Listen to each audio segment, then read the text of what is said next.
when you go downstairs to get something, and then people talk to you.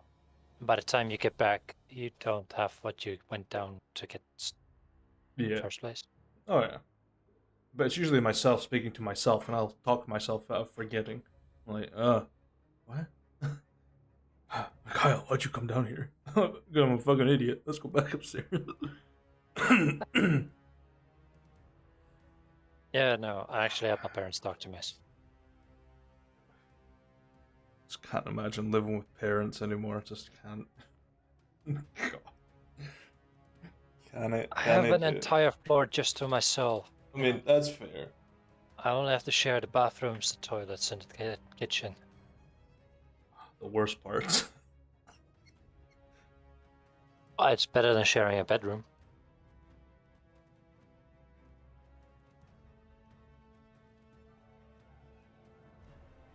Anyways, I'll be right back because I went down to get some fruit.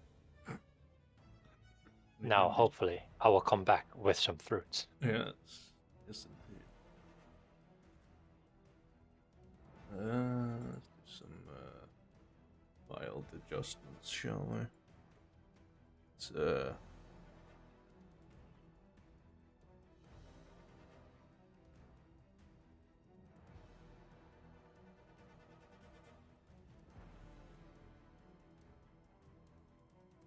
there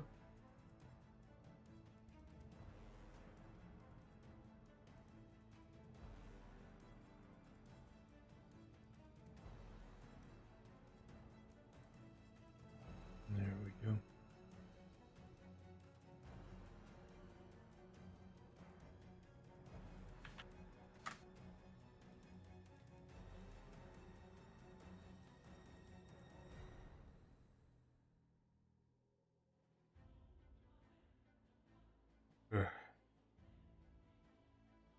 Well, what are the bets? Who dies first? Androglyph. Angolier. Angolier. You know what? Anglerfish. I'm gonna be the optimist. I'm gonna put 5 plat on both of them surviving. Let's do this, boys. Live, and make me some money. Some money that will go into the void and just randomly appear.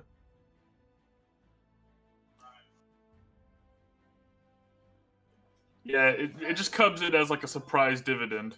Yeah. My soul is sworn. Ah, yes. To fuck. Does your mic not work?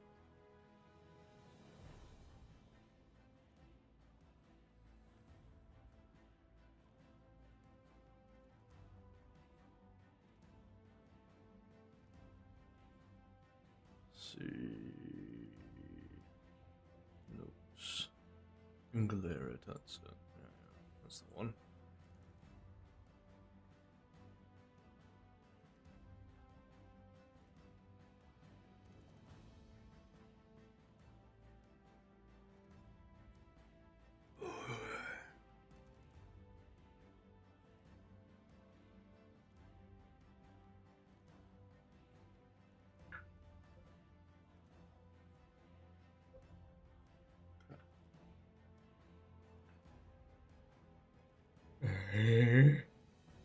Yeah.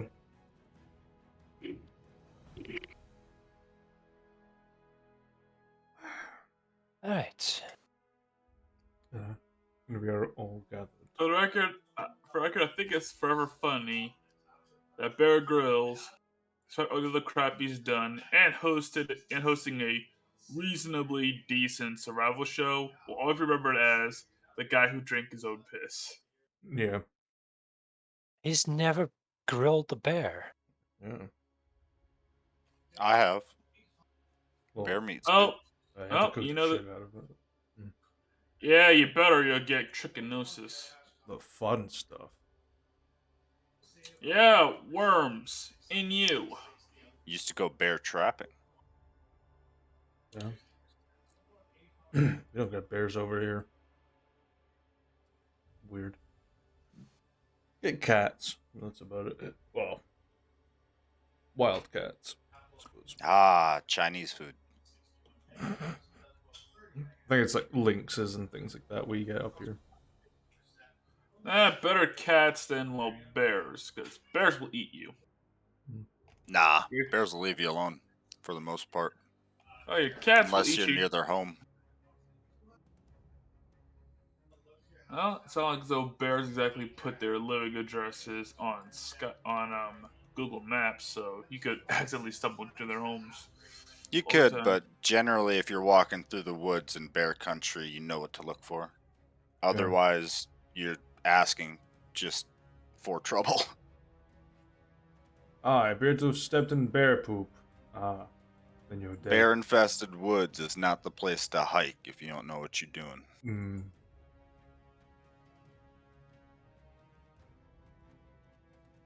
As long as you respect their territory, their general home locations, in case they have cubs, you good. Same with cougar-infested woods or mountains. Yep. Mm-hmm. Mountain lions are actually far more aggressive than bears are. Yeah. Mountain lions will chase your ass down just because. They were honey badgers. Yeah, Honey badgers don't give I a saw shit. I saw a video of a mountain lion chasing down a dude driving his truck. Yep. I was thinking, well, they're determined. Although I think in general, mountain lions are more takeable than bears, but that's like saying, Oh, I'd rather fight a bear. Yeah. Straight up honest with you, I'd rather fight a bear. Yeah. It's not got the speed, but it's got the weight, whereas the cat has the speed. oh I mean, no, a bear can be quick, but Yeah, A not as bear fast a as mountain that. lion, you won't know a mountain lion is on you until the mountain lion's on you. Yeah.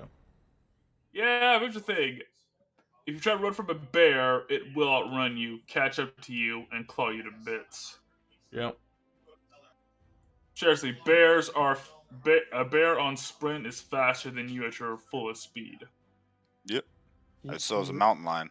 If you encounter a mountain lion, True, just but it's keep not eyes can you locked win a with it and fight back up against a slowly. mountain lion or a bear. It's which encounter do you have a better chance of surviving? Just The bear. don't go outside. It sounds like a joke, but honestly, the bear. You have 100% better chance survival rate. Well, yeah, it depends what kind of bear it is, though. Is it black bears that are a little bit more tame, I would say, docile? I mean, I got black and grizzlies in my state. Oof. I'd say for sake of this example, grizzly. Black bears are less aggressive. You can play dead for a grizzly, and a grizzly will pat you around. You'll probably get a couple broken bones, but he'll eventually leave you alone. Yeah, you played. While a mountain lion, if you play dead, he'll just it eat will you. just eat you. Yeah. Yeah, with mountain lion, you That's- just keep your face towards it and back up slowly. Because if you turn your back or start running, it immediately considers you prey. Yeah, the hunt. Same for bears. No, bears don't consider humans prey. The only time a bear will hunt a human as prey is if it's starving. Keep them It'll boys go after fed. cattle long before it goes after a human. That's why there are very few bear attacks. So I'll stay away from the pantomime horse outfit whilst hiking. Yes. 2 for the price of 1. Roar. In fairness, the pantomime horse might be thick enough to keep the teeth off of you. It'll crush the frame around it, and you'll be trapped forever 1/2 of a horse, like a really shit centaur.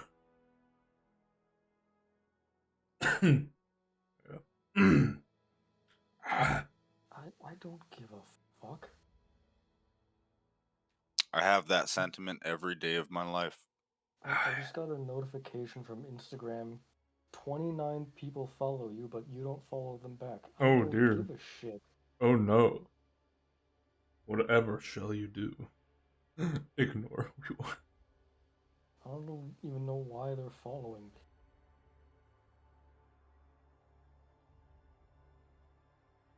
Bots, maybe? Who knows? 29 cougars are following you. And you want to follow them back. The mythical MILF I've always heard of. Instagram cougars in your area. Come on, notes are up there. Fine, everything good. Got my lists. I think I'm missing something. I don't know what it is. Yeah, there's something missing. I can't remember what it is. Oh well. Oh no, I do have it. It's in PDF. That's good. Well, I'm ready to begin. If you gentlemen are finally refreshed, snacked, and relieved of nature's call. I shall have to Yep, put the that's Pokemon funny. away. Sad to say, fucking Austria is now changed to fucking Austria, which is honestly not much of an improvement. Yeah. But I think Intercourse PA is still called Intercourse. Let me look.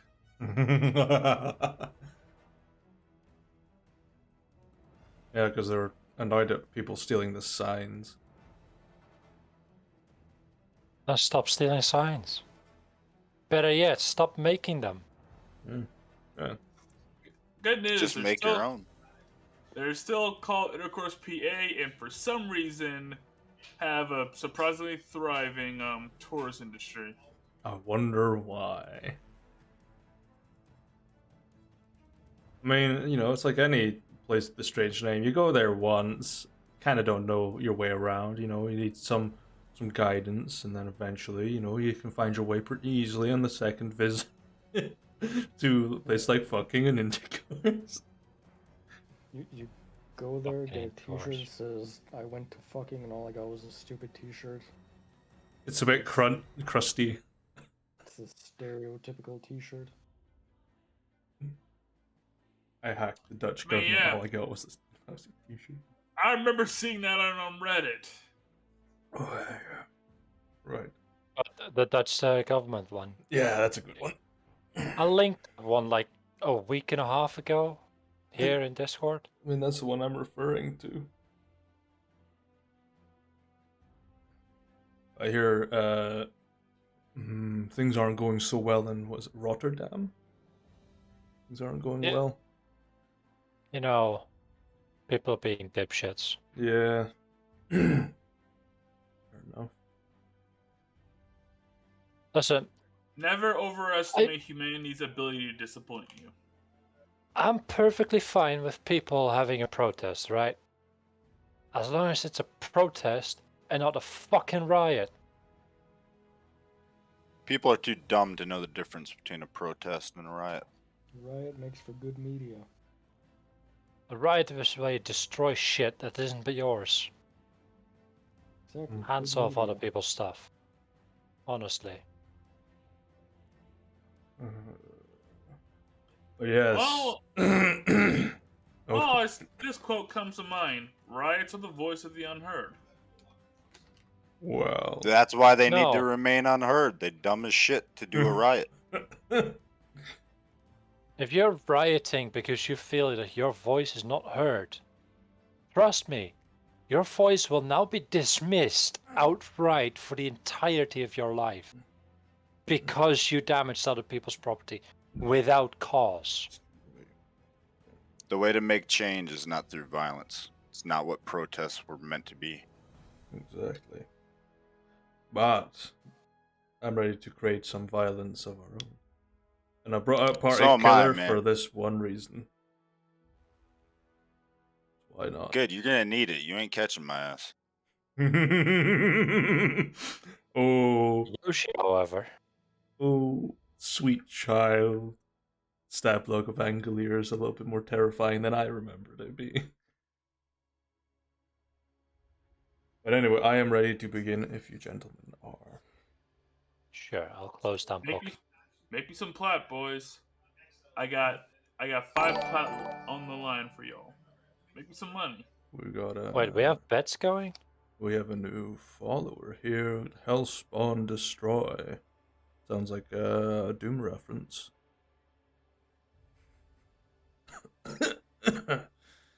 Sorry, we I mean, don't. if we're betting, I'll bet Gibzu's life. What do I get in trading? What's the exchange rate for a goblin shaman? Another goblin shaman. Cool. 350. 350. 500 gold or so.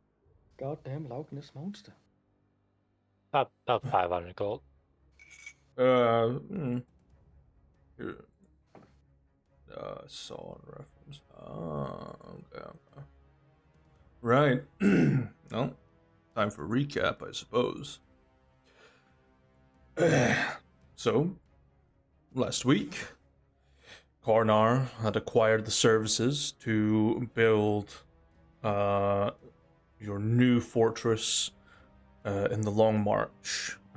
You've acquired the services of Talbot, Crumblestone, and Shear, a mason and lumberjack, and 2 architects to begin designing and constructing your new home.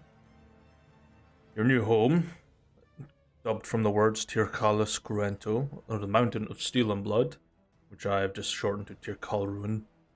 It's easier for me to remember. And you've learned it's going to take a day or two to get everything underway. But whilst this was occurring, Rauno spent his time within the Frozen Grove Tavern, enjoying the atmosphere and reading up on the Survivalist's Guide to Aelnoth, where he encountered a celebrity of the literature field, Asan Jassar.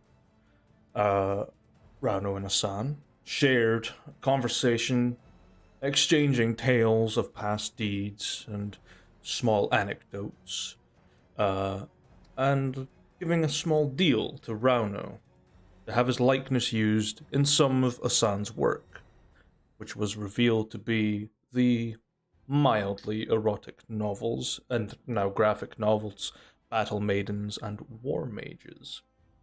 During this time, Spitz had traveled home to find his ailed mother, having a conversation with his father. After finally seeing the true condition of his mother, Spitz has come to the conclusion that she is delirious, perhaps losing some sense on her grip on reality, promising to find a cleric to help her. Excuse me. He also encountered his sister, Ortha, in the Mixed Bag Tavern in Stormdale, who was prepping to go on an expedition to hunt and uncover the remnants of a dead Tarask, accompanied by some student magi and scholars. Whilst this was occurring, Swarming Gibsu agreed to Verdun Sharil's challenge, a gauntlet to obtain 2 wishes. The duo faced off against the last being that made a wish with this creature, the Mad King Otarian, an Eldiran who once ruled over this crumbling fortress. The fight against this formidable foe ended victorious, but not without close encounters with death.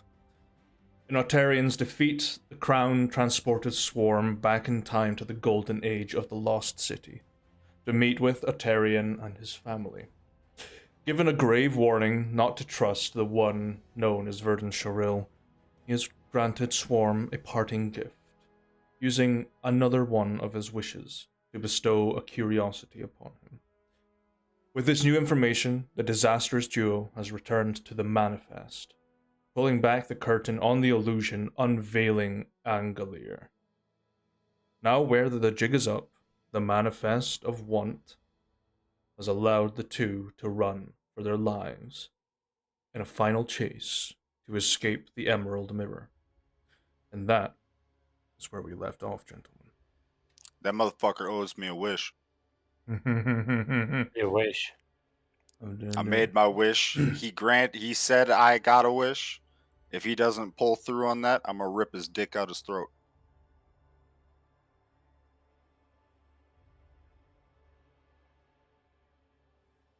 That is a very elaborate threat.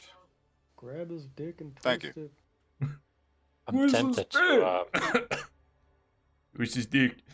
I'm tempted to ask for details, but Yeah. Do you really want them? It is top of the round. Swarm. You're on the back of Gibzu, who has transformed into his Ilnothian giant slayer form. Yep, Also, we have Pass Without Trace cast on us. Yes, I should probably click a button to give you that. And I had my held action for when Angelier comes into view. When Angelier shows. Okay. I'm assuming you're wanting to do the same thing and hold until he shows his face. Okay. There isn't actually a symbol for Pass Without Trace. I mean, there's like a thief hood or something, right? Throw that on there. I'm looking for.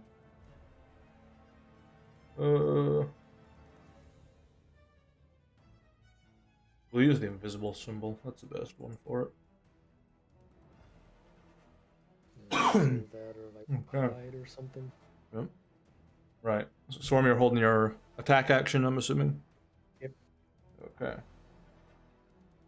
Well, comes to Angelier's turn, who, with his 100 feet of movement, Does not even catch us.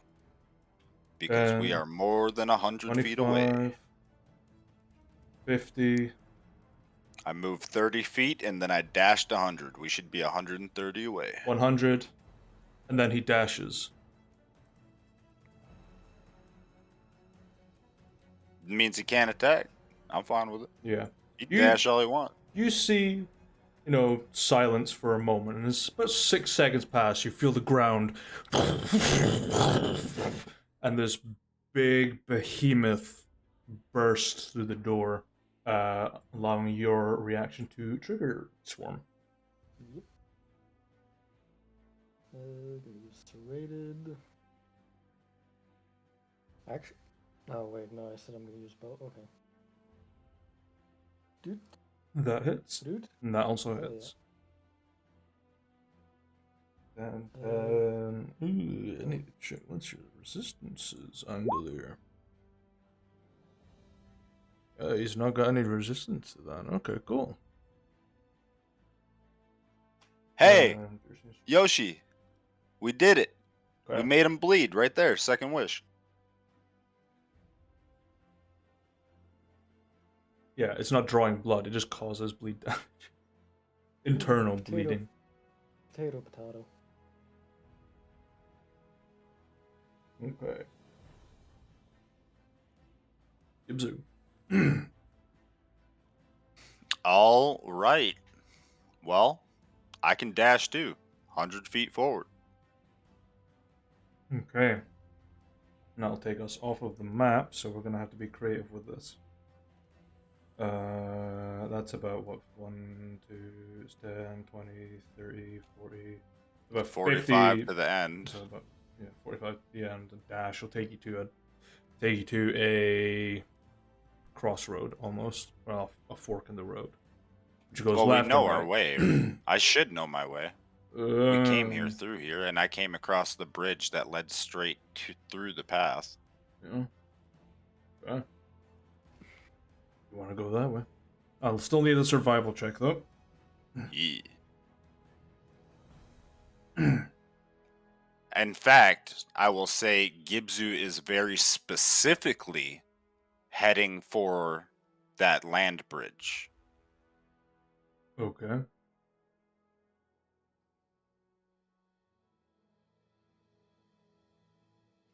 Yeah, you find your way pretty easily. With your doggo senses, you sniff out the air around and, eventually come to sort of the offshoot that turns into pitch dark. And that's where you stop. Unless there's anything else you want to do. Because you get No.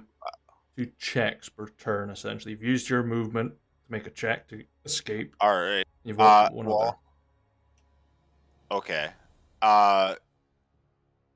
So I dashed. Did I make it to the land bridge? Are we across the land bridge? Oh, you're way across it at this point. Well, almost fully across it. You're about 3/4 of the way there.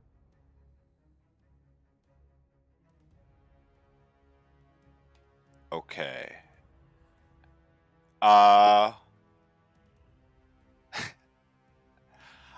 don't know how you want. Can I make like a? What would this even be? While I'm doing my 100-foot dash, at the end of it, I want to make a running leap and slam down on the end of the bridge in such a way that I make it start collapsing behind me. It will be a very difficult athletics check. Hell yeah, let's do it.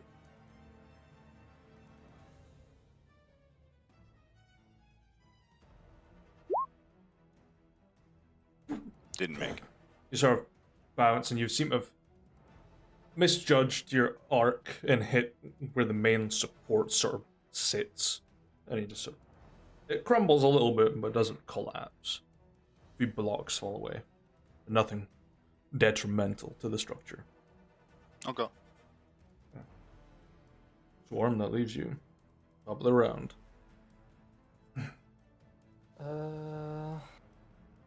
Fucking used all my shit already. Let's see. More than likely saw us turn the corner. Bear in mind, you're in pitch dark right now. Your Yeah. eyesight won't help you. Going to hold my action again, this time with the guiding path blade. Oh, okay. So when he comes within melee range of you. Yep. Right. He is able to catch up to us. He will catch up to you. Okay. Angoliers go. And pull up, see what any senses. Yeah.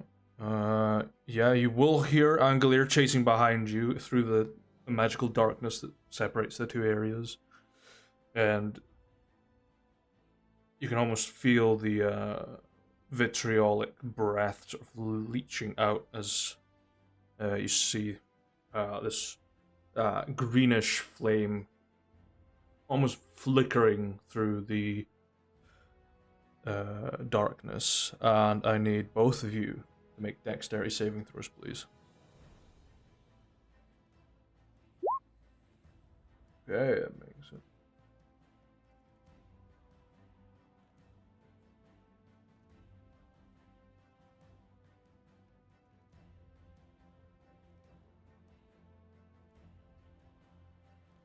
Sorry, I was just bringing up my sheet that I have to use for it. 60. One fail, one save. Okay. Right. Okay. Now, this is going to be a rough one. I need another D10. Who of you is wearing... I know Swarm's wearing magical armor. I don't know if Gibzu is. Gibbs, who doesn't have anything magical on him other than the ring. You're unarmored. He has studded leather that Okay. is like ancient. Okay. I don't even really count it as armor, but yeah. It's still armor. Okay. But he's also in wolf form, so he does not have armor Yeah, which will... while he's in wolf form. This will make things a little bit more interesting then. Okay. Then you split the damages across the two kinds. 12.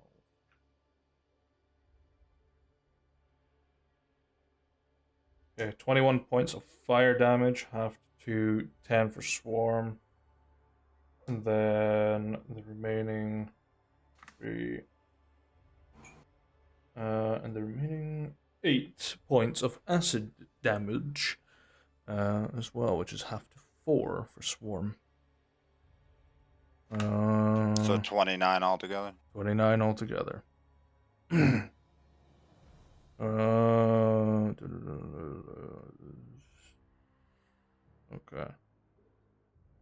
Oh, yeah, okay. That's fine. But that is his Spell saves. half 29. So...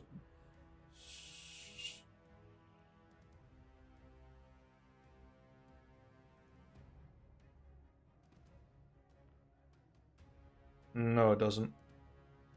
29 What do you mean no, it half. doesn't? 29 is the total damage from the one breath attack. So it'll be 14 to beat. Okay, well, reaction, spirit. You're using your spirit guard. Yeah, your spirits. I Yeah, you pass. save. Yeah. You're just sort of singeing sort of courses through your form, and you just sort of wince a little, and you summon forth the spirits to help you focus, and they sort of pat out the flames and the burns a little bit as you focus on Pass Without Trace. Okay. That's Angelir's move, so Gibzu. It's hot on your tail, but yeah, Swarm will go after you because you're nearby. All right. So you said this is magical darkness, right? This is magical darkness. Yes. Should affect him the same that it affects us. You're We not can generally unknown. get a sense. You might Alright. assume. Okay. Well, Paths Without Trace is on, and I can hide as a bonus action. So I'm going to dash my 100 feet, and I'm going to do a stealth check into the shadows. Okay. And my other roll, I guess, will be to once again, while I'm dashing, try to bust the end of the bridge so that it begins falling under Angle Boy's feet. So are you trying to destroy the bridge before you stealth check or after? Yes, Okay. I'm running because you said I was 3/4 across, Yeah. so I'm trying to run the rest of the way. Mhm. When I hit the end, I'm trying to bust the end of the bridge so it starts falling like an Indiana Jones film. Okay. And then off into the magical darkness for the rest of my dash movement. Okay. Bonus action hide. Okay. It's an athletics check and then your stealth check. Okie dokie. Yeah, you get that fly. Athletics and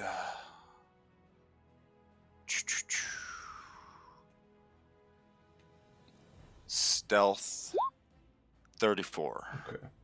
The athletics check doesn't seem to collapse it, but it does a bit of damage. It seems to be like maybe if something as heavy as Angelir and yourself stood on it at the same time, it would collapse in that section. Fuck that. But other than that, you think you're pretty well hidden in the darkness, in maybe a recess that you're unsure about. But if his senses are anything similar to yours, he won't be able to find you.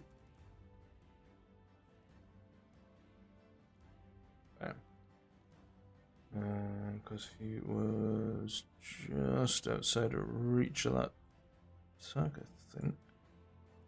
Would have been. Yeah, he would have been far enough away. Okay. Swarms, back to you. So was he close enough for me to get the He was about held action of the sword? He was about 20 feet away. Okay, so that goes to waste. You get your reaction back anyway. Yeah. Let's see. Still darkness, so I can't see him.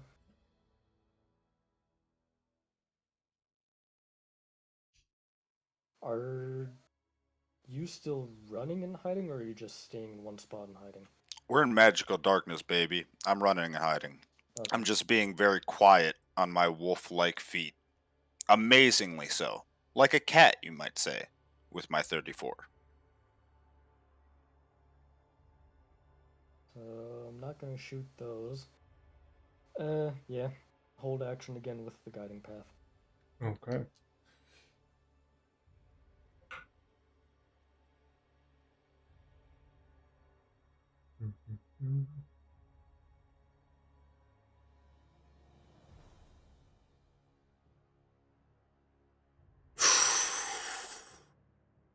Ooh. Now that would have been a bit tight to the wall. He does pass you by, and I've rolled a perception check. See him can hear the sounds of his like deep gravity bound sort of like breathing, just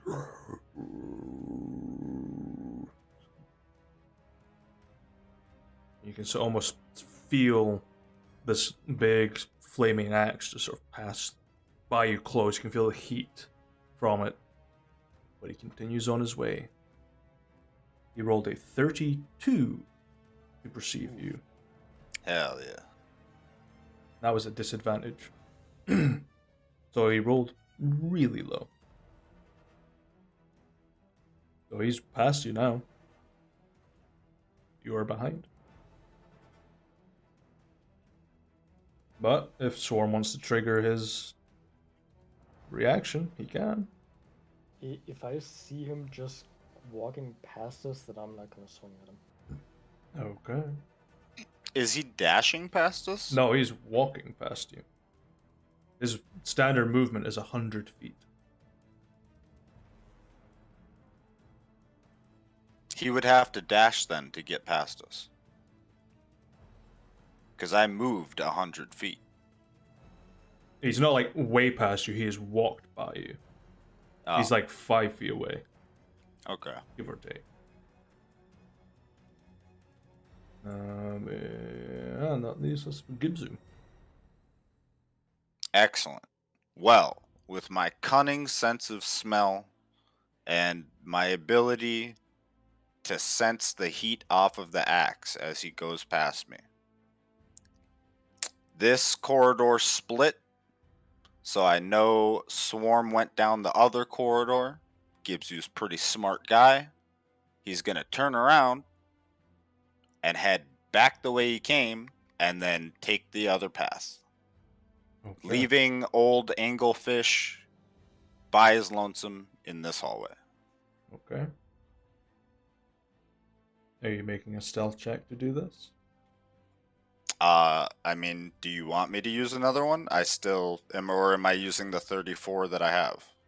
No, it's a new round, so anything if you're bolting the other direction, you'll need to make a stealth check to remain undetected, essentially. To beat his passive perception. Which isn't spectacular. I mean, if that's what I got to do, that's You what are I a got to do. big ass dog. Yeah, it's basically 17. screeching to a halt and your claws digging into the stone to turn Mm-hmm. around. Give me 2 seconds. Just having a look. What's his passive? Is meets it and beats it, so you're fine. Hell yeah. Yeah. I don't know how far back the turn is from where we are, but I got 100 foot of movement. To get to the it's about 150 feet away. There's about a 50-foot wide hole, then it's two ends. So you bolt along, and he does not detect you. It's fortunate.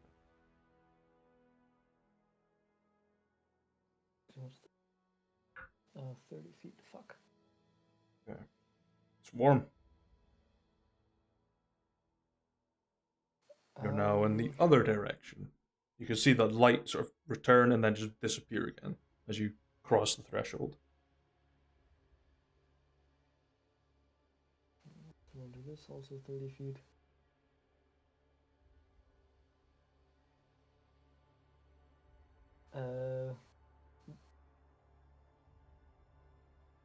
Where we are or where we were? were there any of those like crossbow traps? No. No ballistas or anything. The only ones we would have passed would have been on the land bridge, and Gibbs activated those coming across them the first time. Yeah. Yeah.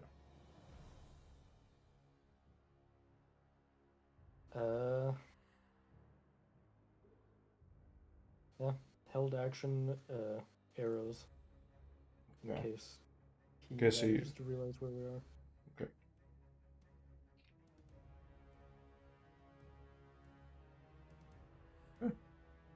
Angolier.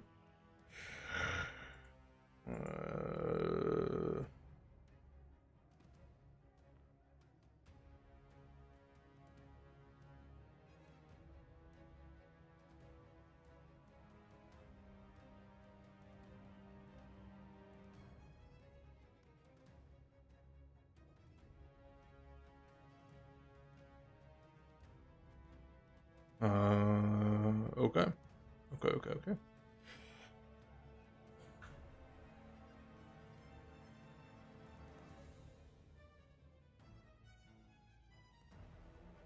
Hmm.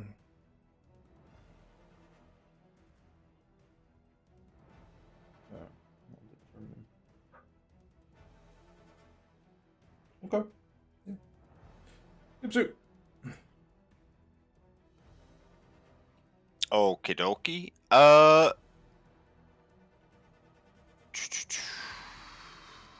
While I'm moving, am I able to do like, I don't know, a knowledge check, I guess? Or is that gonna count as like I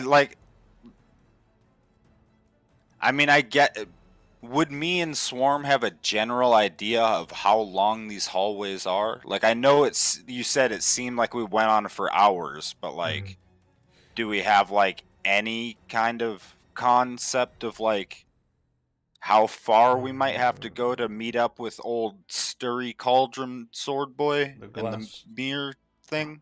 Well, you both took separate paths, so one was longer than the other. You can give me a survival intelligence check. Try and figure it out from footprints. Like, try to recount the amount of steps you took.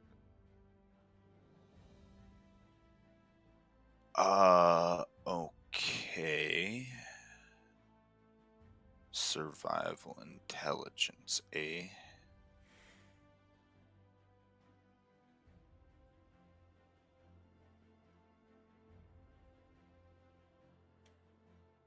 It'll take you maybe 2 rounds to get to the end of it at this speed. Maybe a couple of 100 feet. Okay. Then I will continue my stealth dash down this hallway Okay. and give you another stealth roll. Right.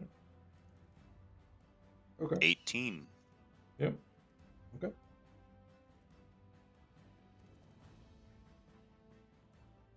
You're about halfway down the hallway now. About 500 feet. Warm. You haven't seen Angolier show face. Yep, still held action. Okay. Arrows. Yep. Okay. Anglier's turn. Okay. Gibsu. Gibsu will we get 2 checks per turn, right? You had 2 checks. This is Okay. part of the chase. Gibsu will keep going. He will have a 28 this time for his stealth, 100 feet down. And my other check that I want to make is I would like to use my keen hearing and smell in wolf form to see if I can hear old Angle Boy ahead or behind us. Make If he's trying to cut us off or if he is still confused as to where we are. What's the range of that? It doesn't have one. It's based off of hearing and or smell. Okay. I will assume it will be equivalent to your sight, so we'll say 60 feet. Sense sound. For the purposes of being in total darkness. Yeah, perception check. Okie dokie. 25. You can smell rusted metal and hot glass, but beyond that, no sense of big angry not dragon boy Alright. that you can sense anyway. Yeah. I'm assuming you continue on your way. Yeah. Yeah. On the way with a 28 stealth. You get to about 400 feet and the light breaks through and the veil of darkness passes and you see the other 100 feet in front of you and the robot stirring the glass in the cauldron. And you see the dark corridor at the other side and the other one it juts off. And obviously on your left hand side, the other side is the emerald mirror. Okay, you said this is at the end of my dash? This is at the end of your dash. You've got another 100 feet to the center of that space where the cauldron is. And then about another 200 feet to get to the emerald mirror. So another couple of rounds. Okay. Swarm? Same again? Yep. Okay. I would like you to trigger it, because you see Angler bursting from the other corridor, bolting straight towards you, grabbing the molten hot sword from the robot, and just comes to swing at the two of you. So make your 2 attacks. Excellent.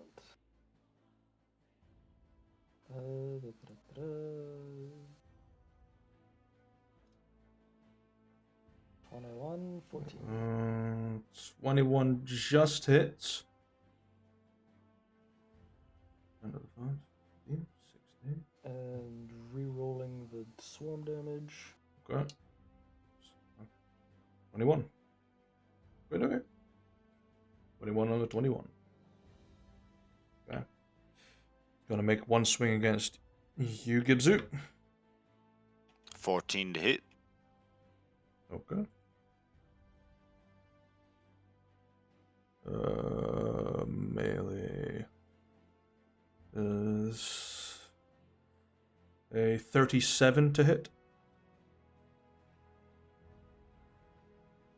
I mean, I just told you I had 14 AC, so yeah, I'm gonna assume a 37 beats a 14 in my math. I don't know. That is I think that's a glancing blow. 20 points of piercing damage. Hell yeah. And 12 points of fire damage from the molten glass. And against Swarm. Do it, you pussy. Natural 20. Hell Party yeah. killer coming out, boys. Is he dead yet? That's 26 points of piercing damage. Yep. Sounds painful. And 19 points of fire damage. Which I'm going to reaction. Oh wait, no, I already used my reaction for the boss. Shit. Let's see, 19 you said. 19 fire, yeah. Yep. Okay, but that is its turn. Gibzu, you have just been stabbed, and you see him giving a real good stab to Swarm into like the sort of chest area near the heart. Just God damn it, you've opened my wound again. it's cauterized. He's got like a hot glass tube now, just filling with blood. Jesus Christ. Yeah, I need to check something. Oh my god. Fucking druids. Fucking druids. They Okay. cheat, don't they? Just had to double check something. Okie dokie. So, we're still doing two things a turn, right? 2 checks, so it can be either you can run and do an action, or you can do 2 checks to slow him down or to hide. It's up to Alright. you.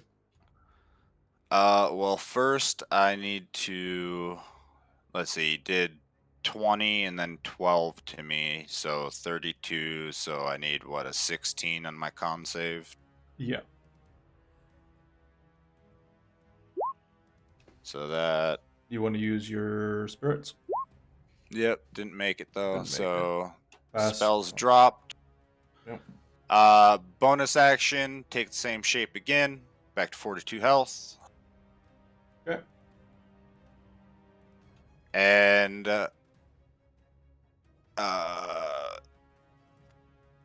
what form is he in right now? Because He's you said he in- was like big hulking form behind us, or Yeah, he's in that like almost dragonborn like form with a massive horns, big frame, big axe, but he's using the molten glass sword to Yeah, stab he's at you. a half dragon.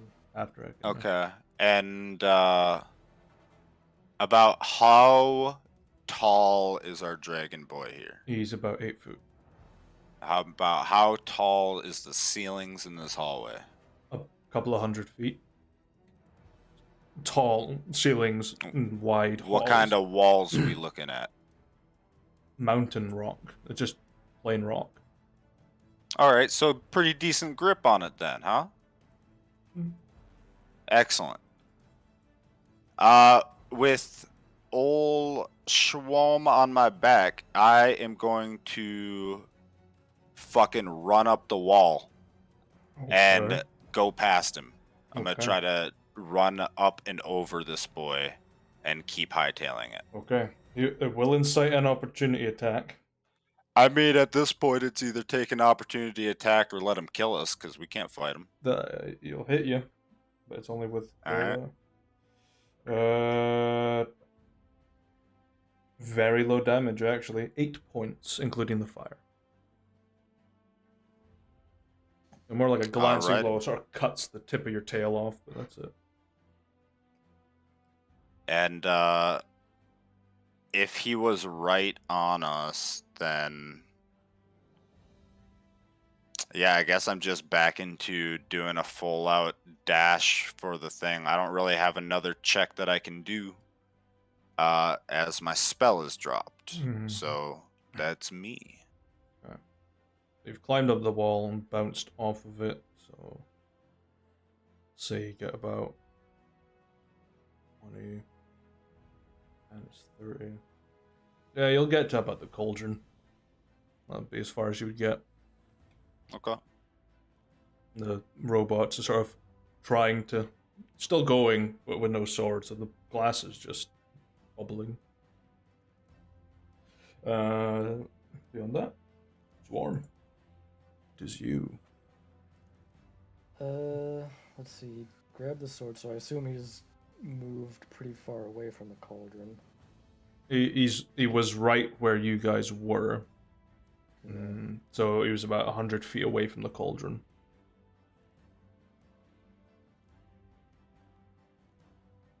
Is he still considered medium, or is he considered large? He is large. Okay. He'd be gargantuan in the other form. Is it worth it? And how much farther do we have until About the 200 mirror? feet. So a round of dashing.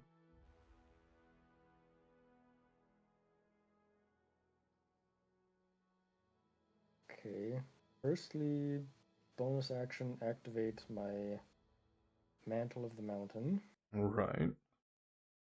And then hold action with the guiding path to try and parry him if he swings at us again. Okay. Very well. It is Angelier's turn. Tosses the glass blade, which shatters brittly against the ground. It comes with their great axe towards you guys.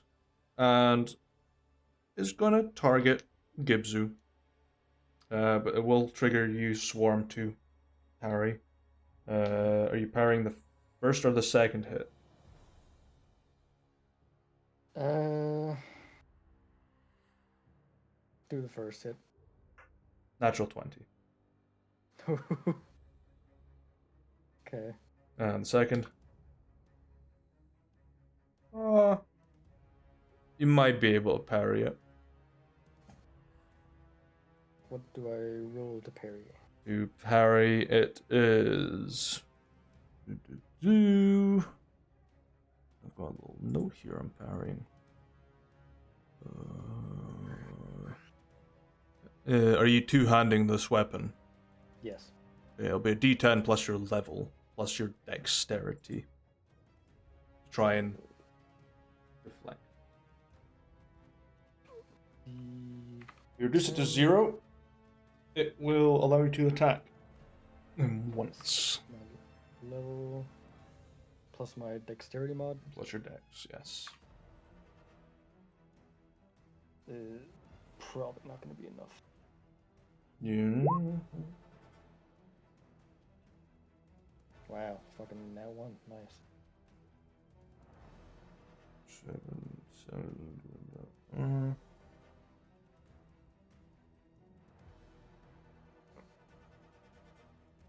Yeah, that's actually just enough. Hell yeah. Is it? Double checking. Axe. 30. Yeah, it's actually enough just to parry it by like spot on. Hell yeah. Except in that 20. You crash down. This one's gonna be a rough one. That is 9. I got good news and bad news for you, Swarm.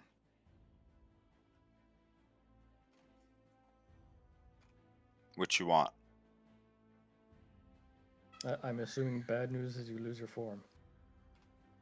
Well, I mean, I don't know. He hasn't told me what the damage is. I have good news and bad news before he tells us what the damage is. 48 points of damage. With this one. Well, now it's too late.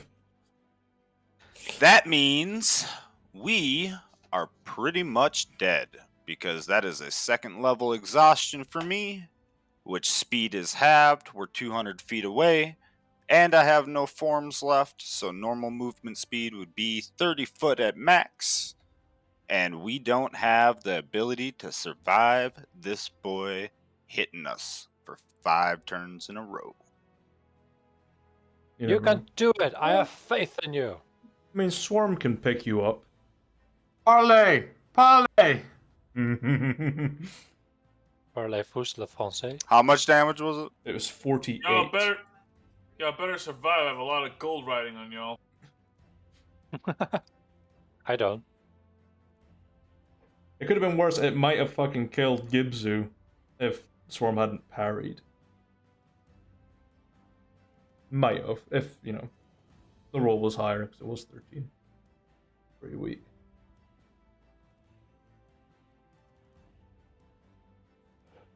Yeah, Gibzu, you got a choice. Gibzu will dash 30 feet. Okay. He's going to take that sweet opportunity attack. And a nat 1, so he does not hit you.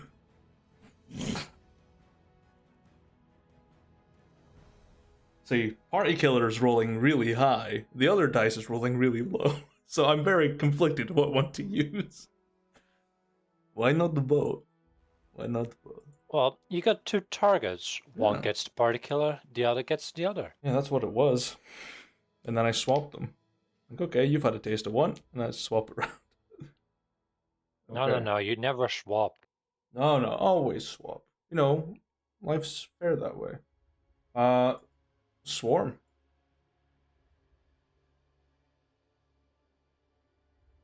Let's see. That is an action. You still got your potion. as well.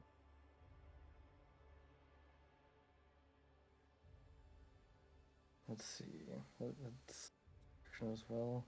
Fuck, there's so much to do, but not enough action economy.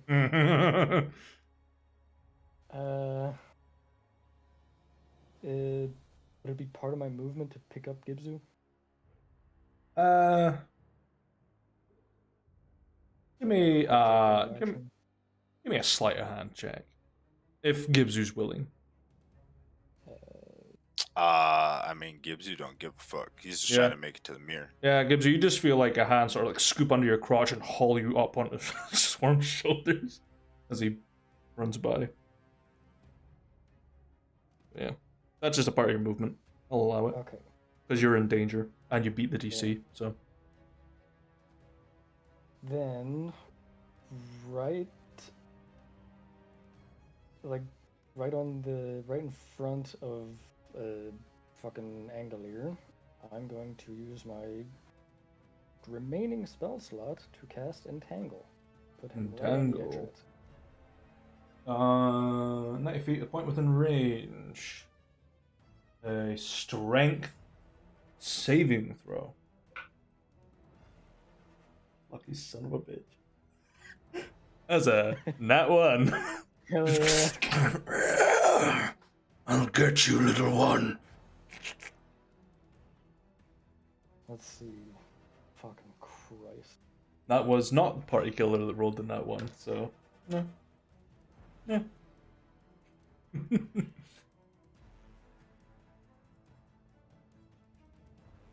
Yeah, and then just fucking book it. Okay. Full dash, yeah. Well, Yeah, your I was gonna movement, say, yeah. Yeah. Okay. So 35 feet. Okay. Anglier's turn, but he has to use an action to break free. Restrained. You guys will be just around the corner at that speed. Which would be, what's that? Oh, gives us moving about 30. You're moving about 30. So you're just about 30 feet around the corner, yeah.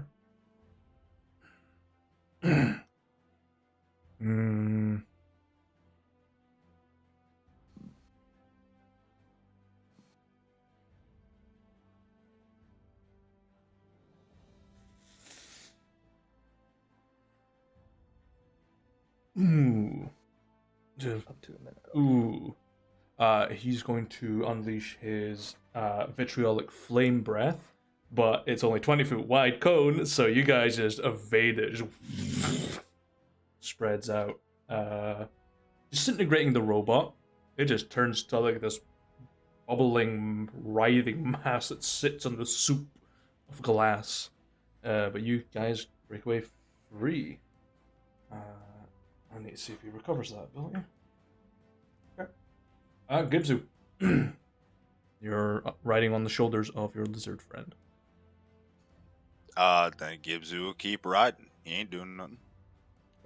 No spells you want to cast? With what slots? Yeah, empty? I had a skeleton to fight before this. Fair enough. Okay, Swarm. Oh no, that just reduces that. Okay.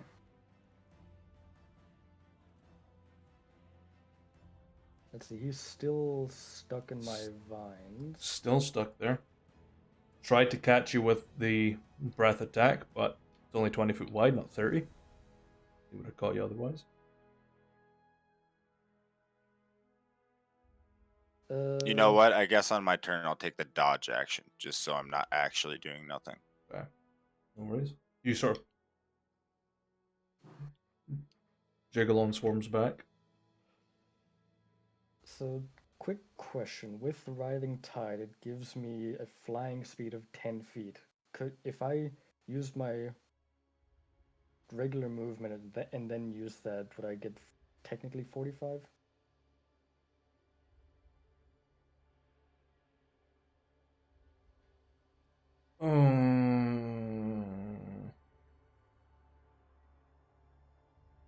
Sure.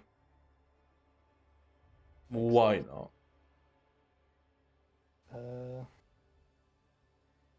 Actually, since I'm not using an action, I can dash 70 plus that, so 80 feet. They've got 90 feet left. You can see the emerald mirror and the throne reflections behind it, but you can see just the melting mass of the robot in the background. Yeah, that's my turn. Okay, Angelier is going to try and break free. I'm not shitting you. Party Killer wants to try and murder you, but it was a nat 20, so he rolled a 36 to break free. And he's going to start moving. Still in action. Yep. But he gets to about... What would that be from you to there? So yeah, he's at the cauldron now. Just staring you down as you guys are bolting on this flying raft of little lizards. But he's got nothing left that he can do. That was his action. Dodge action. Okay. Swarm. Would it be an action to throw Gibzu? Yeah. Well, I mean, athletics action, yeah.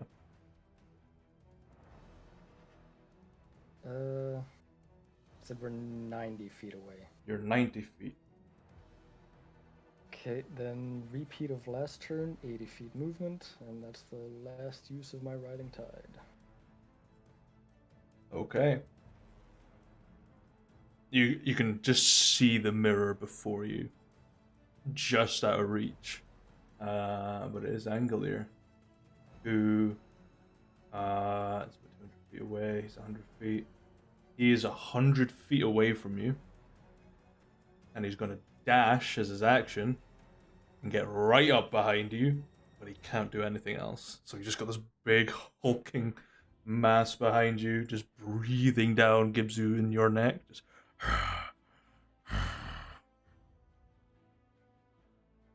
Gibzu will take the dodge action and make sure to lean forward just a little bit on Swarm's shoulders. Okay. And rip a nice fart. The goblin way. Just lit. The fucking crack went out. He wants to sniff my ass, he can sniff it. Roll a d100 to see how foul it is. Please like a 99. It's, it's not the smelliest fart, but it is loud. It echoes through the chambers with a ripping sound of a chainsaw. Yeah, there. That one's for you, big guy. Butt cheeks flapping in the wind. Okay. Swarm. Let's see. He's right behind me. Mm-hmm. So I'm going to immediately turn around and just start running backwards. And before I get out of reach for him, I'm going to swing the guiding path at him. Sure, make 2 attacks.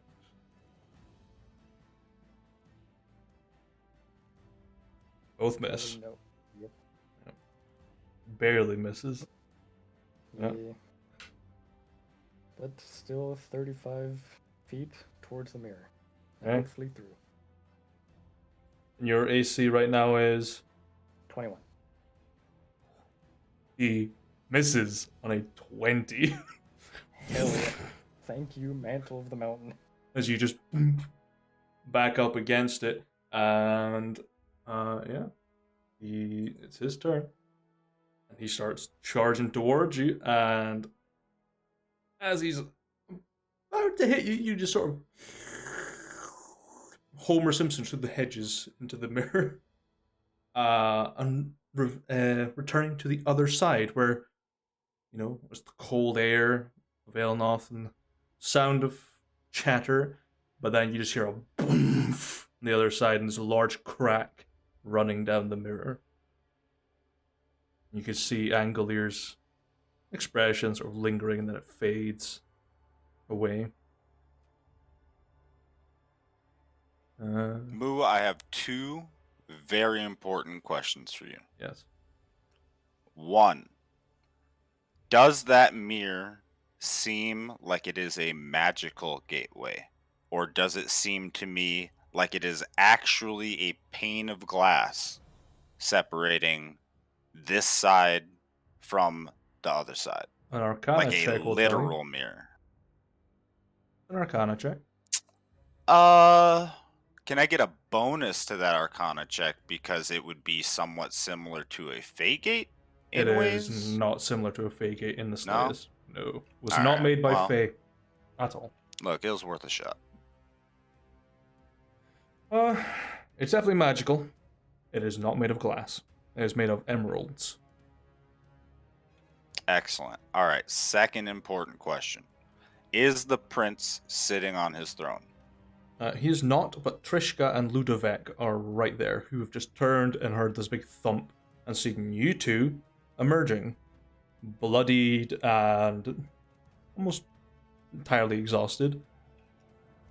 Gibzu hops out of Swarm's shoulders and he turns around and he uses the last of everything he has, tired, and he casts erupting earth onto the mirror to try to shatter it for good. Trishka's going to counterspell you. I mean, I can't stop a counterspell, but I'm definitely going to crack her across the head then with my glaive if she does. Yeah, you sort of stance and put your hands on the mirror, and little cracks start to appear, and then they just sort of stop as you feel the magic sort of trickle away from your hands. You look back, you see Trishka just holding her hand out, gesturing out a counterspell. I throw my quarterstaff at her head. Sure, roll a hit. Not 20. What would that be? It's just a weapon attack. At disadvantage.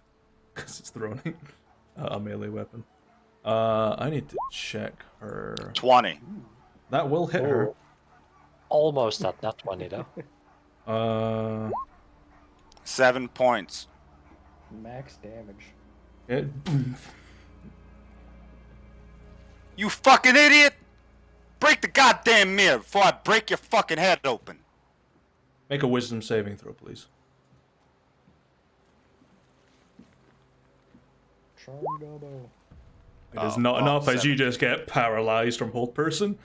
Ludovic grabs you by the head and drags your ass to the dungeons. Hell yeah. And you're just thrown in like a brick into the wall. And then an arcane field goes around it. Swarm, you're left to your own devices. Trishka's, holding the glaive and goes, I believe this is your friend's, but it's going to be held in custody for now. And just Well, disappears. it's not the Shaman King glaive because that's in Swarm's pocket. It's my quarterstaff. Yeah, she's got it in custody in her bag of holding. Mm-hmm. Destruction of the prince's property will not be allowed. Swarm's just sitting on the ground from him falling backwards through the mirror, just staring at it. Partly making sure that Angelier doesn't make his way through.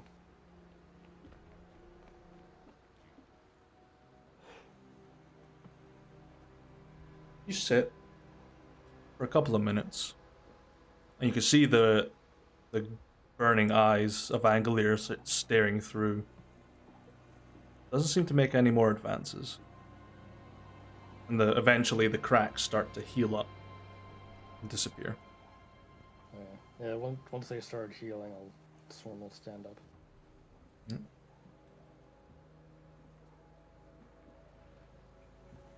I suppose you want me to inform your allies that you have returned home? What do you know of Angelier? I'm unfamiliar with the name. What do you know of Otarian?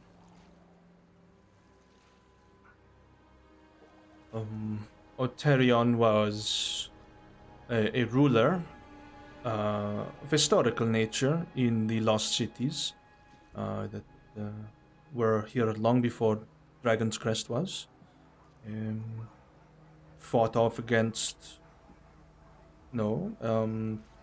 native tribes, eventually succumbing to madness at some point in their existence and died.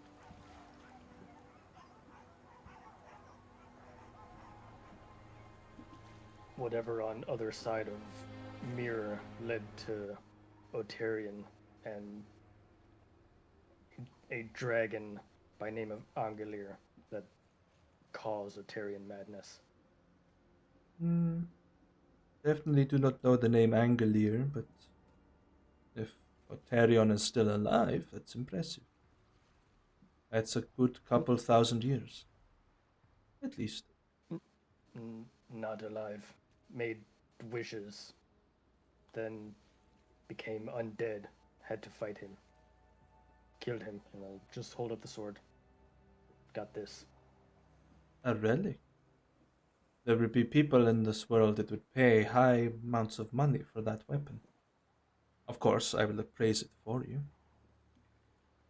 Or you can ask my master Voshta to do that, seeing as how you will be neighbors.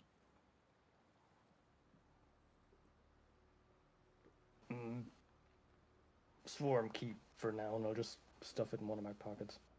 Very well. Well, would you like me to inform your allies you have returned home?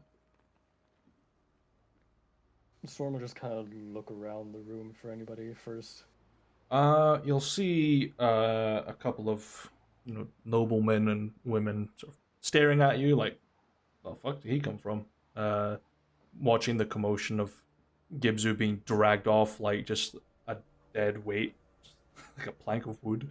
But they return to their business. You don't see any familiar faces. Yeah, Swarm will turn back to her. Inform Steelblood. Very well. Let's see, who am I going to pick on? Spitz. You hear a message reaching through to you. Fuck, I'll use a sending stone symbol. Why not? That's short. Hell? So that's what it feels like. Mr. Spitfire, your friend Swarm and Gibzu have returned through the Emerald Mirror. Oh, great. I'll go and pick him up. You will need to pay the bail for Gibzu, who tried to destroy the mirror. Fan-fucking-tastic. How much? It is 20 gold. Alright, I'll get the money ready. Thank you. We will see you shortly. Safe travels. That's all. I would not have Alright. paid that bill. That little goblin owes me 20 gold. And Spitz will Yeah. basically... I mean, yeah, he's got fucking good reason to try and destroy it, but in the context of everyone else is like, you're trying to fucking break this. The fuck? Yeah. Vandalism! It is essentially vandals. Yeah. I mean, Well. justified vandalism, but still vandalism. Yeah. But you can go retrieve Swarm and Gibzu as you please within your own time. In the meantime, though, Swarm and Gibzu, you are patched up by Ludovic, who's, that quiet giant. Just doesn't speak a word to you. Just a little bit of cure wounds, a little prayer of healing. Back right as rain. Mostly. But beyond that, just sort of leaves you to your devices and goes to stand next to the throne.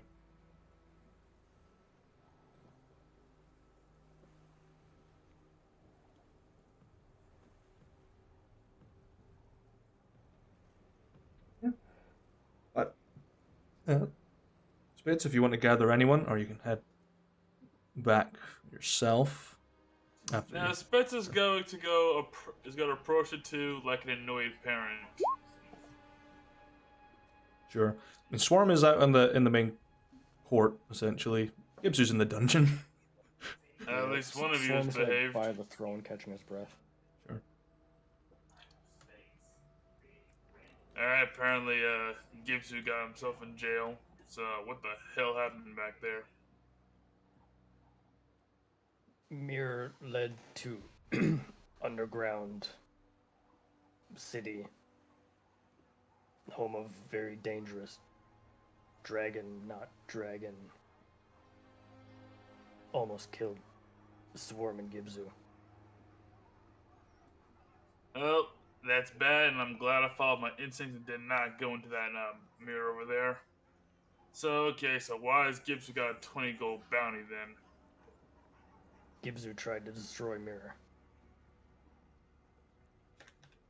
Alright, so I should ask, I mean, I know what they're gonna say, but, was that actually a stupid idea or not?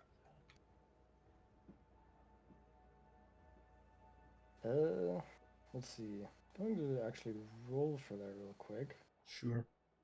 I should probably remove the Yeah, let's do wisdom. bring it all back to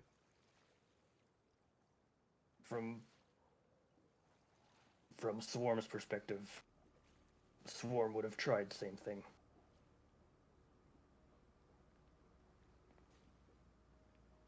Anything to keep Angelier from coming through.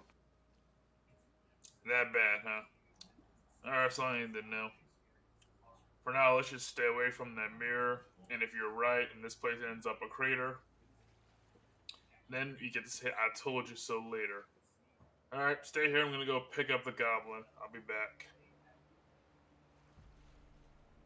Yeah, Spitz is going to head down to the dungeons, slip the bailiff 20 gold for the bail, and drag Gibsu out.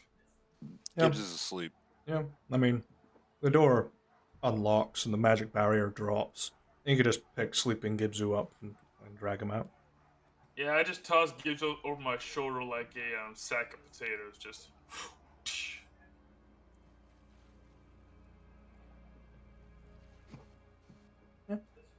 Yeah, I'll take Gibsu back up through the throne room, grab Swarm, and get out.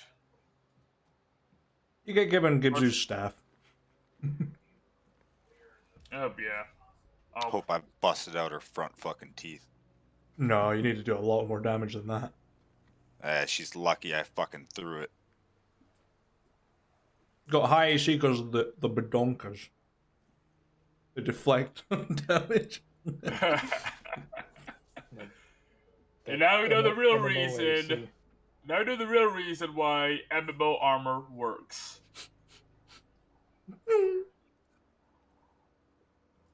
You had to question that? Yeah. Spitz will just pick up this. Yeah, Spitz will just grab the staff and then, without a word, haul him outside. I imagine the sudden cold will wake Gibsu up. Not even close. Nah, 2 levels of Not exhaustion, even he is remotely. out. He's cold. He's dead to the world, and you ain't talking to Gibsu for at least a day. Fair enough. And yeah, let's escort Gibsu and Swarm to, well, I guess our fortress. Well, what remains of it anyway. It'll be something soon, but for now, get them into the fortress, find, I guess, the warmest room, roll out an animal skin or something, and then promptly just drop Gibsu and his staff there and move on. Just hold him as high as possible. Now we just spike Gibsu. Fucking tombstone pile driver. The Gotta wind up. foundations are set.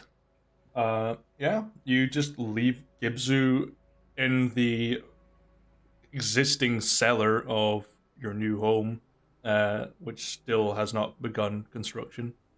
Materials are still waiting to be built or be constructed, and then you go about your day. You darn right we do. Yeah, he's not dead. He'll wake up in a couple of hours, I'm sure. Wakes up in a cellar that on a rug on top of a mountain. Just like, what?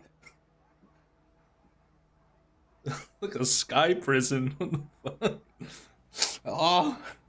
Oh, how did I get to Azkaban? What is this? Well, whatever you guys want to do, you've got full reign of the day. It's about, well, by the time these guys get back, it's about, I would say about 10 a.m., 11 a.m. Good. I'm gonna find Gray's trifling ass. Gray. Yeah, you'll find him.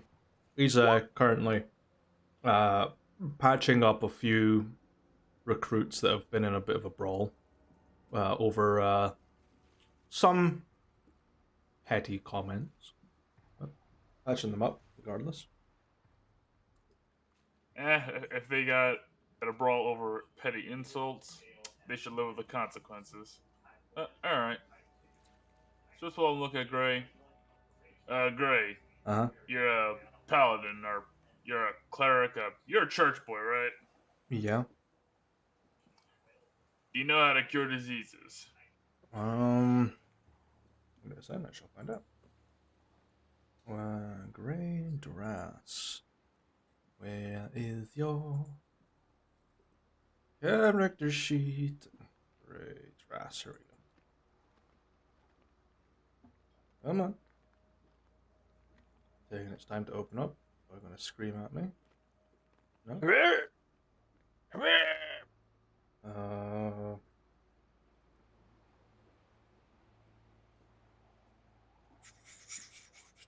Oh wait, it's called lesser. I think it's restoration now, actually. Or lesser restoration. There's like spells for it. Yeah, I'm looking for them right now.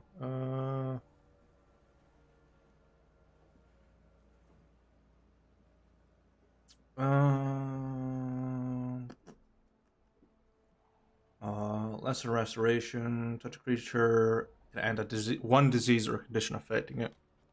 Or well, it's not greater restoration because he's not got that levels. But Oh, he's a paladin. He can also spend 5 lay on hands to cure disease.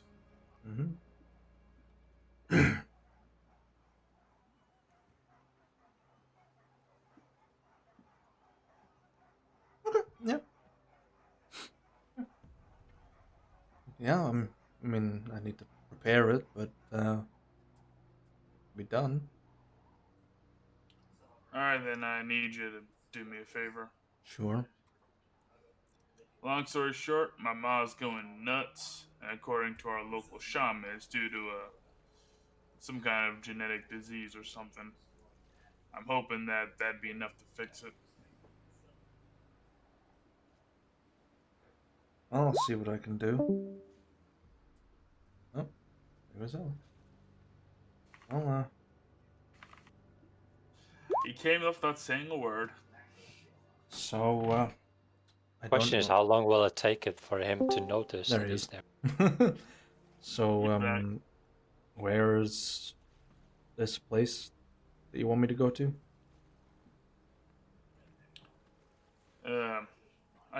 I rented I rented like a dog sled. When you're done here and have the spell ready, I guess by tomorrow or next week. I don't know how y'all do magic. It'll take me a day to do it. When you're ready by tomorrow, I guess I'll take you over and hope that'll be the end of it. Okay. For record, I really do appreciate this. Yeah. Seriously. Fine. It's kind of my job to patch people up best I can. I'm not great at it, but it's something. I used to prep that spell.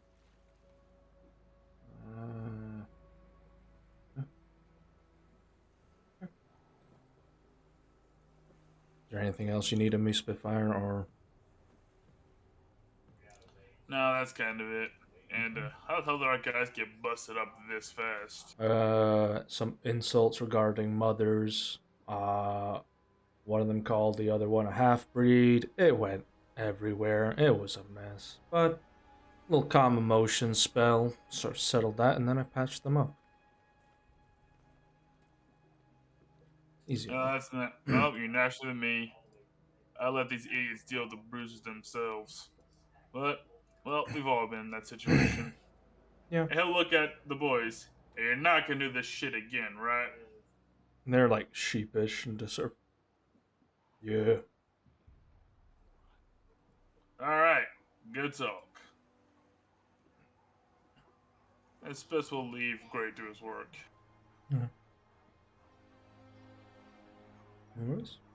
Anyone else got anything they want to do? Actually, no.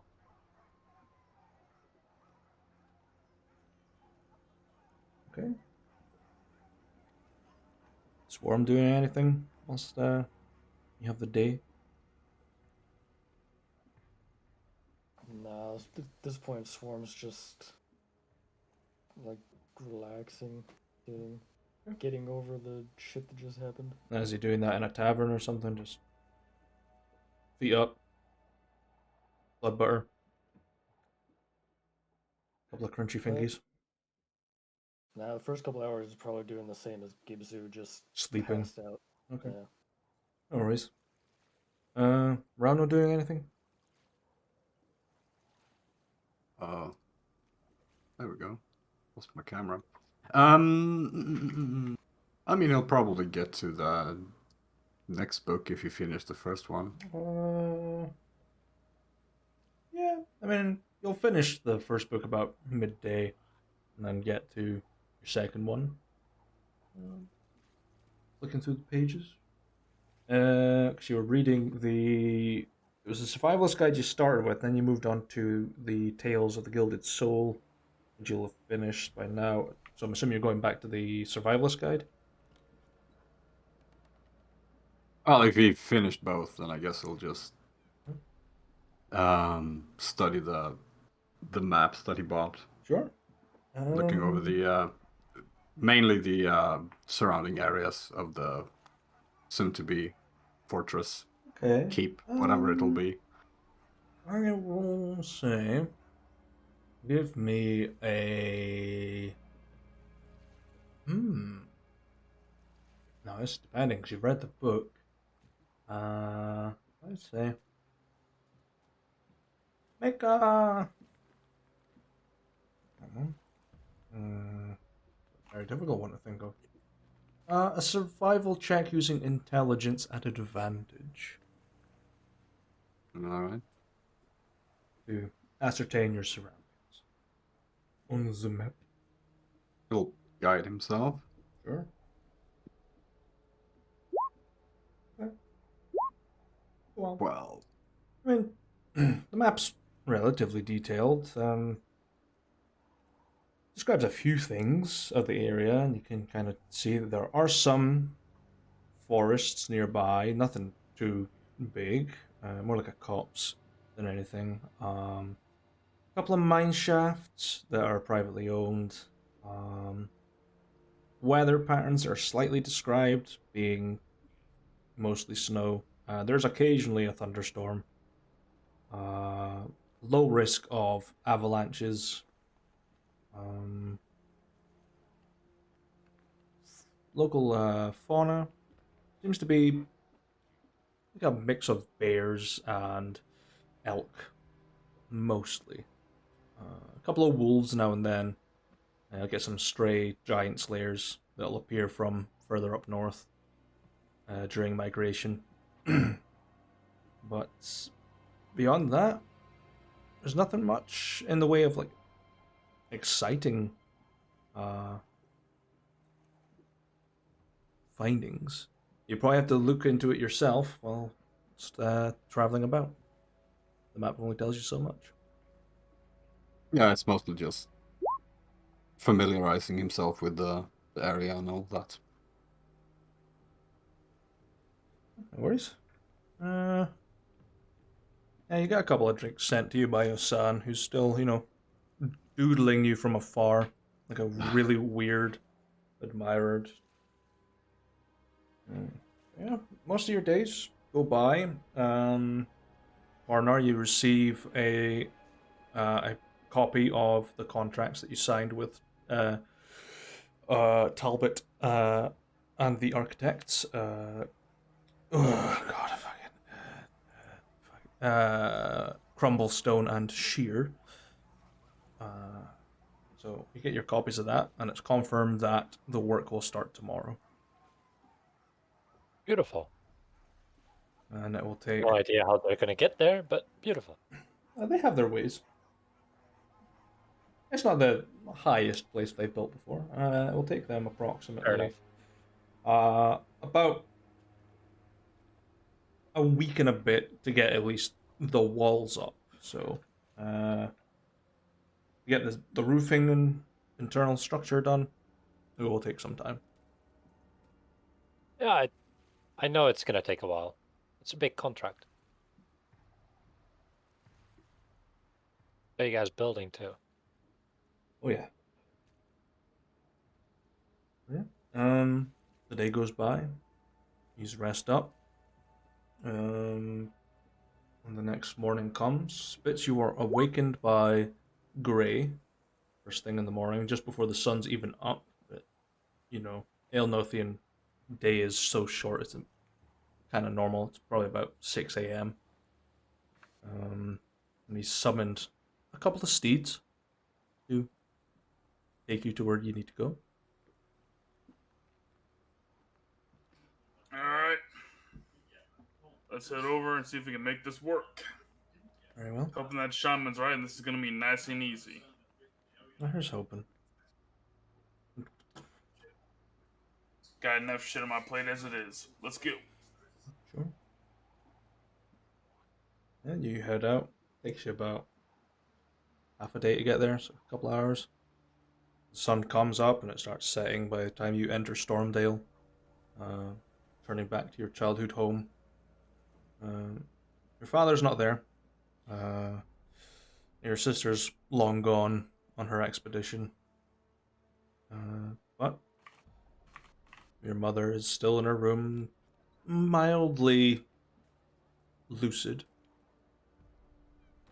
So,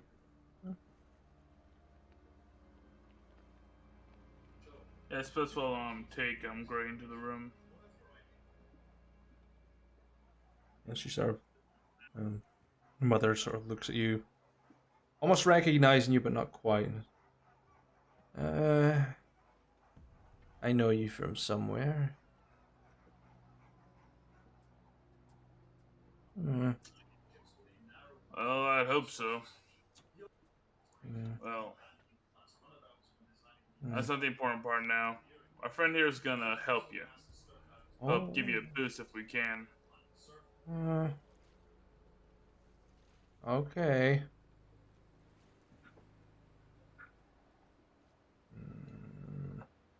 Okay, that's fine. Sis will turn to Gray, give him a nod.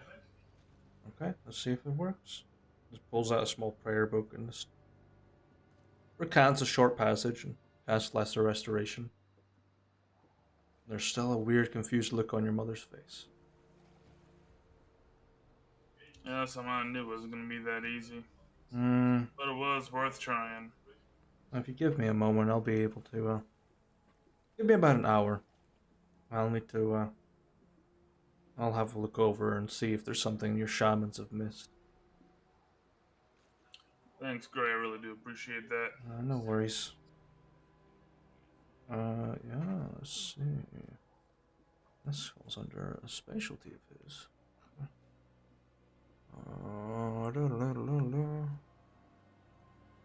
Act.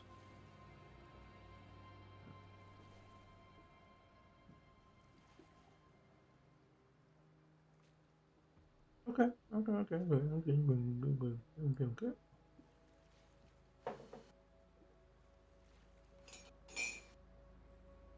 Mhm.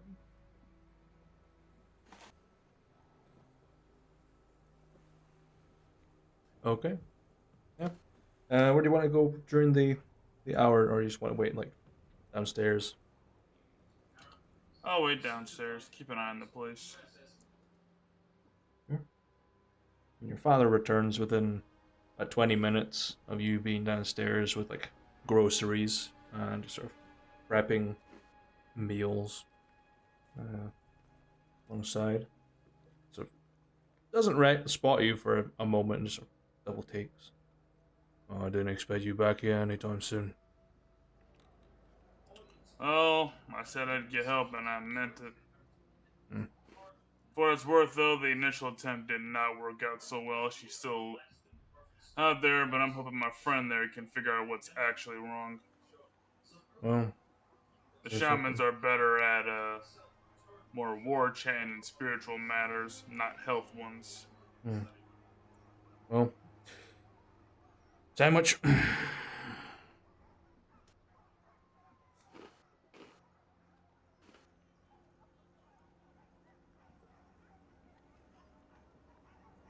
um, just perhaps some lunch. A couple of sandwiches. A couple of beers. Sits down. Hands you some if you want. You sort of exchange small talk. It's nothing, exciting. It's like, oh, this weather, like a joke.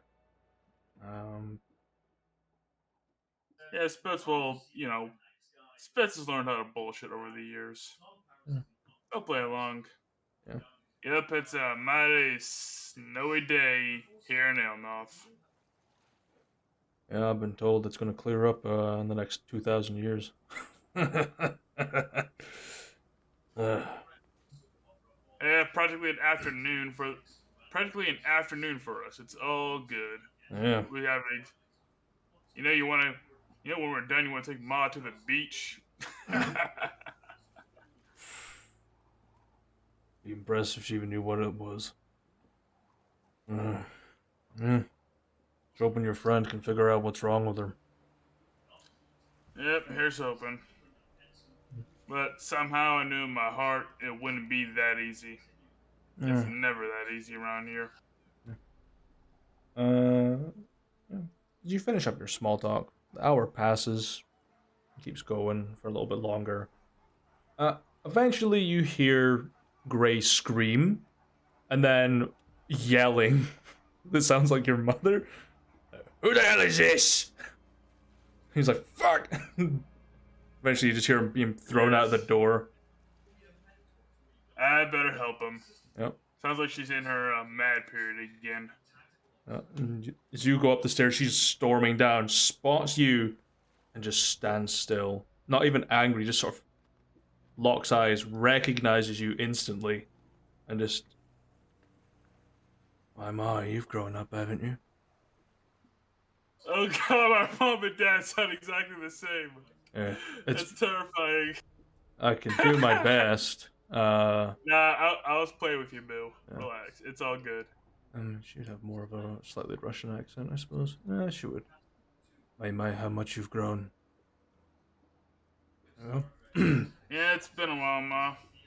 Heard you lost your mind while I was gone. Did you miss me that much? The box is missing, so I assume you came back for it. Well, no, you gave it to me. I didn't even know there was a box until recently. By the way, that was my friend Gray. He was there to help you. Thanks for throwing him out, by the way. Now I gotta go find his, pale ass. Well, waking up from a stupor with a stranger taking something off of you, not exactly something I wake up to every day. Fair enough. What was he taking anyway? Ask him yourself. If his throat's still intact. I swear to God, Ma, you better not have killed our goddamn cleric. He'll live. I smell sandwiches, though, so I'm going to get. And just sort of moves past, and you see Gray just lay on hands in his throat, and you hear like the crunching as it fixes it. Hold on.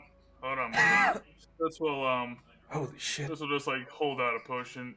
You need this. Nah, I'll be okay. Still got a little bit of healing on me. Here. And just throws you a shard of metal that seemed to have been taken out of her. Alright, what the fuck is this? That is a broken piece of a sword that, with a little bit of deliberation, obviously been broken off inside of her chest area. Never got looked at. It was kind of under the, the. I was like, okay, quick, once over, and I was like, ah, yeah, I'll take that out, and patched up the bleeding, and just had a quick look at it, and felt a presence I didn't want to feel, and just went nope, and removed the curse on it. Problem solved. So mom might have been stabbed by a cursed weapon, which is why she went nuts. Yeah, I think so. Who did it? Oh, No clue. oh, that. Well, we can narrow down the list. Granted, Ma's a bit of a controversial figure back in the tribe, so might be one of them, might be a new enemy. I'm just happy I had this issue solved, Gray. Seriously, though, thanks. It's And fine. again, if you need a favor from me, let me know and I'll do the best I can to help you out. I'm serious about this.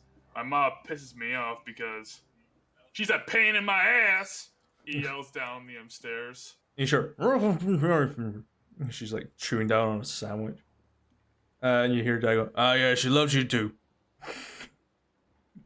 But I'm happy to have her back. Seriously. That's at least one family I can put back together. If only I could do the same thing. But oh well. Oh, that's fine. If you want to kick Aiden Drass's ass, don't worry. I'll hold him. You punch. No, it's better in my mind to let go of that. I'm not exactly one for vengeance. Angry, yeah, but when I look at him now, I'm just like, man, what a sad old man. There's no point of even breathing the same air. And I'm sure Mom wouldn't want me to be fighting him. So, I'll respect her memory and say, okay, bye. Well, at least you learned your lesson, which is great. Oh yeah, and a Because big scary dog thing, sort of solidified that. Here I thought it was the fact that he basically kicked your ass backwards and forwards before the dog got there. Doesn't matter. But hey, look. If you want to work things out with your dad, I have faith you can do it. And I'll help you if I can. But you saved my family, so thank you. I don't need everybody else worrying about, well, this. Well, if it happens again, you just let me know, and I'm sure I'll tell people around. But surely you could add that little shard to your necklace, and problem solved. Fair enough. Spitz will reach to his bag, pull the animal fang necklace. I only keep this around to impress people. At the moment, the amount of people I want to impress right now is very thin, but I'll put a fine spot for it here. He lines it down, and he pulls out the necklace he's wearing now. It's just Henry's holy symbol attached to a piece of string. But I wear this one now. Yeah, that's understandable. Well, unless you need me for anything else, I need to get back and get some work done. Alright. Next beer's on me. Buddy, Thanks, Gray. I do hope so. I'll see you around, Spitfire. I'm gonna go clear up some colds and amongst our ranks before it spreads like wildfire. Heads down and goes, "See you, Mrs. Cowlick. See you, Mr. Cowlick." It's Deerlick, not Cowlick. Salt thing. Yeah. Fuck it. Heads out. Ran out quickly. Yeah. Maybe I should introduce. Yeah, Spitz Munch. Maybe I should just introduce those idiots to the concept of quarantine. Fuck, I can't pronounce it. That thing where you keep other people away from sick people so they don't get sick too. Quarantine. Thanks, Dad. Bunch of idiots. Yeah. You know, fair enough. Quart of beef. I will have a quart of beef. Beef's not a liquid. Not with that attitude. Yep. Yes. Yes. Let's walk down. Yep. Turns out Miles was in her mind because apparently she had pieces of enchanted blade still stuck in her. Ma, did you get into any fights after I left? Um, well, a few. I remember getting stabbed a few times, but no, I don't remember much of it. Mm, So nobody. So nobody with like a fancy magic blade. Well, shit. a couple. Um, it was years ago, a very long time ago, actually. I was in dispute with uh someone not from the tribe, and I thought to myself, I will, show them better caution might, and said, I will fight you until only one of us stands.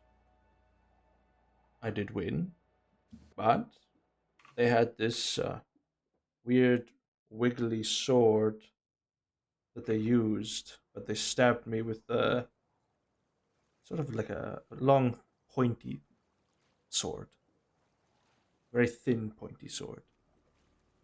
Don't remember much after that fight, and it was a few years ago. Now, why did this come up now or recently? I don't know. Mm, if your friend has said it was a cursed material, maybe over time it wore me down and started to take effect. I don't know. I am not magical in any way, shape, or form. Yeah. Say for Ortha, I don't think any of us are. Even then, she ain't that good. Hmm, probably not. Hmm. Oh, this is concerning, but I guess don't get into any fights with magic blade wielding assholes. I guess. He had it coming. He had a mustache that I could just rip off his face. One of them type of mustaches. Yeah, big, long, curly, human.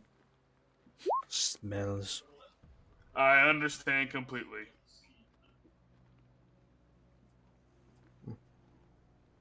It was a long time ago, though.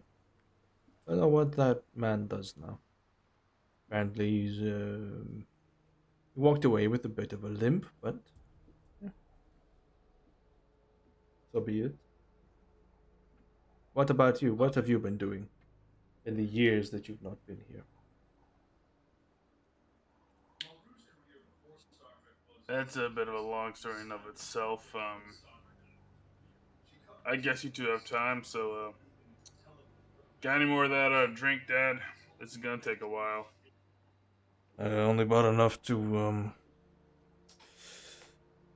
cover a night, but yeah, I'm sure I can spare a bit more. And sort of hands out a couple of beers. Well, let's see. Now, do you at least remember? Do you at least remember that last argument we had?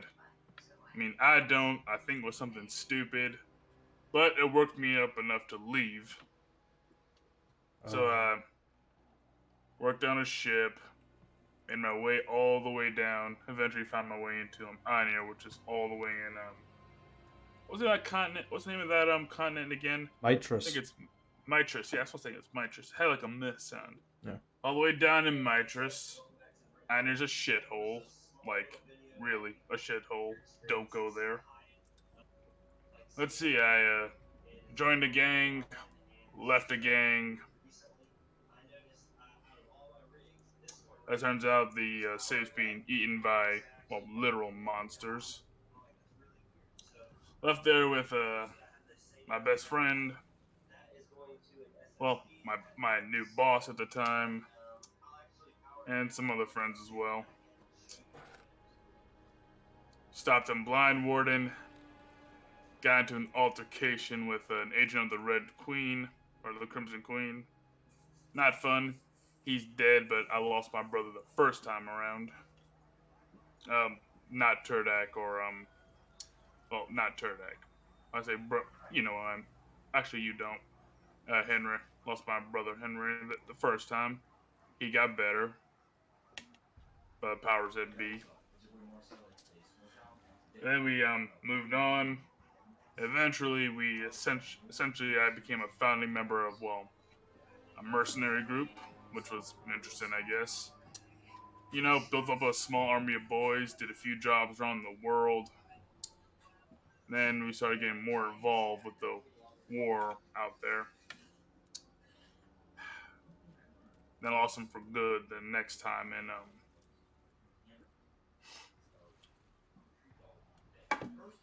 I forgot the name of Bannerfall.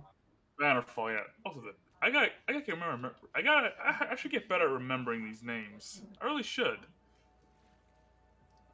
Lost him for real. I lost him permanently in Bannerfall. And you know, I've been doing a bit of street fighting on the sides. It's a whole thing. Fair. I've been through a lot. Sounds like it. But yet here you are back home. I'm assuming Yeah. not to stay though. Yes and no. Here, definitely not. I'm a little too used to having a bit of space now. But essentially, we're building up a well, the prince himself gave us permission to set up base in well, just outside Dragon's Crest in the mountains, the Mm. Velothi Mountains, right? Uh, Sorry, I forgot the name of this mountain already. it doesn't have a name. So It's we're gonna get no. There was a name. What it used to be. Spitz probably wouldn't know that. No. You know, We're it's set up. in a place called the Long March, which is like the long path. Yeah, we're setting up in a essentially we're rebuilding an abandoned fortress over in the Long March. We have dubbed the place Tir Calbis Corento. Apparently it's giant or some shit. It's a very Means long name. means mountain of steel and blood. Edgy, very orcish. I'll take it. And that's what I kind of do now. I'm a merc. An interesting I mean- life.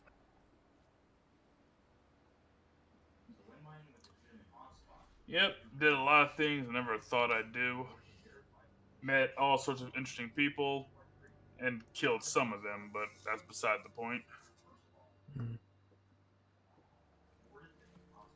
Sounds sounds exciting, but dangerous nonetheless. And can only wish you safety. Now and then. I appreciate it. And also, I think Beulah is the only one of us who's living a safe life at the moment. Mm. Don't know. I haven't heard from her in a while either. Yeah, according to Ortha, she moved even further north in a shittier climate. If I'm in the area, I'll go see if I can find her, but she's probably fine. And I won't keep you here any longer than you need to. Besides, I need some rest. That curse has left me a bit drained of energy, and I've ate all of the sandwiches. She really did. Yeah, she ate all of the sandwiches that your dad made. She looks tired. Like she's just woken up from a long nap and it's just not done anything. Well, I left some money behind with Dad, so I think he can get you more sandwiches soon enough. That would be nice, but I think a nice cup of tea and a nice normal bit of sleep will do. But, Then I'll leave y'all to it. Oh yeah, if you see, oh yeah, by the way, if Turdak comes back home, ask him how he liked his present from his little brother. I will ask. It's not a poop in a book again, is it? Well, no, I have a bit more money and a bit more class. It's something that will last forever. Okay. It's like snickering to himself. Oh, I'll leave. Oh, I'll leave y'all to it. Then I'm gonna head back. I don't do family reunions very well.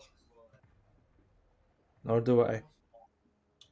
Yep, if y'all need me, just send a message over to well, the fancy new fortress that's being built. Will do. Yep, special wave and head right out.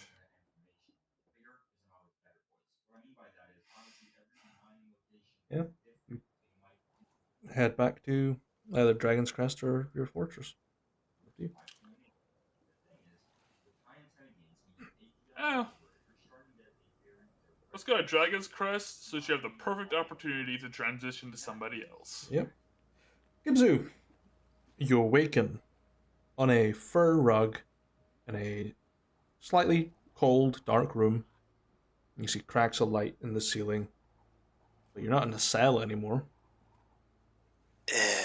Fucking head hurts. Hey, where'd you go, big tits? Get back here. You break that goddamn mirror. There is no response at all. All you see is a sort of dark room and then a set of stairs that go up to a trapdoor. That's it. Goddamn. It's a fucking wonder they haven't been overrun yet. Look at this. Not even a fucking guard down here. Gives you a start heading up the stairs. Sure, you open the trapdoor and you're just met with an empty, just plain of wind and snow atop like covered flagstone floors, and you see a couple of encampments on top where you see familiar faces moving back and forth. But you are not in the cells anymore. You're up top of a mountain and very cold.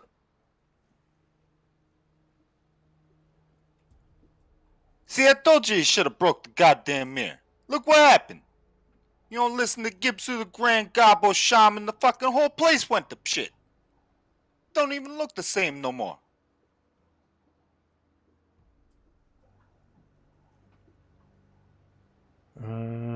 Who's gonna pay attention to you first? Vankin will pay attention to you first. Sort of walks over. The hell are you shouting about a mirror for? Oh, hey, it's the cat. Hey, cat guy. What did the fucking prince die? That dipshit sitting in front of the fucking evil mirror. What? No, you're in our fortress. About to get starting. Guy said he'd be here to start building today. Gibsu just take a second to look around. Oh. Oh. Where the fuck are we? On a mountain in the buttfuck middle of nowhere. Dragon's Crest is over that way. Points towards, the mountain. It's just pretty much almost entirely in taking up maybe a fifth of the horizon.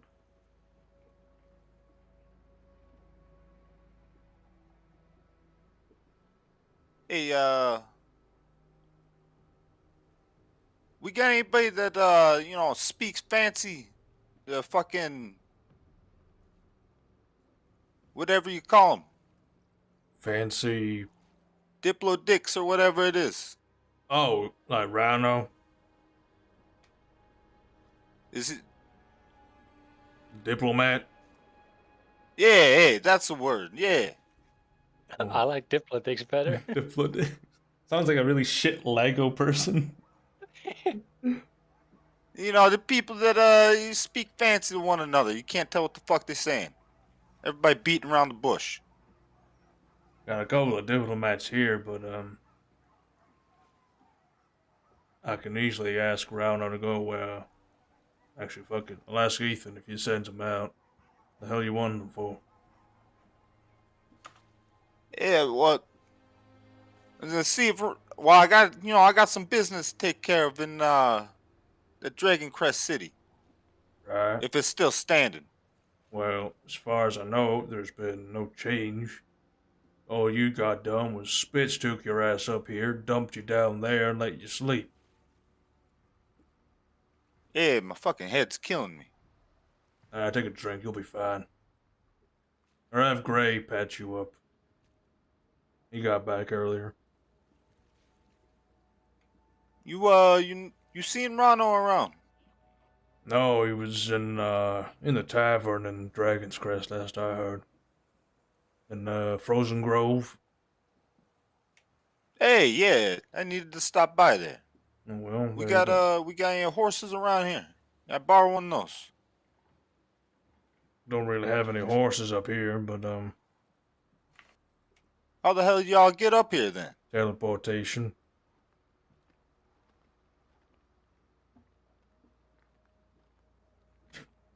No, Gibzu is the warhorse. I ride myself. Yeah. How far away are we? About 5 miles. Yeah, it's alright. I'll take care of it myself. It's Alright. alright. Have fun getting down this damn mountain. Yeah, I traverse worse. Probably. Alright. Good luck to you. There any gives you like look up at the sky. What time of day is it? You can't tell because it's snowing. It's impossible to see. All you can see is dark clouds and snow. Well, at least they'll never fucking find us. There any food around here? I'm kinda hungry. Throg was whipping up something. He said, I caught something in the forests down below. You got a frog for a cook? No, his name's Throg, not Frog. Throg. I think. Double G. You see like Gibzu like spell it out in the air for a second. Throg, alright. Yeah, I got you. He's like looks around the barren fucking fort again. So where the fuck is the kitchen supposed to be? Just points to the campfire that's got like a pretty big chunk of meat just rotating on it and a big orc just rotating it slowly. Over there. Yeah, that's what I'm talking about. Hey, thanks, cat guy.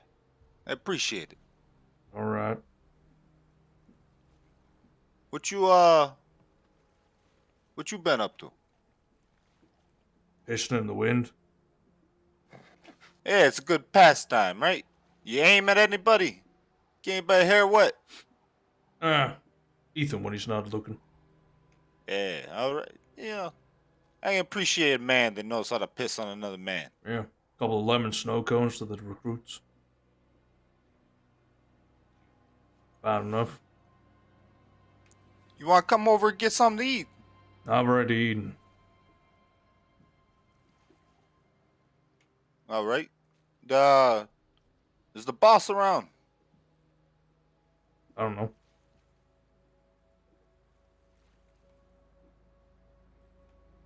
All right. Well, if you see him, you mind telling him I went to Dragon's Crest. Alright. It was good talking to you. Gibbs is just gonna walk past him over to the meat. Sure. By the way, the big the big half orcan war boss is sitting near the barbecue, keeping himself warm. Oh, I can't see him through the big chunk of meat. Absolutely. Whatever Throg caught, it was big. It's able to feed the whole army for like a day, solid. Gibbs is gonna walk up, his mouth watering, noticeably saliva dripping down the sides, and he'll look over at Throg. Hey, this done yet? Can I take some of this? Won't be ready for a couple of hours. Slow and slow. It's the perfection of barbecue. Right. You're So hungry. what if we hungry right now though? Rations. Got dried meat. We've got some sausages, bread, some green fucking leaf thing. Yeah, I don't need no goddamn vegetable. Get enough from that shit. You wouldn't imagine. Try a shaman diet sometime. I was a shaman. Hey, you too. Sorta. Well, what happened? Your tribe died too. No, I left. Didn't like the shaman lifestyle or? No. Gods told me to go elsewhere and pursue a love of cooking. And, as any good shaman does, goes to explore and teach the ways. Except the cooking, that's a secret. Hey, you know what? I don't know what gods you worship, but I can appreciate some gods that like some barbecue. This smells great. Good. Amen to that. You happen to see the boss around here? Sort of points over the big slab of meat right behind it. You're cooking the. I didn't realize you're that kind of people. But That's very stereotypical coming from a goblin. hey, I wasn't gonna turn it down. Barbecue dwarf or half orc No, that's a still bit end up pretty barbaric. tasty. Yeah. I come from a different tribe, but I'm not barbaric. No, the boss is dead right behind the slab of meat, warming his hands. Like peek around it. You'll I'll see raise a hand over the meat. He's right there. Oh, hey, there you are. Hey, I thought you was dead. Spit roast theory. No, you pay for that. God damn it, Throg, shut up. No, I'm not dead. It's good to hear. It's good to hear. Just 'Cause, trying to try my best not to freeze to death though. Fucking yeah, cold there. yeah. New place don't even got walls. That's being worked on. Workmen should arrive any day now. That was I don't really know how this whole chain of command thing worked. I think that's what Spitz called it. You seen Ronno around? Kind of wanted to ask him to go to Dragon's Crest with me. Got some business to take care of there. Unless we got a job we got to do right now or something. I believe he was in the city trying to work on getting us better contacts with the local populace. See if there are easy to handle missions around. Keep the people busy.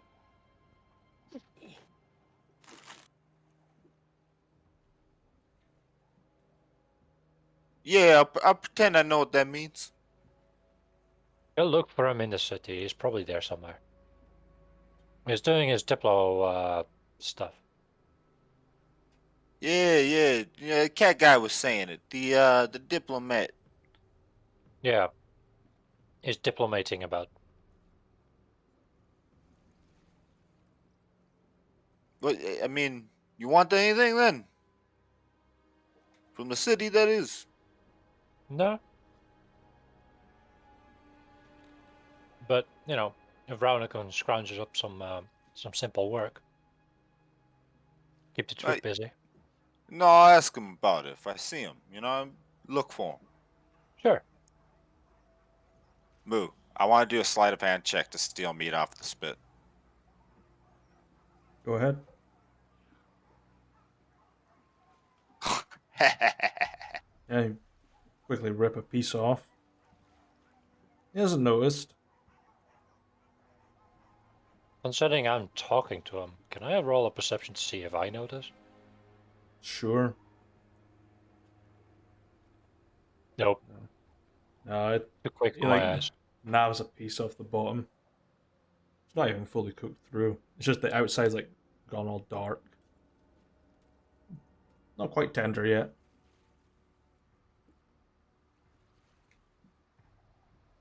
So, I mean, when you want me back here?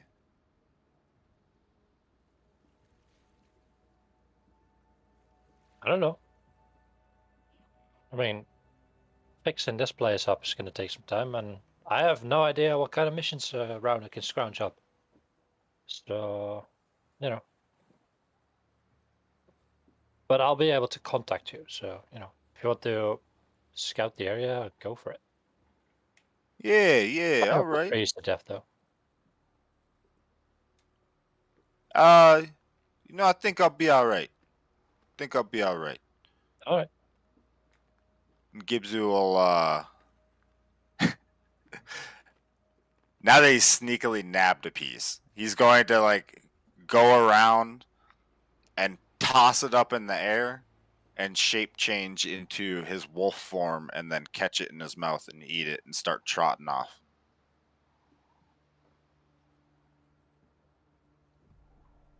Frog doesn't even pay attention to you. Excellent. And Gibzu will begin his journey to the Dragon's Crest. Swarm, Ravno, you doing anything?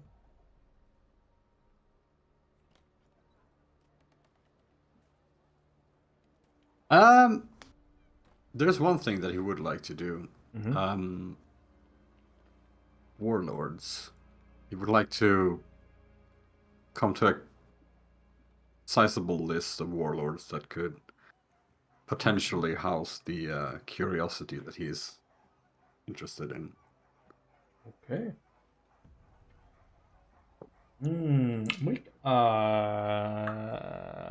How are you going to look into this? Are you going to ask around, or are you going to look into it through books and whatnot?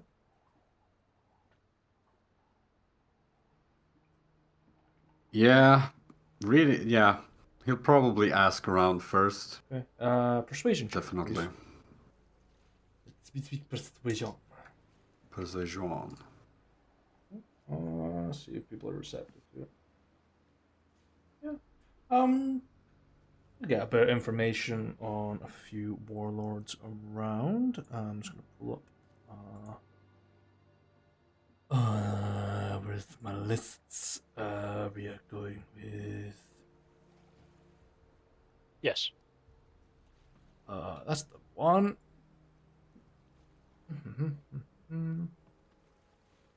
Okay. So I'm literally building their mercenary companies as well. What's my metal?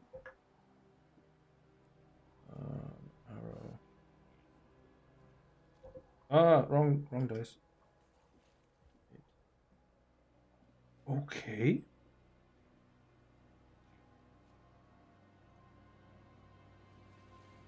Okay.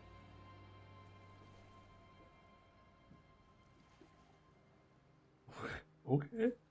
Okay.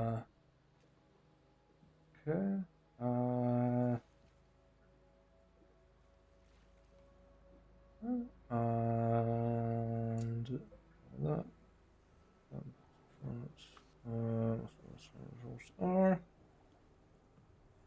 7.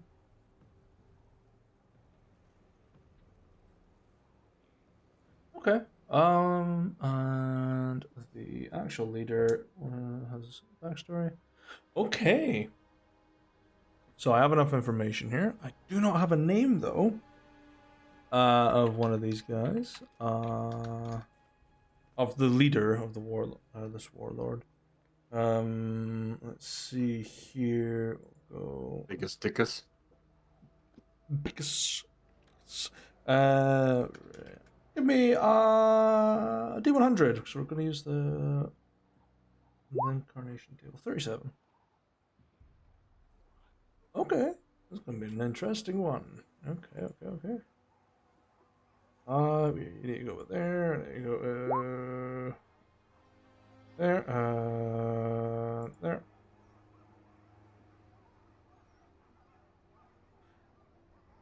Okay.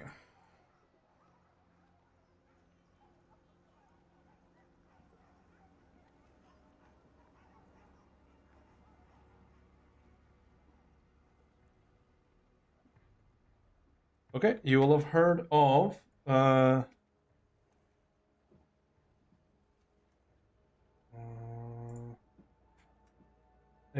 Firbolg by the name of Sir Varin Oakenfate, who is an anointed knight, who had a very humble upbringing, and runs a military,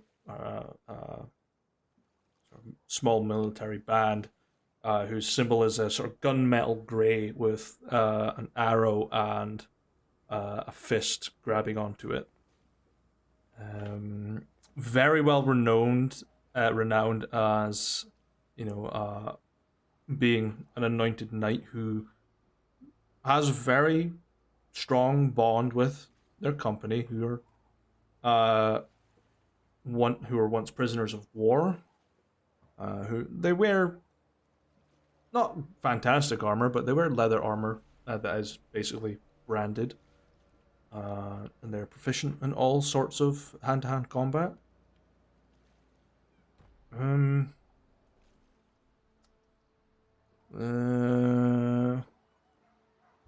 But in recent times, they have been renowned for a chance at redeeming their reputation due to a let's see, reasons for disgrace, for taking no prisoners amongst their ranks. So they've clearly committed a war crime and they're trying to redeem themselves. The name of this military band, I do not have either, because this is a rando. So we're gonna go with the Buton.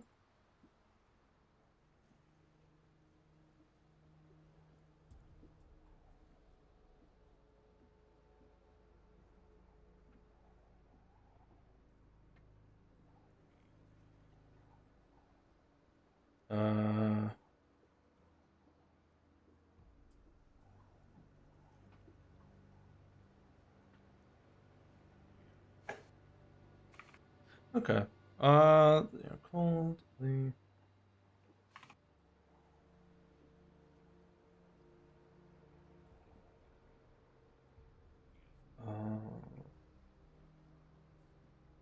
Where are they active? Company. They are active in 8 realms.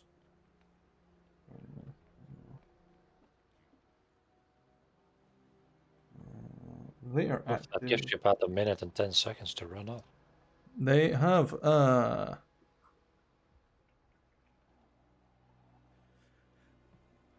fuck are they located? Apologies, I'm not quite prepared to rock around with that.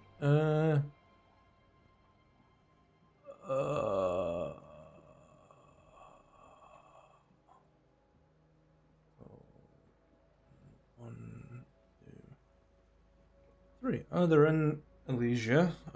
They operate out of D100. 98.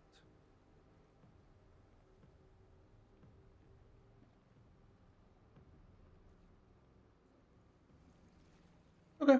They operate out of a place to the sort of far west. They operate out of the. That's where they operate out of. The wreck of the Roths or the Rothus. Yeah, that's one. Find a couple of other ones around. We'll just go with.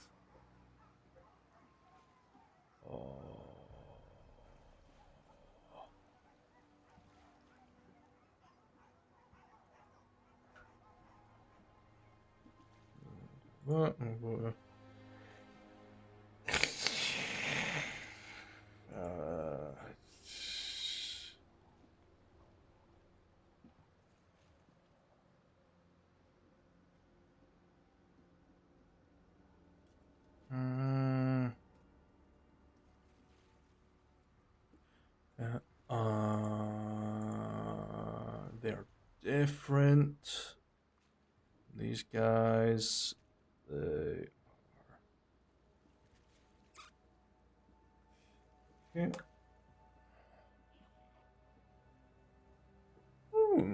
Okay. Okay. You'll hear about another pirate warlord by the name of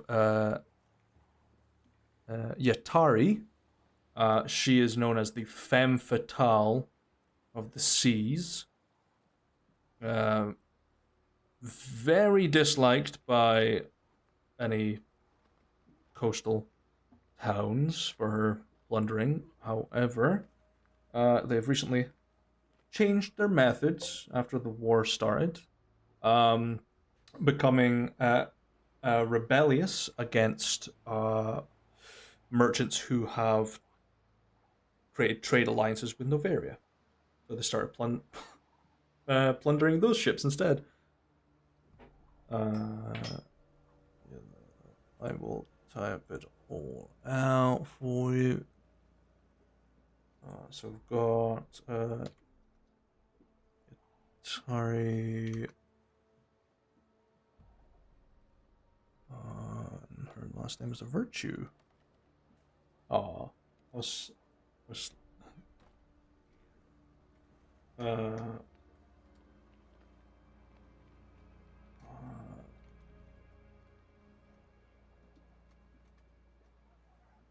she's tiefling. Blasia. The ship was named after their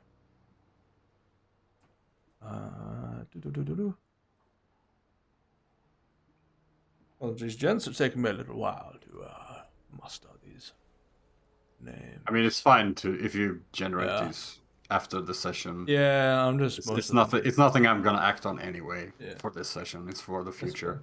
Yeah, I mean, I can just whip out the names of some people. There's probably It's so nice to hear Moo break his head. 3. Okay, so one more. And that will be. Okay, yeah, it's just a normal military company. Okay. We'll do that. 70. Human. Okay.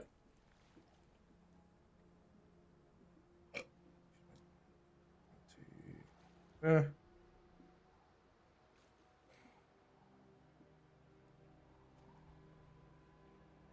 So,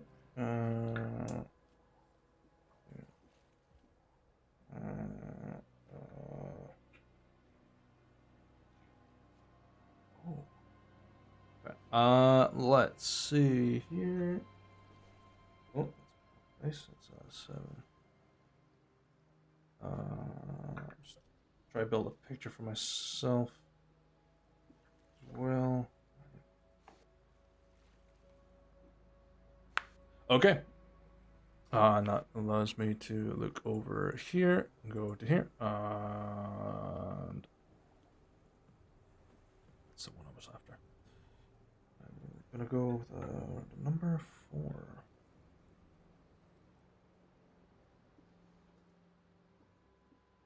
Okay.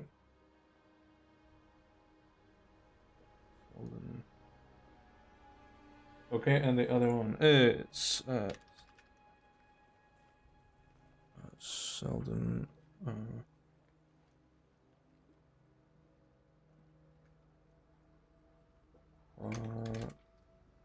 Human criminal lord for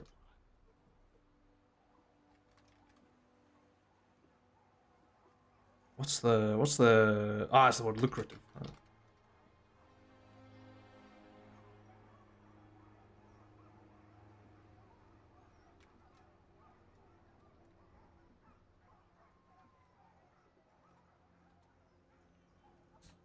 There's the last one, Selden the Silk Touched.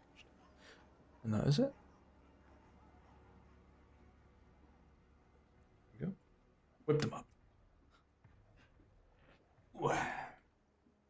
Come up with the band names later.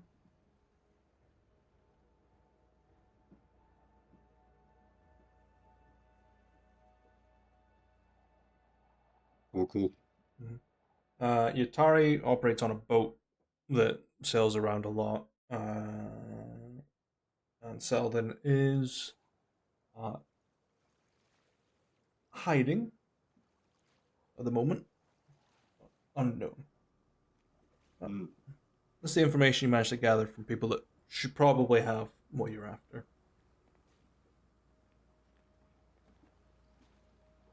All right.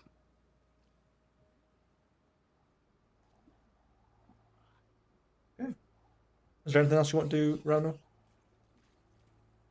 I think I'll just wait for the convergence with Gibsu. That will probably happen. Okay. Be convenient that way. Anyone else got anything they want to do during the day? Nope. Once Swarm finally wakes up, he is going to go back to the city. You'll end up, probably end up being there before Gibsu does. You'll return to Dragon's Crest about an hour or two before Gibsu arrives. Okay. You have a wonder. First stop, the tavern. The Frozen Grove. Yeah. You enter through this structure and you see the place is relatively busy. First thing in the morning, the barkeep serving breakfast. You see Rauno sitting reading away in the corner after not reading, like sort of filling out notes of information he's gathered. Someone drawing him in the background, which seems a bit strange. A couple of other adventurer types sort of floating around. Other than that, pretty nice and warm. Yeah, we'll make note of Rauno in the corner and make my way to the barkeep. Who is charged today? 87. Uh-oh.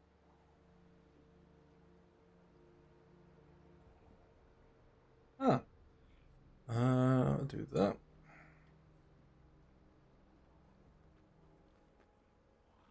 We go there. We go to there.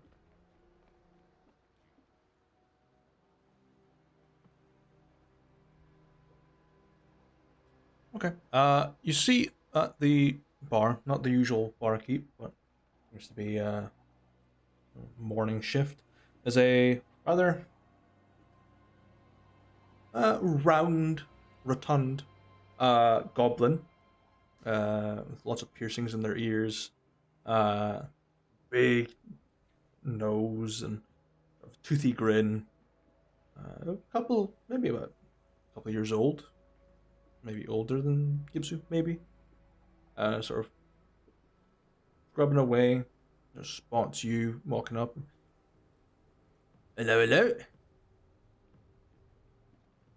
You have blood butter. Shit, of course I've got blood butter. I'll get you some. His heads down and comes back with a bottle of it.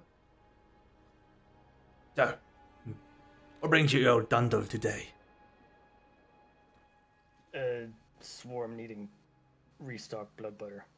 Case, preferably. Have you got the one? Fresh out the Nope. batch?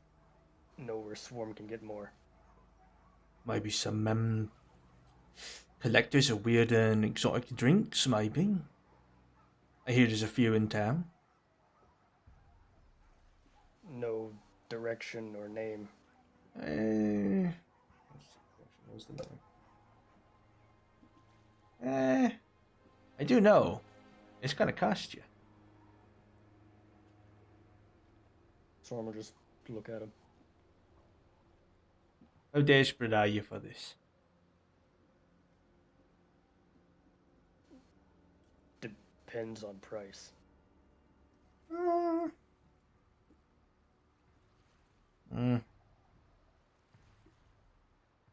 I'll say, I'll be light on you.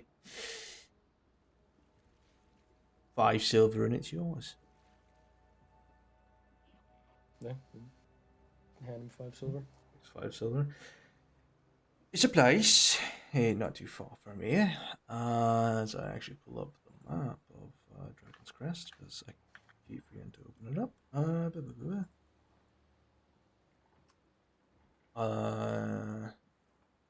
Here's the one that Dunbar would know. The Hag in the Corner, the answer. You gotta just come out of here, and you head down the main street, and you'll come across this shop cauldron hanging off the signs. Called the Hagen Cauldron. She makes all sorts of weirder drinks and collects some more exotic ones. Sure, you'll find your blood butter there in higher quantities than what I've got.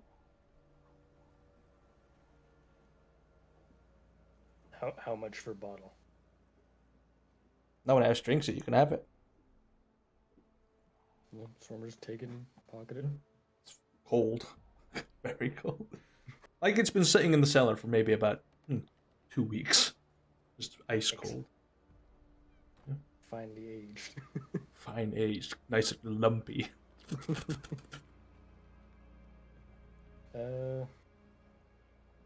Yeah, with that, Swarm will just turn around and walk away from him. Okay. So you're heading to the Hag and Cauldron, I'm assuming. First Swarm is gonna walk to Rauno. Okay.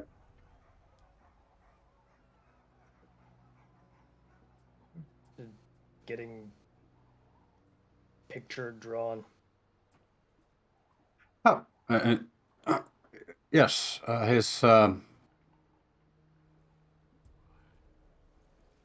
taking my likeness, as it were. It's for his works.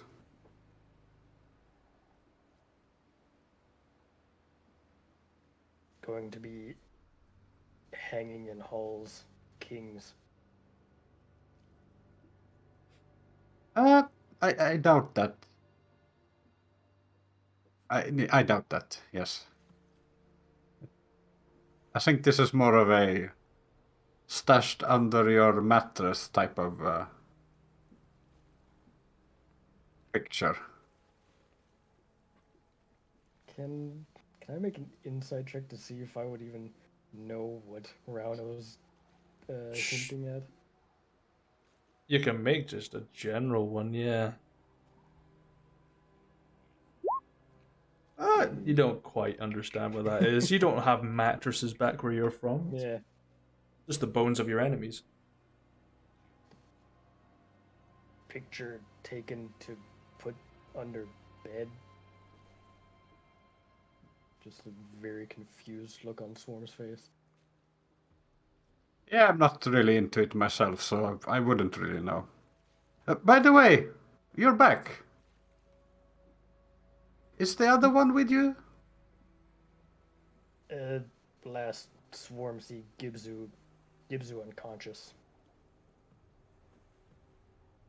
You left him unconscious? Spitz took Gibzu from dungeon brought him to new residence. Ah. He should be in safe hands then.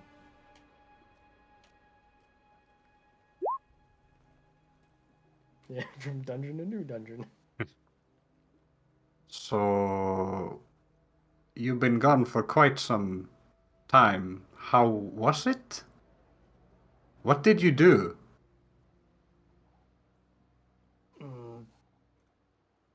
Explored underground city, met with old King Oterion.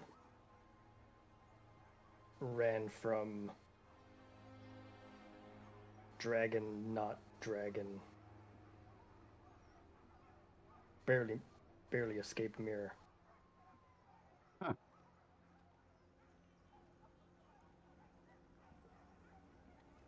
That's all too strange. Sounds like a wonderful excavation.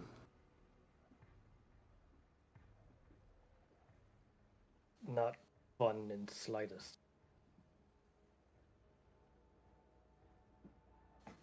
Both Swarm and Gibzu almost die. Why did you go in there though? Swarm see version of self, very powerful. Big bow. Ah. It's all about the size of the bow, is it?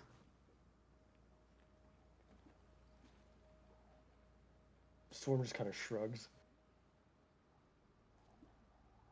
I think you have a pretty big bow, so, you know. Shouldn't be ashamed of your bow.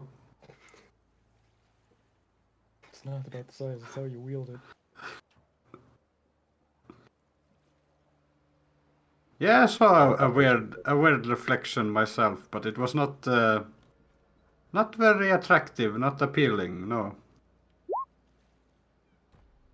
Swarm was a bit deformed in mirror. But nothing Swarm not used to. Yeah, you do have that ball sack on your... Yeah.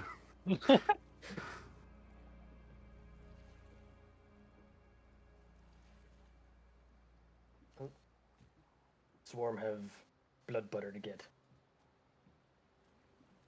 Right. Well, good to have you back, I suppose. And good luck with the butter.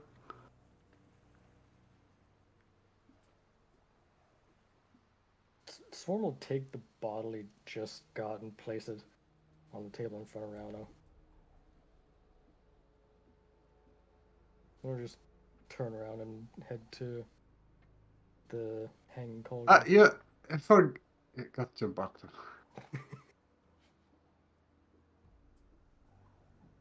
Just looks at it. Moves to another table.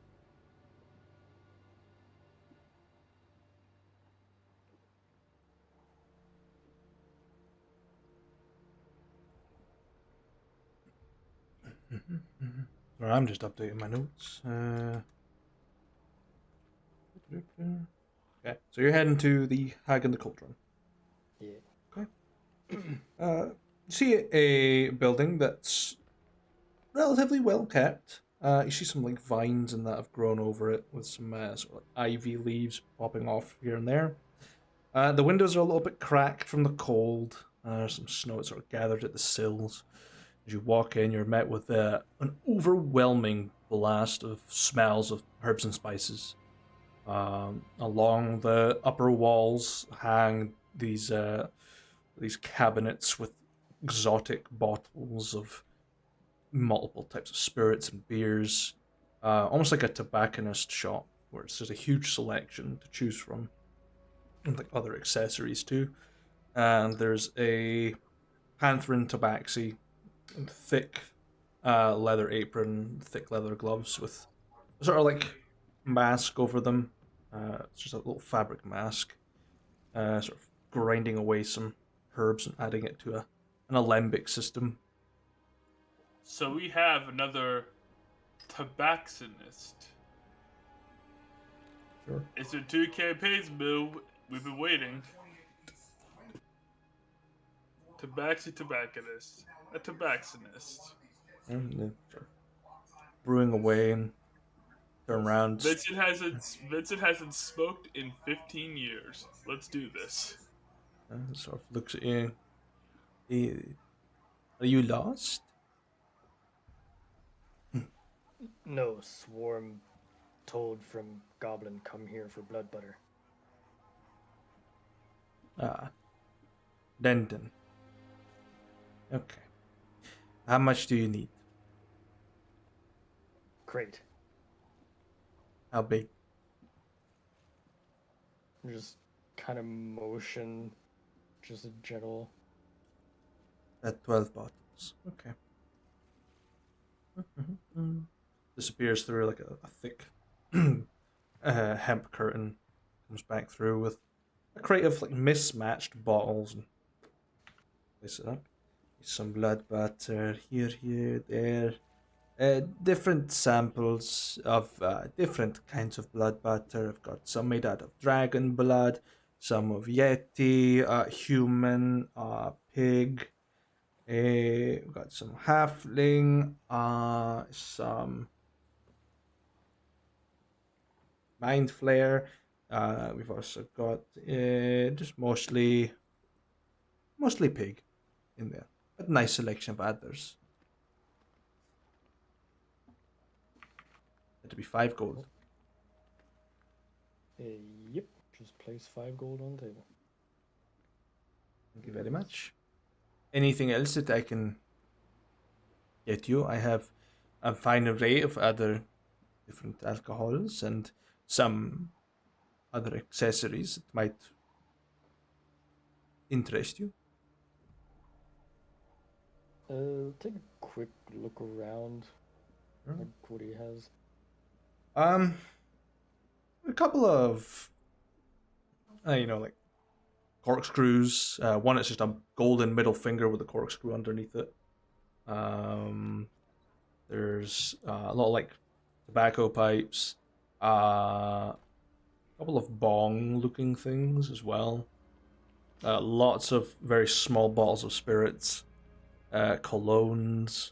Pretty much lots of collector's items, essentially. Very rare things. But seems to sell some teas as well. Like lots of bits and pieces. Mostly alcohol. Alright. Know where Swarm can refill potion. Healing. I mean, I am also an alchemist. This is the reason this place is called the Hag and the Cauldron. I'll pull out the bottomless flask. It's quite old. Pulls the cork out. Right. I'm going to empty this out and clean it. And refill it. How much do you want it filled? How much for full? I will need to see. I will fill it with water first and let you know. As I pull up filling flasks.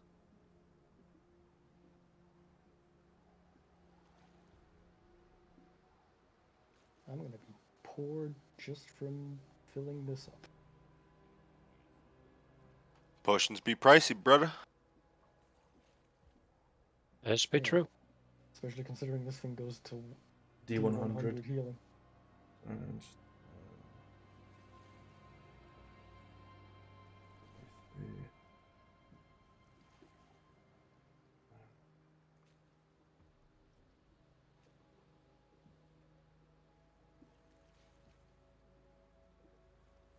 I'm just gonna pull the calculator actually, be quicker. Is it plus 11 plus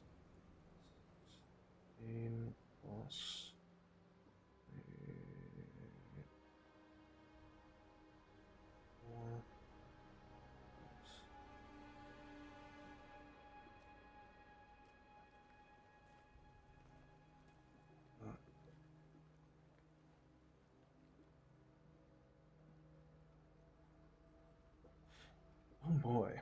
It's just a standard healing potion you want, or is it a greater? Greater at this point. Greater. Okay.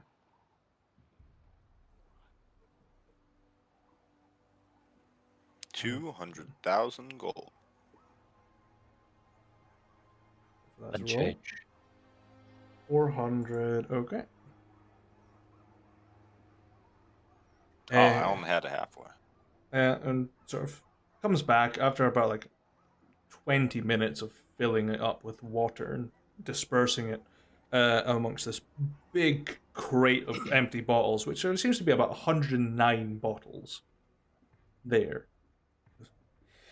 It's about 109 bottles worth of liquid, so you'd be, for a greater healing potion, you'd be about 43,600 gold.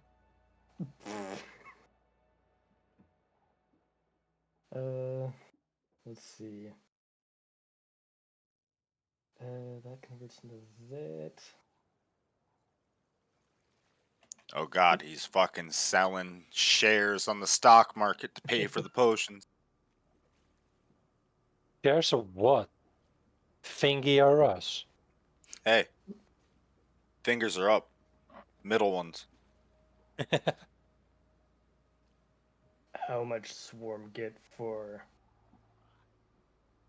I'll just look into my pocket. 1,600 gold.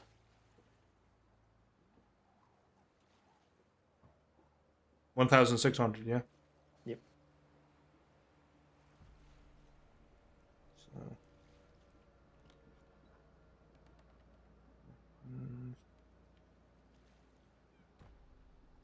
About. You'll get a D6. Jesus.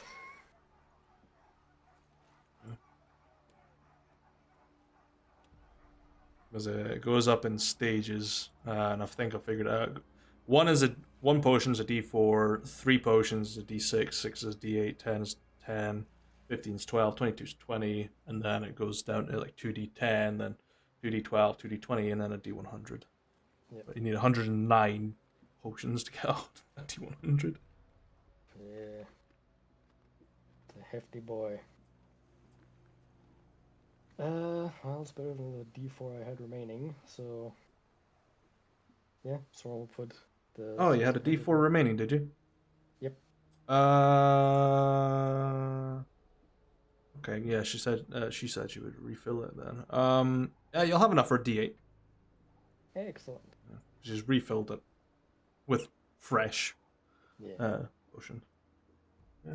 Yeah, you'll get a D8 out of it for 1,600. I'll just pour out my pocket worth of approximately the right amount.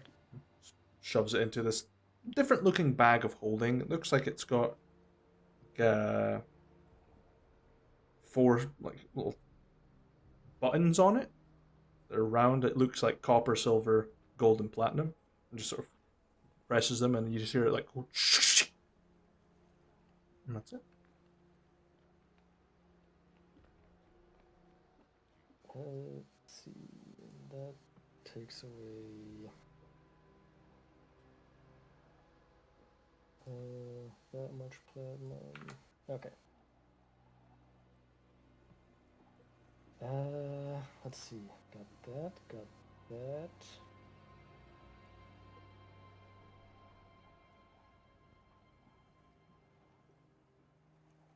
Yeah, I'll take the. Oh, right. Swarm also find wine, perhaps appraise, and I'll pull out the 3.5 bottles of ancient wine that I have. Take a look over it. Uncork it. Preserved in olive oil. Definitely a time before the winter came along.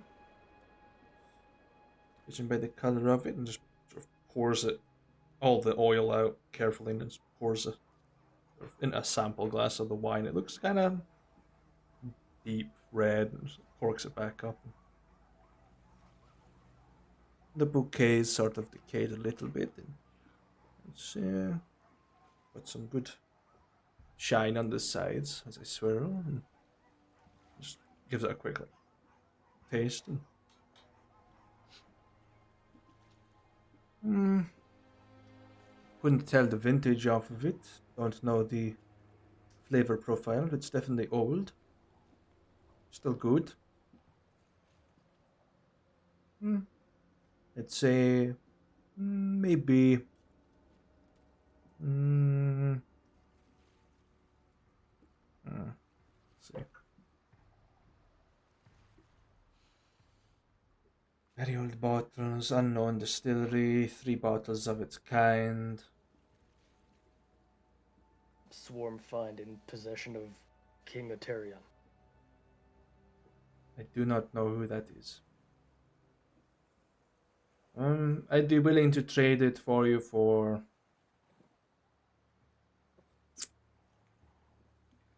2,250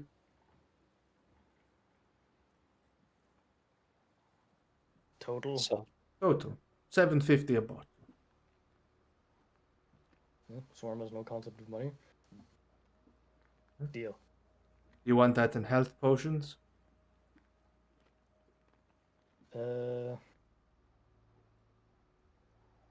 How much for half? To fill it halfway? No, half of gold. 50.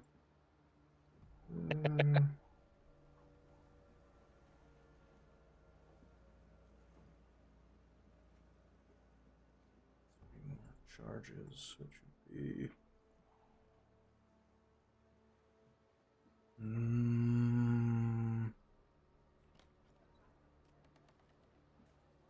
Making the DM do math. should be damn right. I'll give you 4.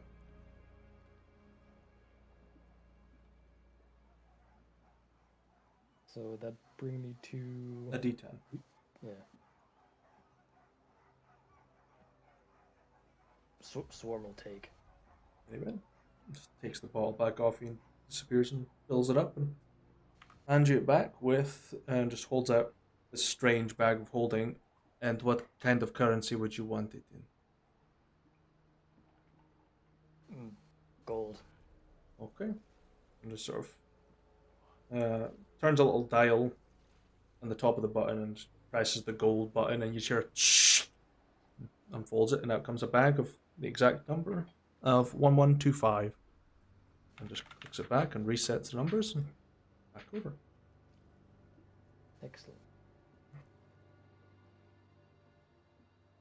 I love a bag of golding. Yeah. And that's all I have for him. Okay. So In the meantime, though, Gibzu, you'll arrive in Dragon's Crest.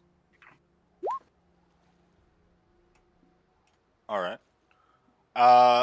Gibzu is going to stay wolf form and head towards the frozen grove, sniffing out to see if he can sense Rano.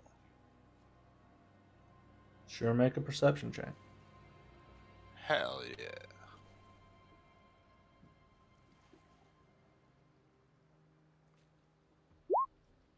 $23. Through the stench of the people wandering the streets and the smell of wine and spirits and beer floating through the air near the tavern, you can smell Rauno. Sort of just a lingering scent, mostly. He's there. All right. Is the door open, or is it the type of a door that would be latched? That is a type of door it needs a human-sized person to walk through. Damn. Fine. gives you a change bag. Begrudgingly, while glaring up at one moo face-shaped cloud in the sky. Is it good?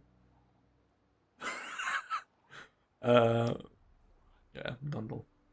Yeah, I mean, you can walk in and the Goblin Barkeep will spot you. Ah, a brother. What brings you to Dendo today? Hey, hey, you seen a dwarf like this big, dress all fancy like? The one over there getting his portrait taken? Yeah. Oh yeah, that is him. Look at that. Hey, say, you got anything? Man, I'm fucking starving. You got anything to eat in here? What you want? Meat. Kind. I mean, what you got? Got some snake, we got some fish, we got elk, we got a bear. We got some giant slayer as well.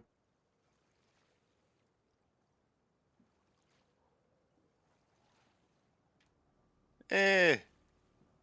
Hey, you know what? I never tried snake before. Why not? Okay. Disappears and comes back with eel instead of snake.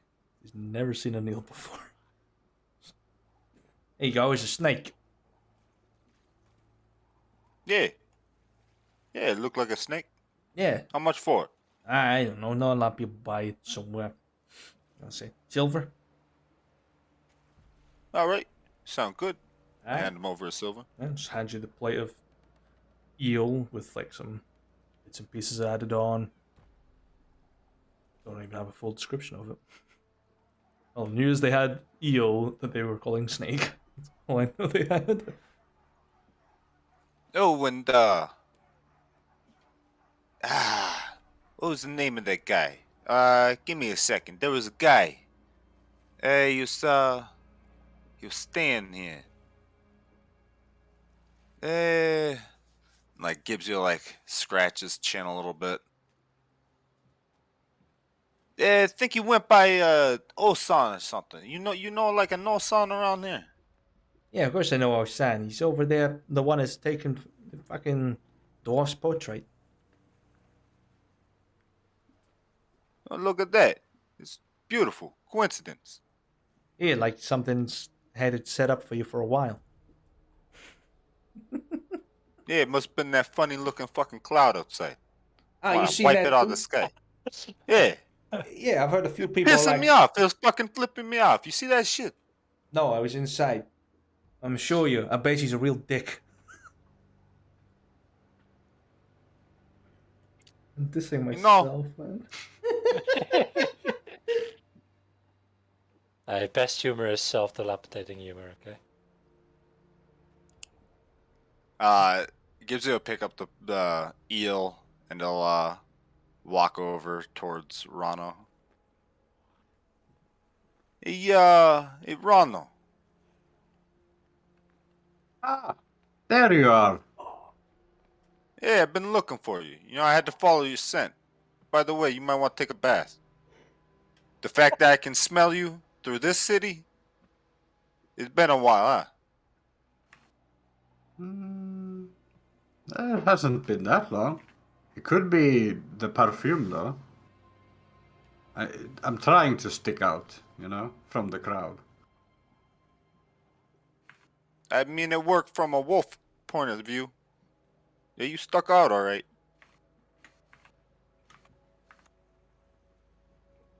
Oh, what can I do for you? Oh yeah. Hey, thanks for reminding. You want some of this snake? By the way, you ever had snake? How the fuck you eat this thing? Uh, Definitely had some sort of serpent, yes. Nothing like that though. Hey, you know, nothing ventured, nothing gained. You want a piece of this? I just ate. I'm good. Yeah, suit yourself. So, There was something I was gonna. Oh yeah, hey,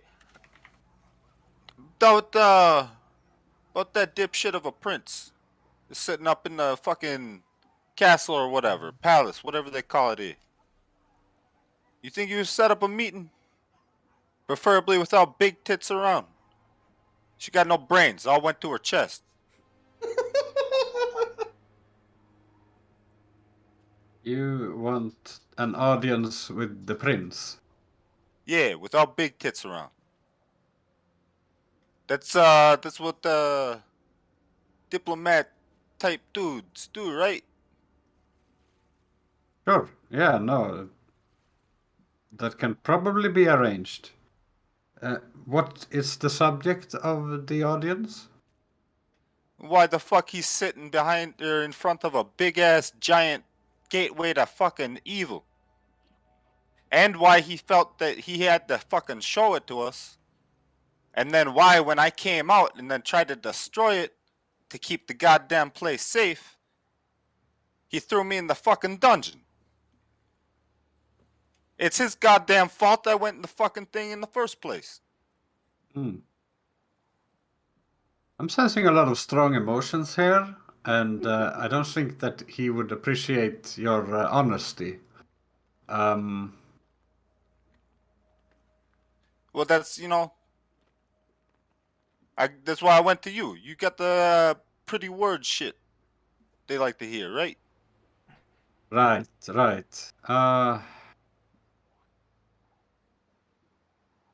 This could be a difficult one to resolve. I can definitely do an attempt. So you simply want to know why all of this. Yeah, and what he's gonna do about the big fucking mirror thing. If he knew what the hell it was before he showed it to us. All right. Yeah. No, I can. I can see if I can lend his ear.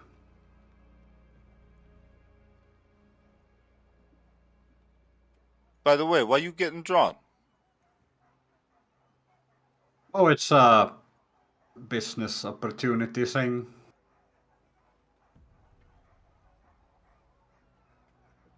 Right? That I asked the barkeep. Nice guy over there. That old son. Yeah, it would be.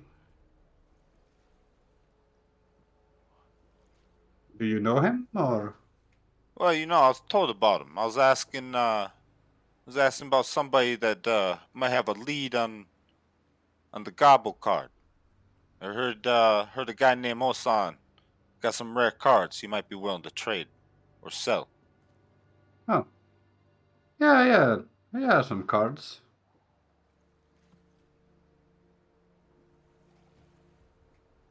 You seem like a nice guy, or Yeah, he's a wonderfully strange man.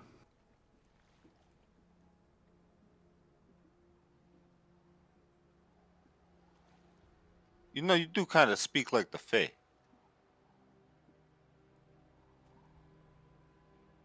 Not sure if that is a compliment, but I shall take it as one. Eh, they do the whole flowery talk shit too. Ah, well, thank you very much then. Yeah, no problem, no problem. So, while we were in there, what were you guys doing? Well, gathering some information and cracking this book. It shows you the survival guide. Oh, you want me to teach you how to survive somewhere? It's, I mean, it's mostly to get a better feel for the land and all that. That's where, probably gonna stay here. And, I mean, it was mostly to give to the troops, but I wanted to make sure that it was good information and all that. So It's a good job. I mean, make sure you're not feeding them some bullshit like big tits. I wonder how baked tits would taste like. I don't know. You can go ask her. Maybe not her baked tits.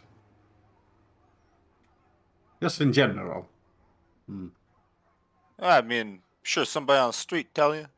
Pretty cheap.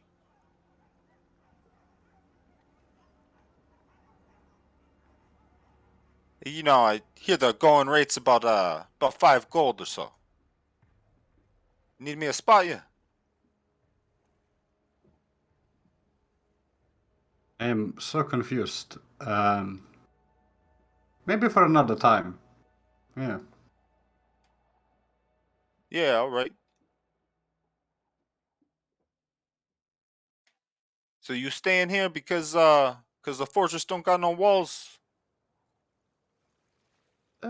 Yes, I would say so. It is a pretty good reason, don't you think? Yeah.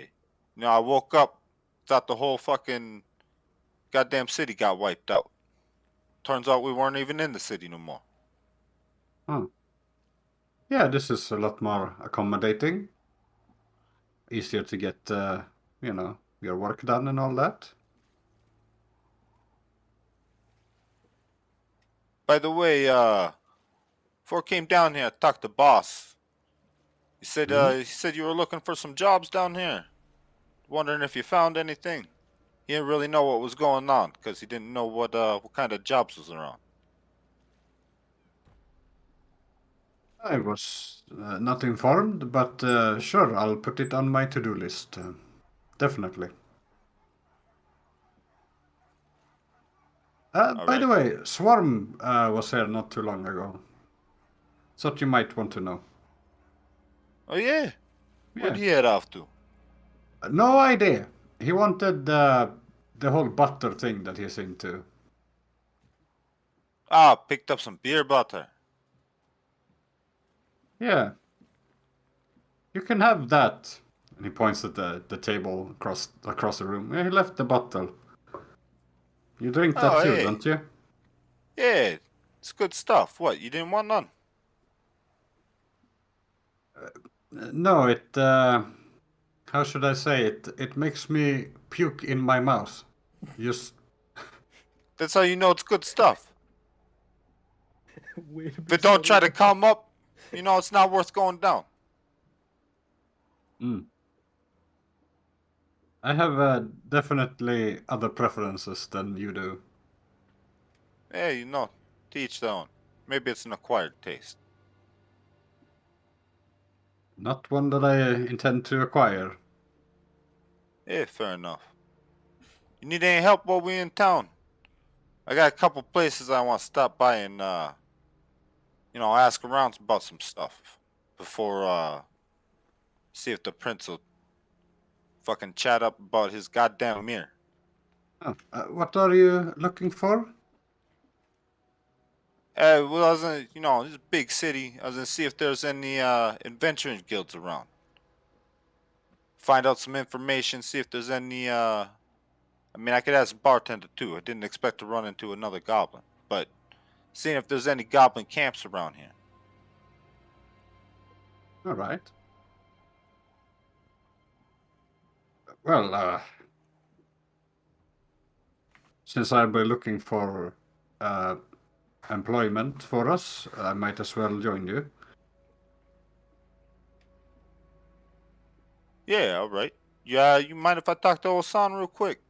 When I guess when he's done drawing you. Yeah, I'm not sure he'll ever get done. He has been at it for hours, so All Yeah. right. Well, I ain't waiting no hours. Hey, you there with your name Osan? I am currently busy drawing likenesses. But yes, I'm Osan. Hey, I heard you had some cards. Of course. You do trades and sells. Yes, for the right price or right collections. I suppose you happen to have a gobble card. You know, on split. I did. I traded it a few days ago. I knew I should have stopped here before we went and visited that damn fucking prince in his stupid mirror.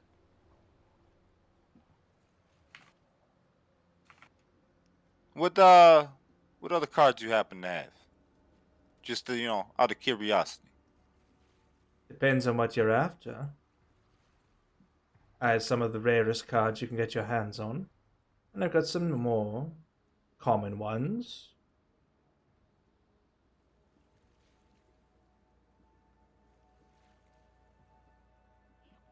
Did Onsflit have like a close friend Mm, in the made up lore let of this me see. Mm, of this lore in the lore? Unsplit.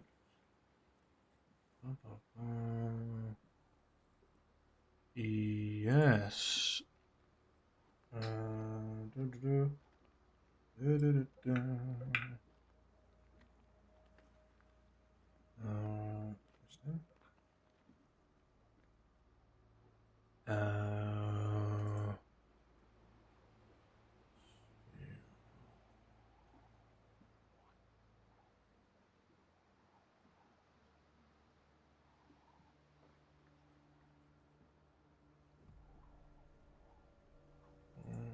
Pulling up some.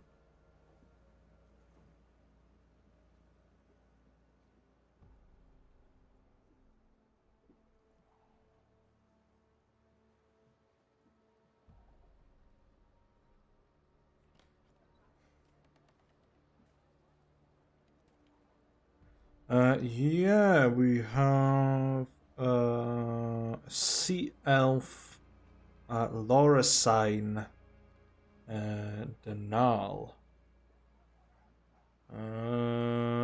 Appeared alongside on Split in their debut.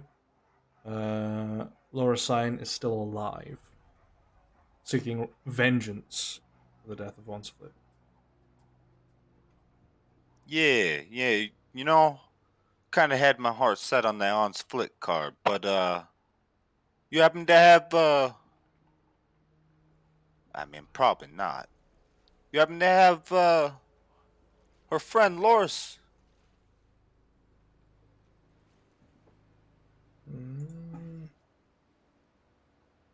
Laura Sign. Yes, I may. Also, if you got chocolate cats, I'll buy those. No, I don't deal with the chocolate cats. I simply break them open and take what's mine. Yeah. Besides, I have no real need for the Cats of Curiosity anyway. I get all of the cards as an advanced copy. But yes, I have Laura signed Denala.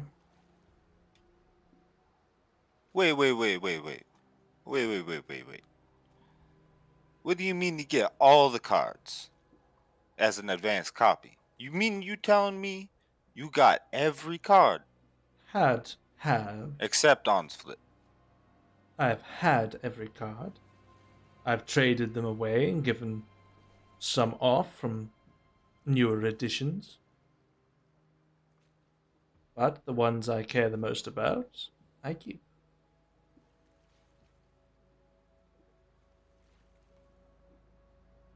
But I get every single one to check that everything looks right, and I approve of them, and I keep behind the first ever copies. I don't know how you got that gig, but it sounds real nice. It is. And sort of fishes around and takes out a small deck of cards and turns them over. There's a good selection. A very hard to find card to get Laura signed. There's I think there's A Rona with a holographic. One which you've already got. There's the Kara with holographic, and Titania with holographic. Mary Duclana with an alternative image. And you get Laura's Sign. There's a couple from the War Mages books as well. Oh, they got cards for that one too. They're brand new. Relatively.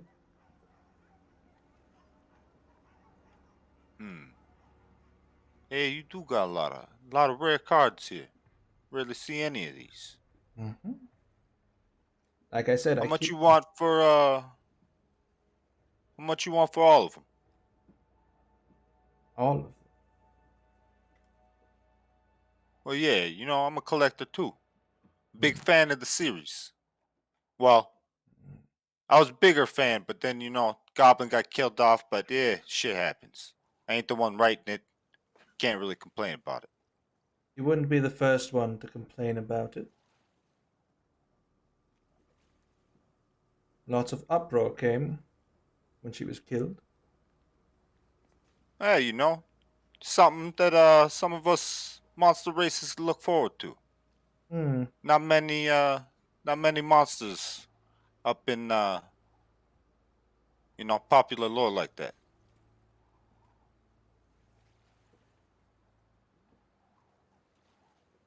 Sell it to you for 240,000 gold. You do trades? Of course. For cards I don't already own.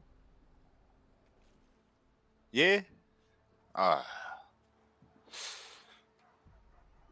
know what? I think I might have some cards that you don't already own. Gibbs is gonna reach into his pack and he's gonna pull out this glass case covered in covered in symbols. And through the glass case you can see a deck of cards. And he's gonna set it on the table. What you think about those? You own some of those? I mean, they're not, different set. I don't really know how to get into it, but I mean, the cards, you see it right there.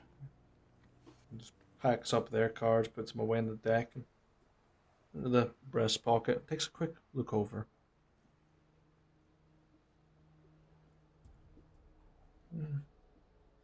I've been around for a very long time. I know danger when it's sealed inside a box like that. To trade pieces of cardboard for something that could change my life entirely, for better or for worse, I'd rather not.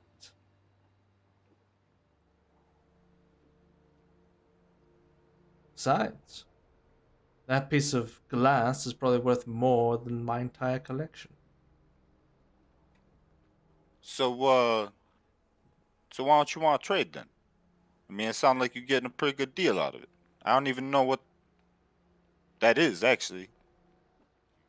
Sentimentality. I have a very deep personal connection with each of these cards that you are after. I was more than happy to trade Onsflit because I know someone that I can acquire another one from.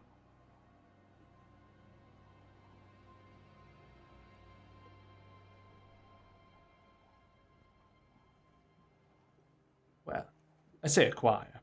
Get the first copy of the new one. What, they making a new one? Of She course. got a different pose or something? No. It will be released when the next volume comes out. Which will be soon. Yeah, it's on volume 8 now, right? That is correct. I hope it's not as hard to find as the other ones. As far as I know, it will come in two different forms, a graphical version and a written one.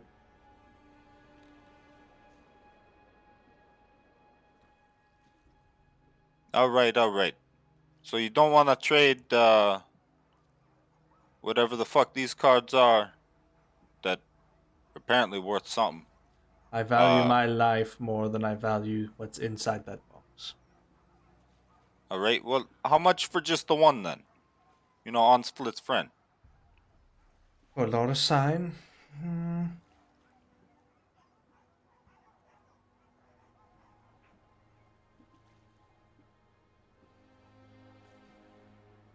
1,700.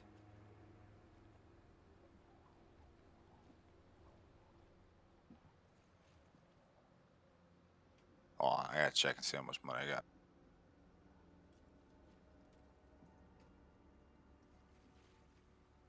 How about what about a holographic Corona? You got one of those? Of course I do. It was in my collection and I just showed you.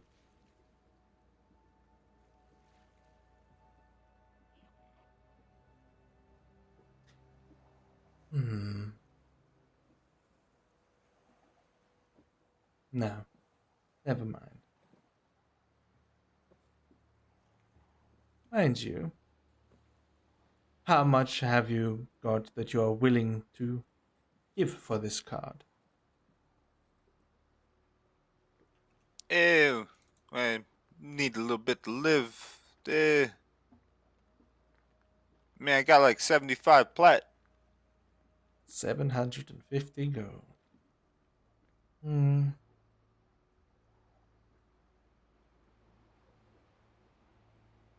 If only there was someone there with an understanding of the value of 75 platinum. Well, Someone in the diplomatic division or something.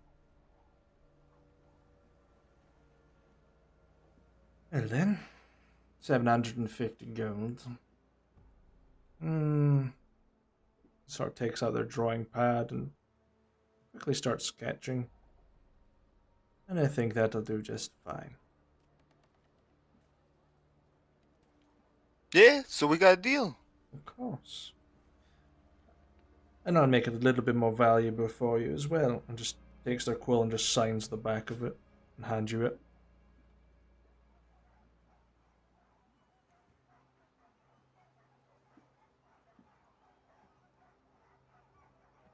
You Ms. Kind of like look at the back of it. I'm guessing he doesn't sign his books because nobody knows who the fuck he is. No, no one knows. You famous or something? I Because would. I'm pretty sure you just lowered the value of this card. Oh no, I definitely didn't. I don't give out signatures often. I don't even give out my name often. Hassan is just a pseudonym. A ghost name, so to speak. What's you holding Oh, your you hand? dead? No, no, no. It is a way to disguise my true identity when I'm out and about. You see, I get all the first cards because, well, frankly, I made the people that are on them. I write the pages that you read. Gibbs would just like squint at him for a moment. Don't believe Like me? look back down at the card. You don't believe me? Here's the advanced copy of Volume 8. It's unfinished, but I'll let you read the first page. He'll squint even harder at him. He puts it down. Well, let me ask you something then. I mean, if you actually the person that write these and get all the cards made and all that, then why you telling me? Because you spent this whole time, nobody knows who you are. I spent like a year trying to track down who you were because I was trying to find, the on-split card forever. Couldn't find it anywhere. I was wondering if I could get you to make me one. Obviously I never did find you. If you are who you say you are. Please, I'm not a manifestation of your wants. I'm not dangerous. But I am the author of Battle Maidens, as well as War Mages. It's often I just like to keep my face hidden away. I don't like the fame as much as the next person. But if someone has an inkling it might be me, then I will tell them. If they don't believe me, I show them a new copy of the book. Which you're more than welcome to read the first page. I'm sure you will find it enthralling. All right. I'll bite. I'll take a look. And I'll like gingerly open the cover and glance down. It's a scribbly mess with like lots of like side notes down the margins and like other notes and like drawings around the other pages. Quickly like scan through it, and you get to like maybe halfway through, and it's describing like this journey, which seems to have been like a cliffhanger, sort of this end of like a big battle that's happened in the fictional underworld. The Battle Maidens universes takes place in, and you see like a quick dialogue mentioning, that it's going to take a little bit of effort to bring our friend back.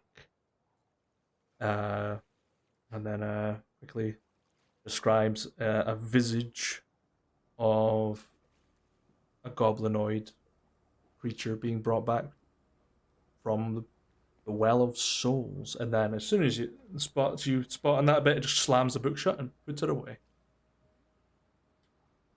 Gibbs's eyes will go fucking wide for a minute.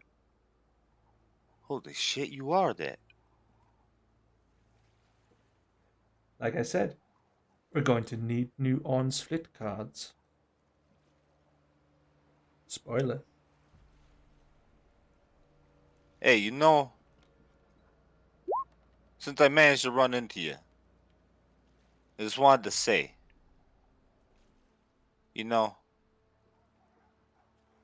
I appreciate you putting a goblin in there. At all in the first place. Well, I believe that... what's the motto I usually have? Horniness is universal. Yeah, you damn right. Now, with me getting back into my illustrative works, it will be even more universal for those that can't read and enjoy a nice visual aid. And then he'll like kind of glance like slowly over at Rano. And then like back over to where he was drawn.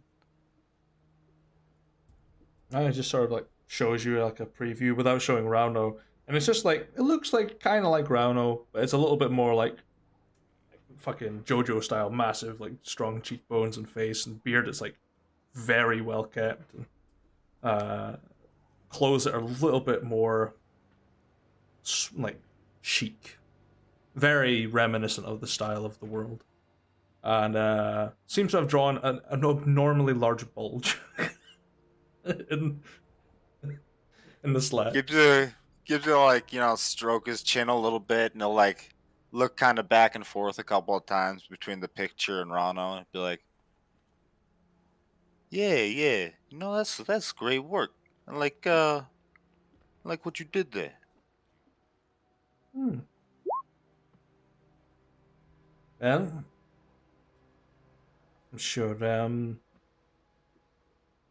he'll enjoy his royalties. Just depending on how ironically hard gained they are.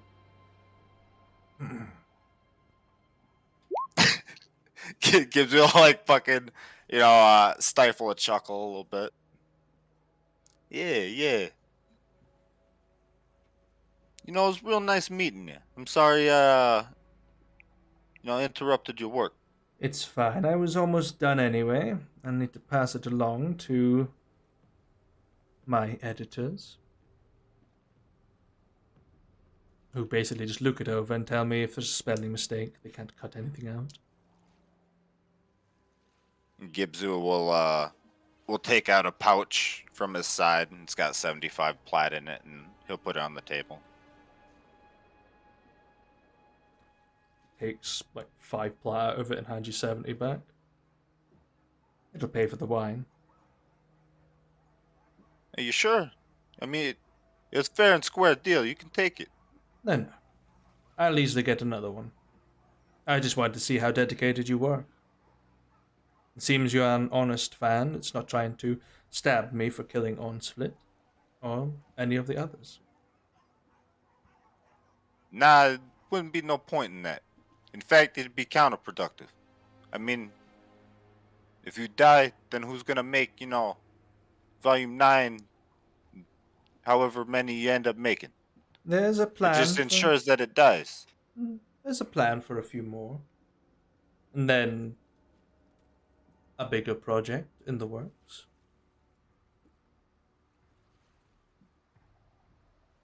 I can't even remember what the crossover event was called, if I'm honest. The fuck did we call it? I don't remember. You were gonna cross over with the. It was War Mages and with Battle us. Maidens. I can't remember what we called it, and it was really good. I forgot what we called it. You know, it's sad that we have forgotten that we were recording at the time, and it's probably somewhere on YouTube. It's too hard. Too hard to go back and watch. I'll remember it. I'll scan back. Yeah, but through it gives everything. me something to do during work. I wish I had time during work to even just fucking flick through anything. Never mind. Yeah. Well, again, sorry I bothered you, and I look forward to buying Volume 8 when it comes out. Hopefully I find it in a store or something. I'm sure you will.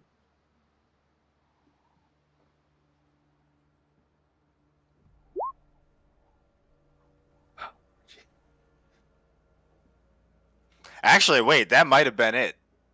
No, I think that was like the joke title of it. Can't remember what we were going to call it though. I don't remember. No, I'm looking back through the Roll20 chat log. It's the one that was it. Maybe it is. Oh yeah, Battle Orgy. Yeah. That's the one.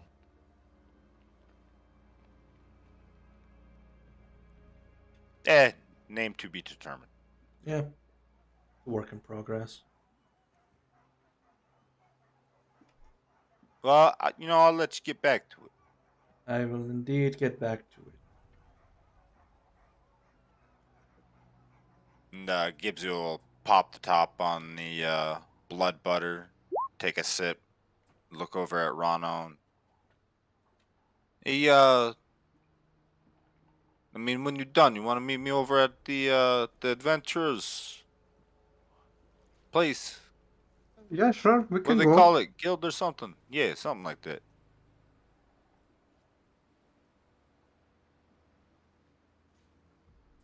I was waiting for you, sorry. Well, he's still drawing you. You gotta sit still for it. You're gonna be a star. Nice finished. Yeah, it better be finished, so I can't Yes, I'm stay finished. here forever. Yeah, you look very satisfied. I'm sure the readers will be satisfied also. Mm. Sure. To be determined. I'm sure your likeness will use that magic staff. Off. Just gives you a little wink and just drinks their wine. Yeah, it's quite handy. Of course.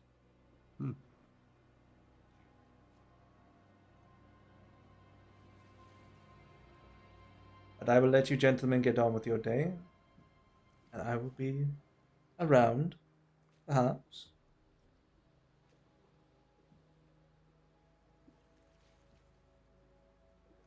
Gives you a, give Osan a nod. Stand up and head over towards the goblin at the bar. Okay. Dendel, yeah. Hey, I never did catch a name. Name's Gibsu, by the way. Name's Dendel. Yeah, it's nice to meet you, Daniel. You happen to know any goblin villages or camps around here? Yeah, apart from the ones underground. Not much. not even got names. Sort of like I don't know what the word would be. Survivors of some adventuring types. You know, they sort of banded together. Been around there a long time. Yeah, they've been around there a long time. Some of them got wiped out again, but you know, they always come back. How would I go about finding that place? You just need to take a look around in the outer walls and find your way through it's a warehouse called Warehouse 3, and there's a little sort of like trap door, and you go down that, and it takes you down a set of stairs. You head in. There's a sort of big open cave. It's been used as like a wine cellar, and it's just been repurposed for refugees of goblin types. Okay. Thanks for letting me know. Thanks, Hoping no worries. hoping I can get some information. I'm sure you will.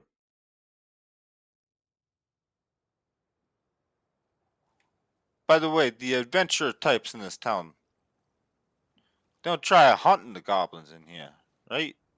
No, mostly they just don't understand what goblins do. No, you're gonna show up on our property and you're just gonna fucking start raiding it.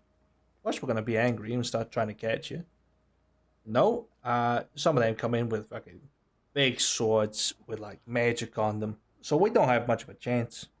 Last guy tried it on me. I threw a flaming cocktail at him and he burst into flames. And he still gets served here. Face looks like melted wax, but you know. Yeah, well, you get what you deserve. Exactly. All right. Yeah, I'll stop by there. Thank you. Have fun with it. They they take kindly to people, or they the Goblins. type that Oh, all right. Probably shouldn't bring the dwarf then, huh? It depends. Is he gonna start raiding them and casting magic at them? I'll just like look over at Ronald. Or is he gonna whip out that fucking cartoon dick that Osan's been drawing? No, neither, I would think. What cartoon? What? Nothing. Are you sure? What? Yeah. You'll see later. You'll see it later in some of the renditions. I got a sneak peek at him. Oh boy. Oh, is it good? Yeah, didn't know you were hiding all that down there.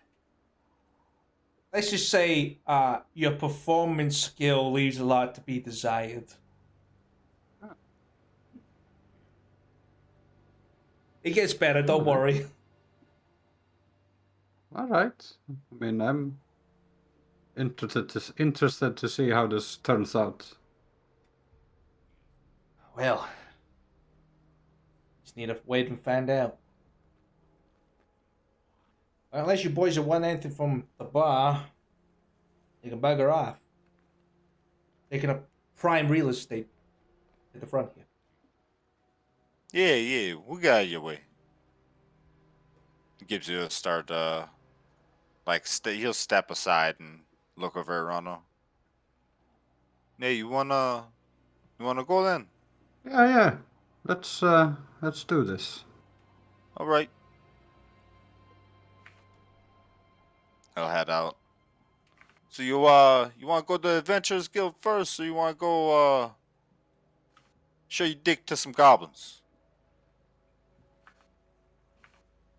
No, I'm not. Definitely not doing the second one. Yeah, it's a joke. It's Ah, all right. What, you diplomatic types? You don't got no humor? we have diplomatic humor. It's very different. All right, tell me a diplomatic joke. Oh, Was that it? Oh. No. I don't have I'm trying one. to understand. I don't have one in the mind. It has been some time. I'll think of one that you might appreciate. Right. Yeah. I mean, you just let me know. You know, I could always go for a good joke. Sure, sure. You can always increase the morale. Yeah. Who the hell's Morale? I don't think it is anyone. It is the spirit, you know, the how you feel. Somebody put something in the drink. I hope so. Yeah, me too. Come on. If you see him, tell him to slip me some of that too. I want to see whoever fucking spirits you seeing. Like are you on some kind of shaman trip?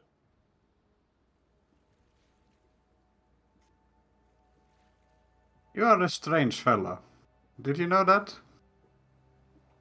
Yeah, well, you know, I'm sure a lot of goblins seem strange to people.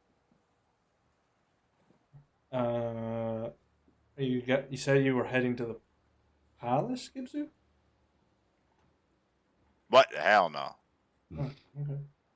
You said you were After organizing a meeting. maybe after a meeting set up when fucking Okay. big tits no brain isn't there. She's always there. She is the meeting. You must have a day off. Throw her ass into the fucking stables. This is over and time. I get paid. I make bang. Rob Holding, baby. Shh. Swarm, you said you were going to the palace, though, didn't you? Yeah. Yeah, you'll easily get in. Who's all there? In terms of The king and or the prince and the two that are poor. Okay, so Trishka is not there. Ludovek is there. And so is Zaska. So Ludovek and Zaska are there. Trishka is elsewhere. Zaska's the prince and Ludovik is the The Hannah. paladin, yeah. Yeah, I'll walk up to Zaska.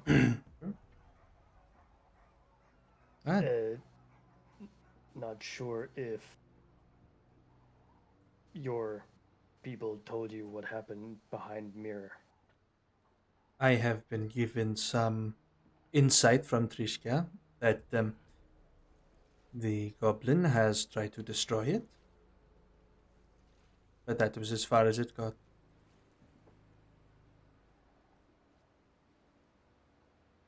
Mirror led to underground city of Oterion.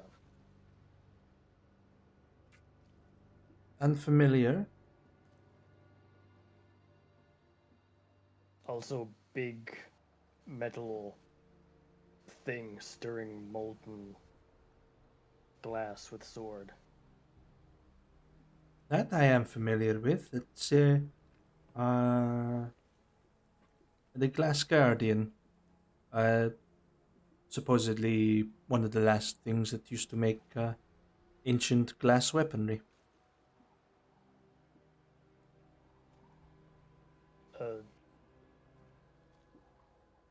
Fucking Ayla? Hold on. My notes. The- Angolier destroyed it as it was chasing us. I don't know what an angolier is.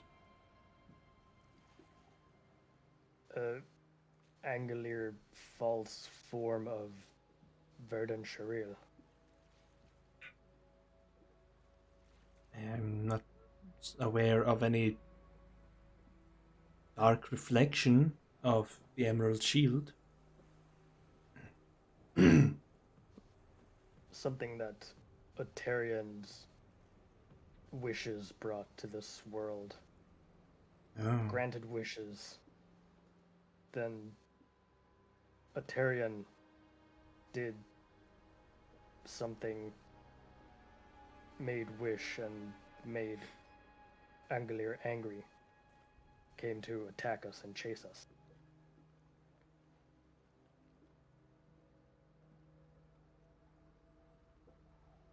So, as far as you are saying that a place I do not know about, with a ruler I am unaware of, made a wish to do something and that angered this reflection that wanted to kill you. Yes. It's a bit of a stretch to explain.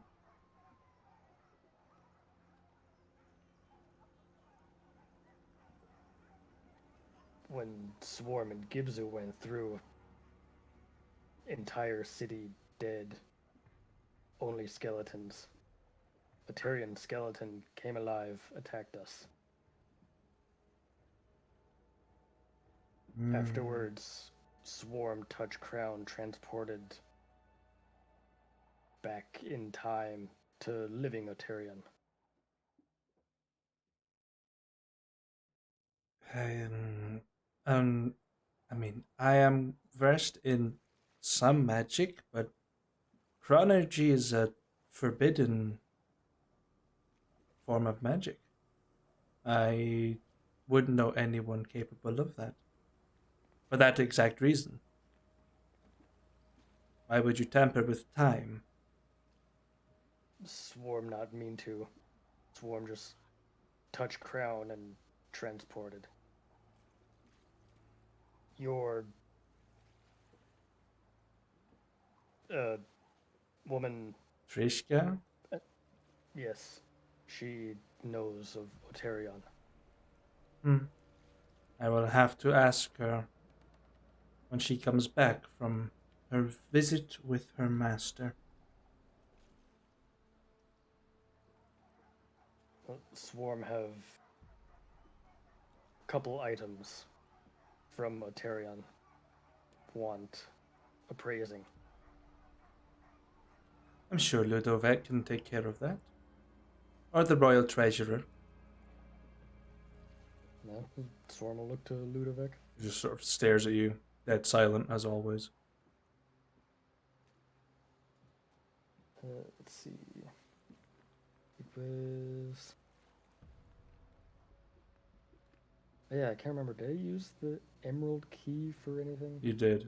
It opened the door to Angolier. Oh, yeah. That's what sealed him inside. It was a key forged out of his horn. Or a piece of his horn, anyway.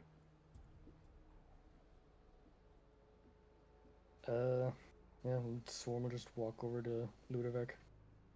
Yeah. Sort of eyes you up and down. Pull out the guiding path sword and just hold it out to him. Quietly just looks over it.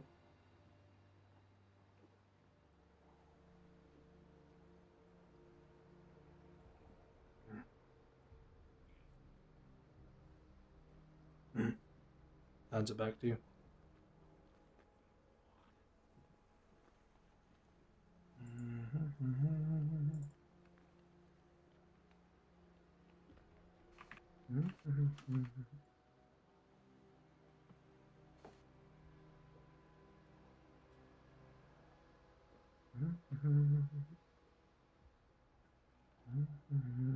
I'm actually looking for the actual thing for the weapon.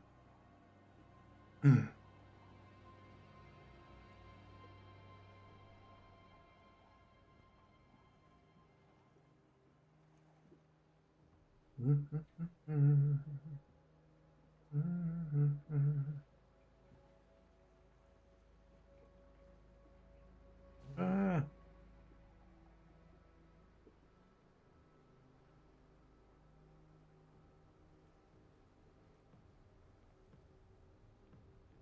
Hmm. I don't appear to have it. Must have put it somewhere. Okay.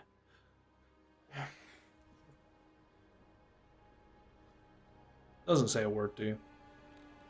Excellent. It's more like a nod of acknowledgement that he knows what it is.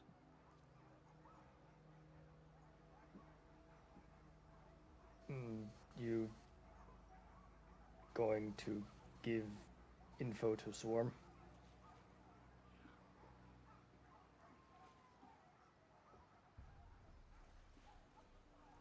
Swarm will just stand there for a couple seconds. It's just dead quiet. Yeah. You Then just even the crowd around you is just like quiet, just like what the fuck are they doing? just eventually takes then- out a piece of parchment and just begins writing. Basically gives you a basically item card on what it does. It is a +3 longsword, crafted out of metal that I rarely use in this world. No, it's I have green. that from the first time you mentioned it. Yeah, language is not there. That's not the right document. I need the old one. The old one. Very old. I think it was called that. Right.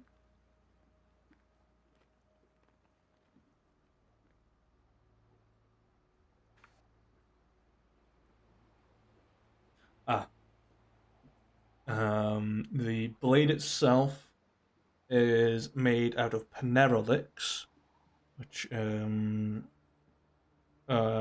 takes on different properties depending on the smith's requirements. Items made of panerolix can be of any type and can deal additional damage. If put into armor, makes you resistant to damages, etc., etc. Would make the guiding path a light finesse weapon that can be two-handed, and deals a d6 of radiant damage.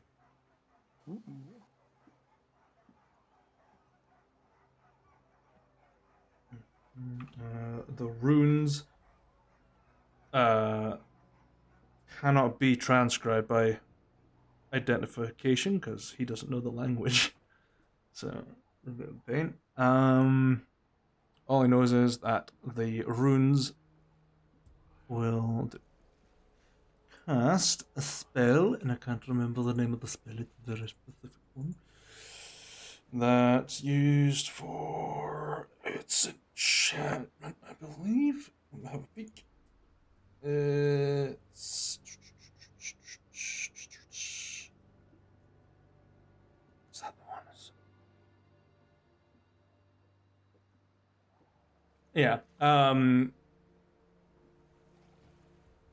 As an action, you can spend the charge from the runes to cast Ralothim's Psychic Lance, which is one of the new spells that came out recently. It's a 4th level spell. That's enchantment. It deals 7d6 psychic damage versus an int save. If they fail, they take 76 and incapacitated, or take half damage and not incapacitated. Basically, just shoots out the end of the sword. Well, hot damn.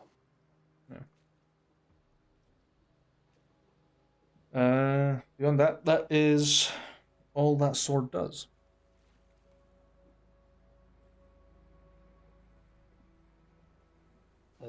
Yeah, the Swarm will put it back in his pocket and pull out the ruby that was in Atarian's eye. Okay, this is gonna be. This is a different thing altogether that I need Fizbins for because it's part of that.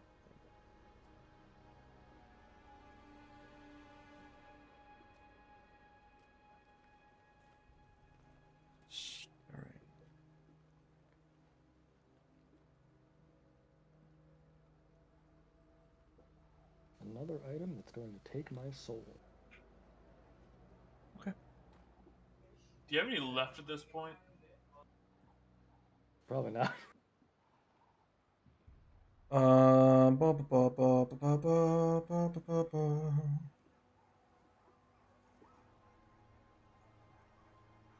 Okay, so he takes a hold of it, sort of looks it over, just, hands it back, writes down on it. This is known as the Dragon Touched Gaze.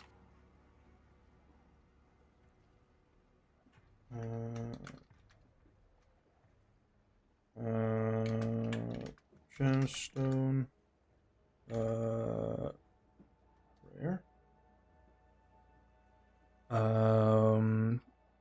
It is a wondrous item. Ba, ba, ba. Whilst on your person, if used as a spell casting focus, you will gain an advantage on initiative rolls whilst you're holding the focus. It can act as a spell casting focus for your spells. And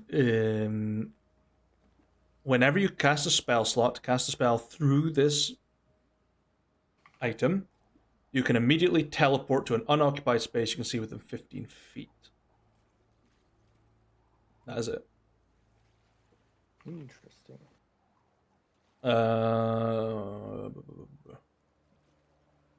It has the, like, inside of it, it's got small graftings of dragon claws on the inside. But if you want to take maximum use of it, pry your eyeball out and jam it in. Problem solved.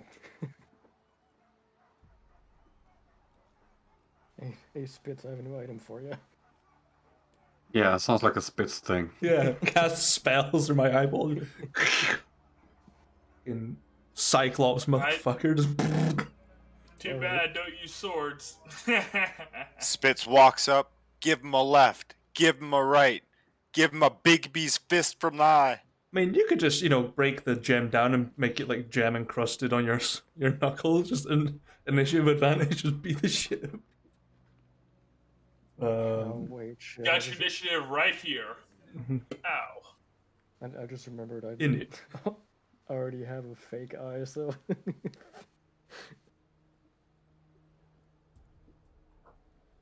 You go blind.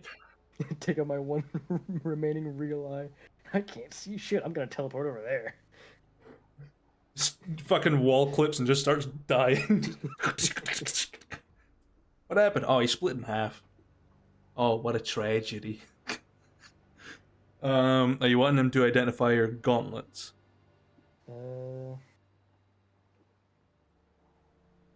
Yeah, might as well. Okay. It'll basically just be a piece of paper with the thing I sent you. Yeah. Also, it doesn't give you the full description of the gifts of the Dark Master, but it will give you some information regarding it.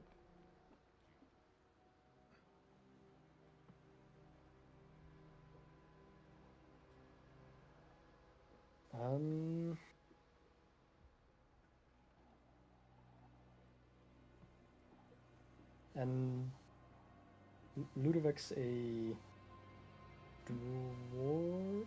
No. Ludovic. Where's my notes? People. The Glass Paladin Ludovic is. I actually don't have information what Ludovic is. It's a very old lore character. It's human. Excellent. Then, once I get all my stuff back, put my claws back on, ruffle through my pouch, pull out one of my bottles of blood butter, and hand it to him. Just refuses it.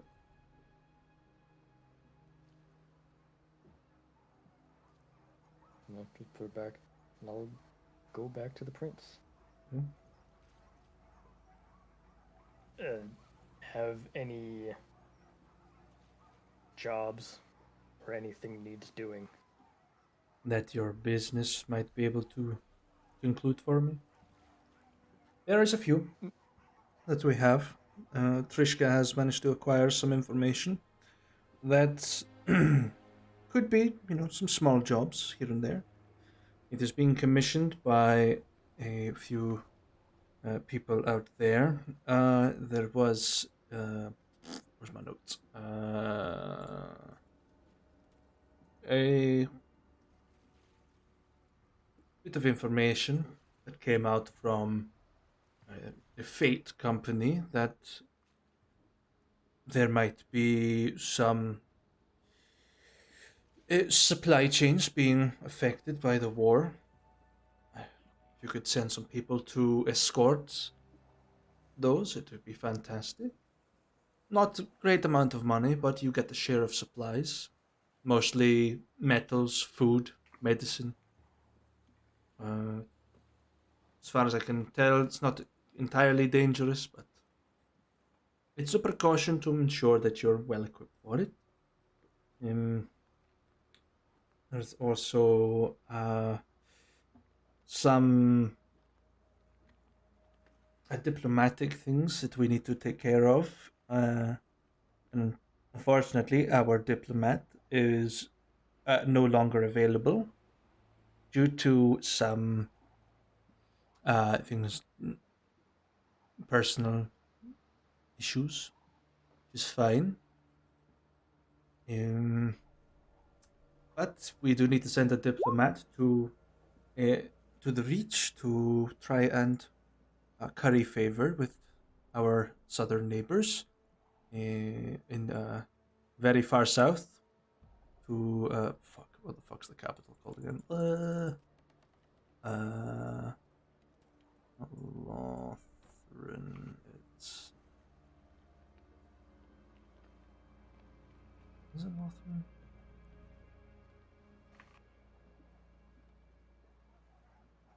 There's two capitals. That doesn't help. In Oakforge. Isn't too far away. Couple of days, maybe a week or two, at most. There's also some rumors going around about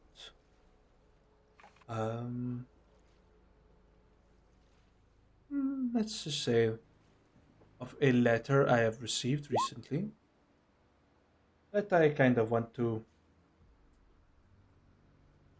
snub out, but I can't exactly have my hands tied with it. But I'd be more than willing to reward anyone about scrubbing the slate clean. And there's also one job. I'm not sure if your people would be up to it.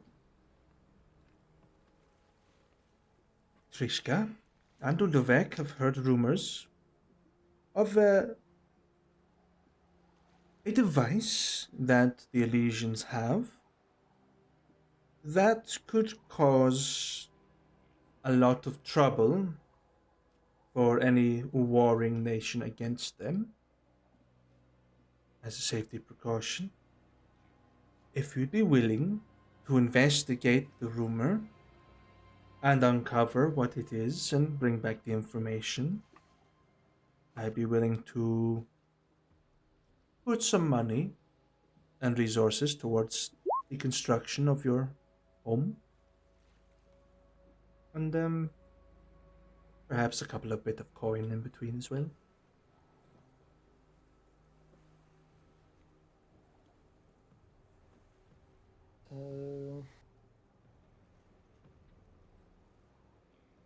Yeah, no, it wouldn't be that. Okay. Let's see. And if I remember correctly, when we first met him, he didn't know anything about the Black Cloaks.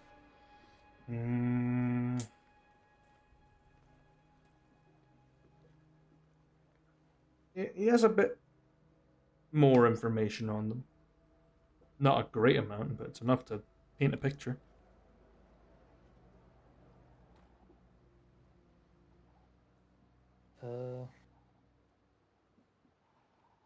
Yeah. Getting those jobs and memory swirls, anything you know of far north, Aelnoth? The far north. Depends. How far north are you speaking?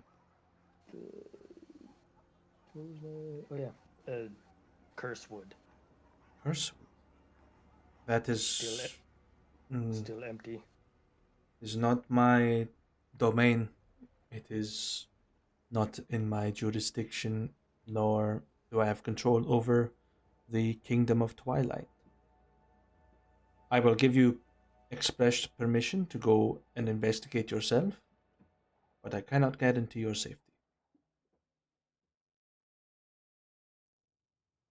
Uh, do I remember Cursewood being under the Twilight jurisdiction? It is. It's on the Isle of Midnight, which is ruled over by the offspring of the goddess of death, Alright, so it's been who's like that for a long time. it's been like that for centuries.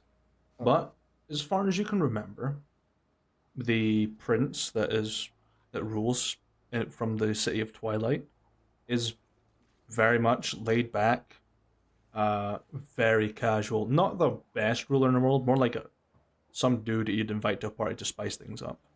Hell yeah. He's definitely like, "Oh, I'll have a massive party. I'll invite everyone. Fuck it. I'm gonna sit around naked in my hot tub whilst I'm greeting guests. I don't give a fuck. What are they gonna do? Kill me? You'll have known. You've probably encountered the prince a few times throughout your life. Very slender, long face, uh, raven black hair, very finely outfitted. And they've got a really long fucking name. But you guys met them in the first campaign briefly.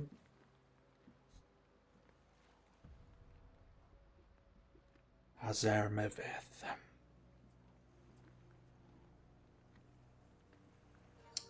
Oh, I heard that name before. Campaign one. Yeah, that's one hell of a callback. Yeah. That's in my vest. Yeah, I remember that name, but I don't remember who that person was, unfortunately. Probably will. Yeah. Yeah. Is there anything else that I can help you with, Swarm?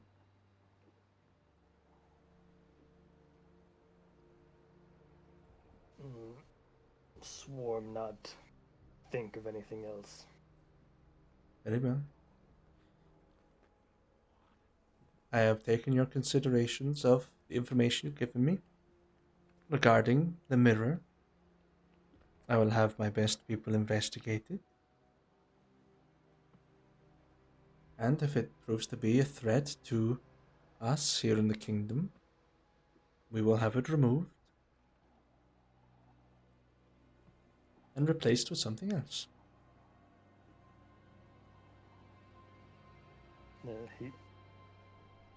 Angalor was reason Gibzu tried to destroy Mirror. I understand that he was arrested because of that transgression. If he had just told us what the reason was, we would have listened to him and then came to a conclusion as well. However, headstrong doesn't get you far.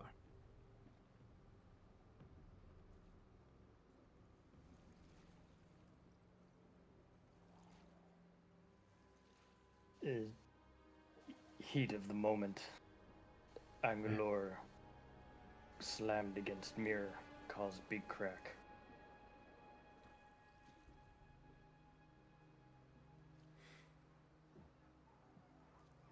Well, hopefully he has learned from his lesson. And perhaps if we require his services to destroy it, he is more than welcome. But in the meantime, the mirror will stay here till it causes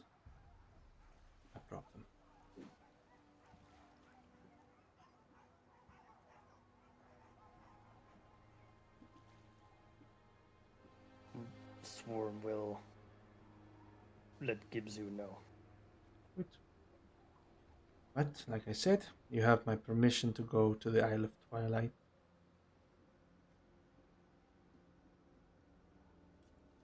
But beyond that, if we have no more business to be dealt with, I will let you get on with your day. Storm will just give a slight nod and walk out and head back to the group. Sure. Arnar, you will notice that there are a lot of workers trudging their way up the mountain with a boatload of supplies throughout the day. They've begun some construction on the outer walls and some smaller inner courtyard structures, enough to keep you sheltered, but not from above. So some temporary measures have been put in place to ensure that minimal snowfall gets I will down. have, I will have called out to Vankin to check with the soldiers that if anyone feels bored, they should help out these laborers so that they can get their safe shelters a lot quicker. And then I'll start helping myself. Yeah. The able-bodied ones help out. The other ones are like more, diplomatic or the sneakier types. They haven't a fucking clue what to do. They help. Even if it's some manual Yeah. labor, right? Yeah. Moving a beam from A to B, it's gonna help out. Yeah. Some of them help delegate directions and whatnot, and come up with solutions as to how to cover the rooftops before the slating goes into place. But, yeah, some of the structures get partially built in one day, mostly the smaller ones. So Yeah, that works. mostly not super airtight walls, but enough for the time being to work as shelters. The outer wall will take ages to finish, but it's a start. You finally have walls to sleep behind, even though they're a bit breezy. Better than nothing. It's better than nothing. All the doors and all that will go into place when it's finished. Yeah, that day goes by pretty well. Most of like the people that don't actually know what to do are shoveling snow, make life easy. At least they know how to do that. Yeah, that works too. Beyond that, unless there's anything else you want to specifically do at the fort. No, carry not on. yet. Yeah, just carry on your day, helping out, and as night falls or the darkness falls from the day, or at 5 p.m., the workers start like mostly packing up their tools and head down, leaving most of the supplies up at the fort, head away until the next day. We'll come back. As for Spitzerano, Gibzu, you guys what you want to do? We've got about 20 minutes left. Rano, where did you wanna go? We were going to the Adventures Guild thing. Yeah, and then the goblins. Yeah. Oh, you know what? I got a joke for you here. A diplomatic joke. Yeah, you thought one up already. Yeah, I think you could kind of appreciate this one. Diplomats only want one thing, and it's fucking disgusting. Oh, he'll like look down between your legs and look back up at you. Yeah, you do have a sense of humor. All right. Hey, you know what? Think we could get along. Yeah, that's good. Just keep your butter away from me. Yeah, don't worry. I don't swing that way. It was funny to see it posted up on a fence post, though. Oh yeah, I forgot about this feature, Bill. If I spend 8 or more hours in a settlement, I apparently know all the public locations in the city as if I was born and raised there, and I cannot be lost by non-magical means within the city. Or street smart. Tell me, Miv, while I'm basically touring around Dragon's Crest, what do I find that catches my eye? What's out there? Let me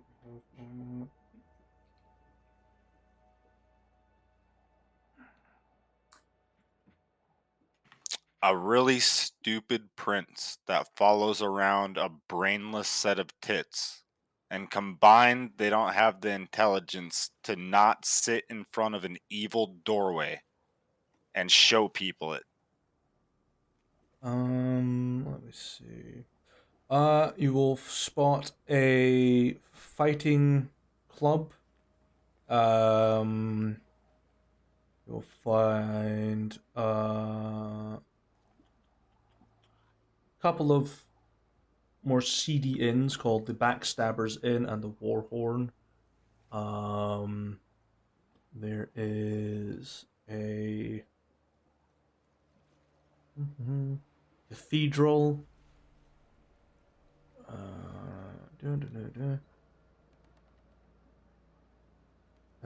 That you'll find a almost greenhouse-looking structure called Zago's Fantastical Fauna and Flora. A House of Helm. Let's see, anything else you might encounter? And there's a sort of a wandering merchant that sort of tries to catch your eye. That's it. Oh, I'll make a note of the Fight Club for next week. What does a wandering merchant have in stock?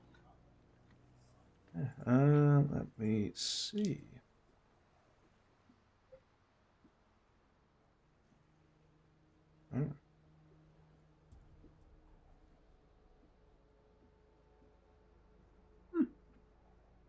This hobgoblin merchant has a few things. Oh, he's exotic. Yeah, traveling far and wide. They seem to have quite a lot of like exotic things on display, but they've got a large sort of big, overly sized rucksack on their back, and a few like bags of holding, a couple like bandoliers of pouches around them. Let's see, what is So he's walking around just stuck, yeah, yeah. Like ready to trade. like the merchant from Resident Evil 4. What are you buying? What are you buying? What are you selling? Let's see. Yeah, this guy is called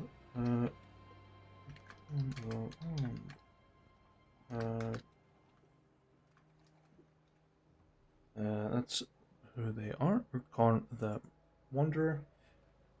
So whatever it is you're wanting to buy, of course, I'll have. Then let's see what you have. Does anything catch my eye in his like wares? Let me see. There is.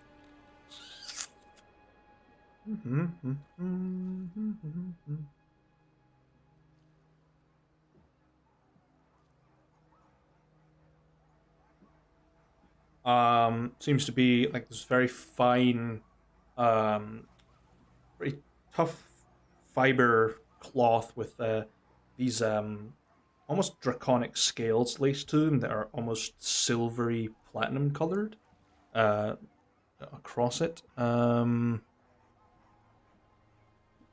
there is yeah, there's quite a few skills on it. What is it? Are you asking Urkon? You want to tell me what that is? Well, it's a scarf made out of platinum dragon scales. Very finely crafted, and unravels it and sort of shows you it up close. They say if you pull any of the scales out, you can heal someone with it. Or perhaps you might be able to cause it to defend you, or turn it into a weapon. So they say. Sort of ties it back up and keeps it close.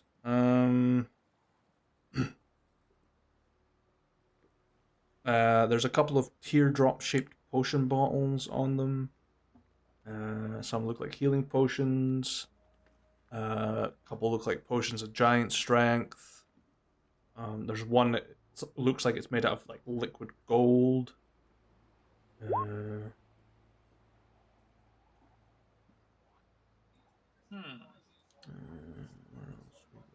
That's right. The rarity for push the giant strength are rare. What's it very rare? Varies. True enough. Potion of giant strength. Let's see. Uncommon to legendary. They've got about like 3 bottles of it. Yeah, it's supposed to like look at the look at the pushes at giant strength. All right, and I've seen something like those before, but what kind of giants are these? Well, I've got frost giant, easy enough to find around these parts.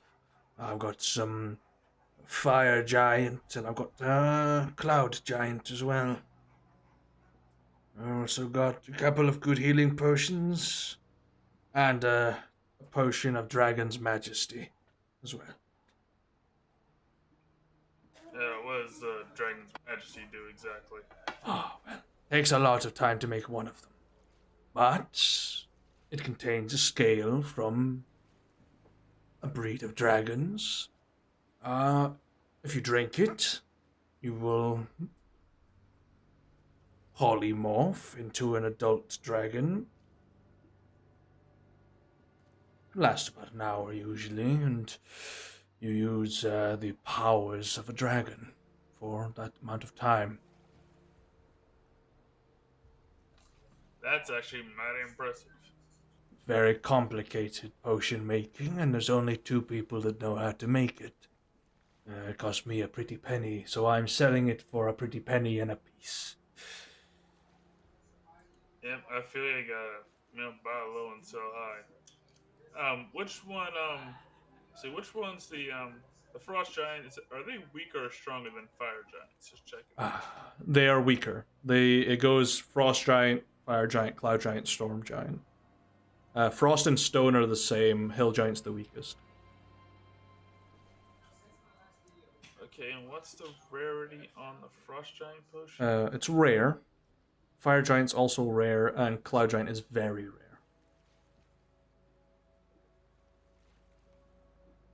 I'll try. All right, so how much for the He'll point at the two. He'll point at the frost giant and fire giant potions. Okay, how much for well, either one of them? 12,000. Actually, no, that should be halved because consumables cost half. 6,000. For them to like each individual one cost 6,000. That is right. Oh, that's out of my price range. Then what is it you're looking for exactly? I'm sure I'll have something. I guess I could use a well, I could use some kind of consumable that could be useful for a battle, but nothing too expensive. Hmm. Something that would, give me an edge in case things are looking bad. And I already got plenty of healing potions, so I'm not worried about that. Let me think. Hmm.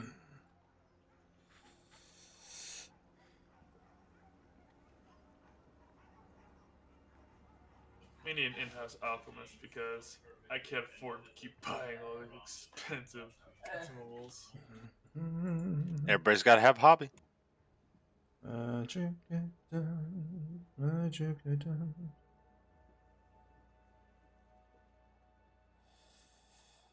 Let's see.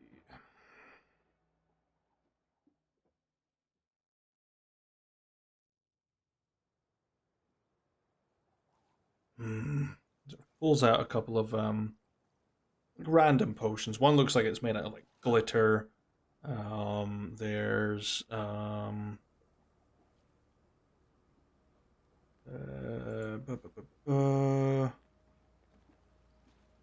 there's one that looks like it's got like a cloud trapped inside it. And where's the other one? That's the one. No, that's not the right one. I thought that was different.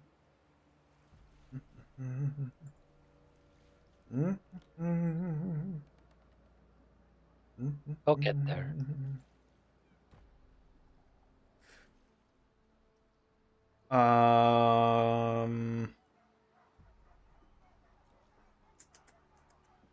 Where the fuck?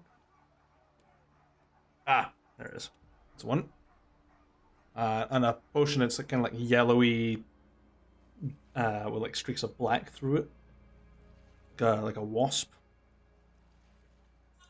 Alright, from top to bottom, what they do? Pretty much describes a potion of growth, which casts enlarge reduce on you for 1d4 hours. A potion of speed gives you haste for a minute. And the other one was the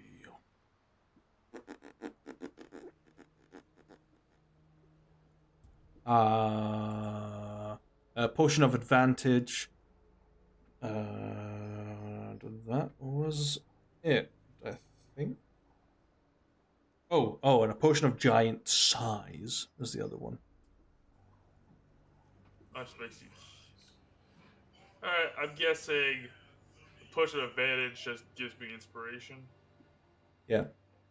Use it on ability checks, saving throws, attacks for an hour. Once you use it, I think it just stops. You gain advantage on one ability check, attack roll, saving throw of your choice you make within the next hour. Yeah. Oh, that's actually really useful. Yeah, I'm interested in the potion of speed, enlarge, and the push of advantage. Now, can't get all three naturally, so how much do they cost? Okay, potion of giant size is potion of enlarge is 600. That's the potion of advantage. Advantage is 600. Yeah. It's 300 because it's a consumable. Oh yeah, It's always half the sweet. price. Where the fuck? Potion of growth is also uncommon. 50. And what the fuck? Potion of speed. 10,000. And potion of giant size. Okay. 100,000. We really do need our own in-house alchemist. I'll pick up the advantage potion and the potion of Advantage? enlarge. Enlarge, yeah. Advantage and enlarge. So that'll Sure. be 350. I'll hand him 35 350. pieces. Sure. Yep, just stuff and store these ones away in the fanny pack of holding. And just Which will always be plenty. makes it. Any other ways that might take your interest?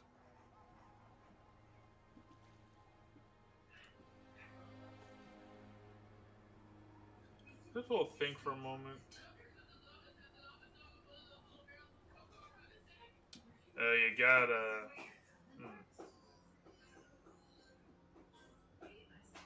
Actually, that's enough for now. How long are you gonna be in town? I'm here and there and everywhere. Then I'm sure I'll see you again. I travel a lot for my kind of work. Take care, sir. And you too. And just continues onwards, sort of trying to see if people want to buy.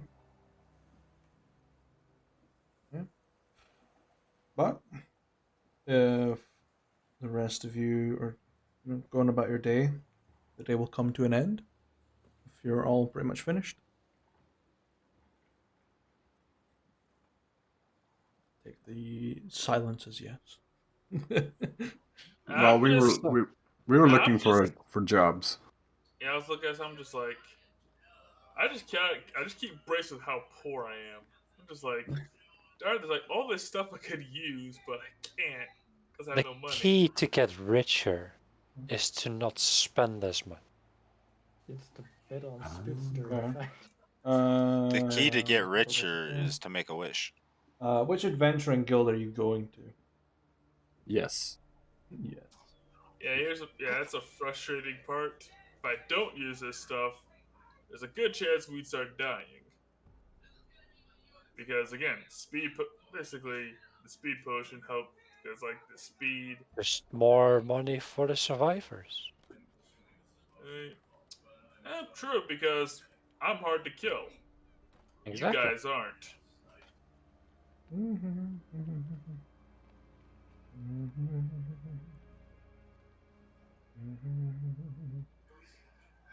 You know, I missed when I could just make my own potions. You're addicted. Yeah. I mean, I won't say We are that. addicted.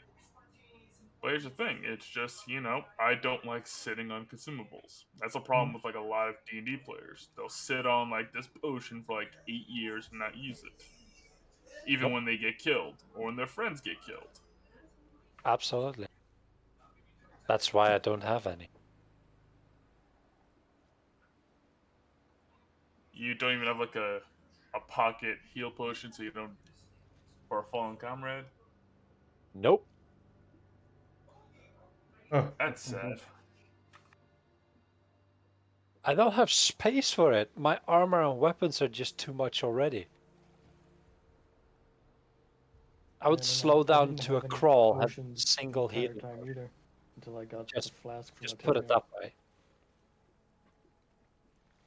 I'm having a handy haversack, right? Enchanted. And I am over carrying capacity, not counting currency. I'm just because you didn't specify which adventuring guild you're going to. I'm literally just randomly determining. Yeah. Okay, and last one. 5. Okay.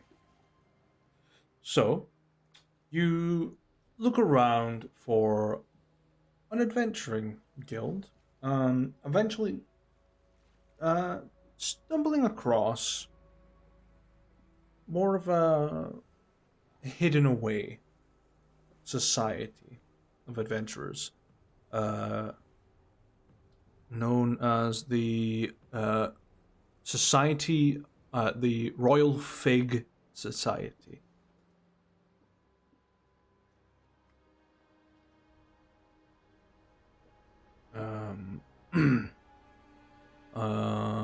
The building itself seems to look more like the entrance of a 1920s speakeasy. Just a couple of trapdoors that leads down at this large iron door, where there's an individual standing before it.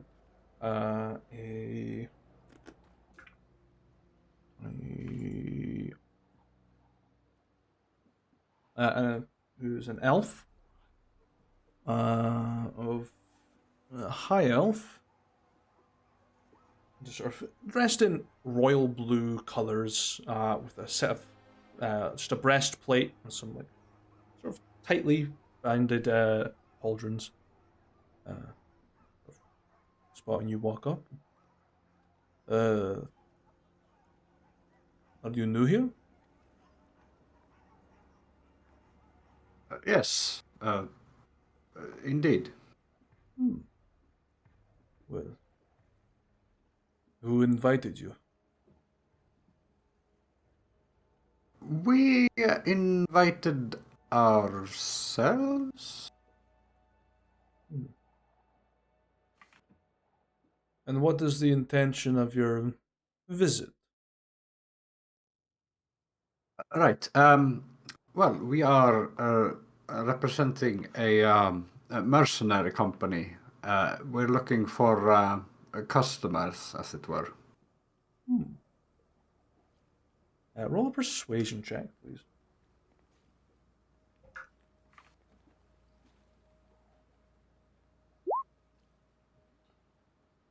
It is enough, because they've just been standing there, they're bored, they haven't seen a lot of people. Could do with work. Definitely something. Terrific.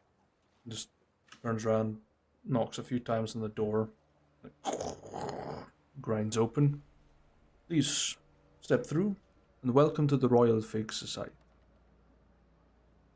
If you walk in, the door gets closed behind you and bolted shut by a half-orc who's sitting on the other side.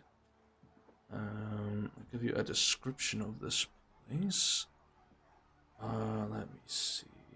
This is an old monastery. Okay.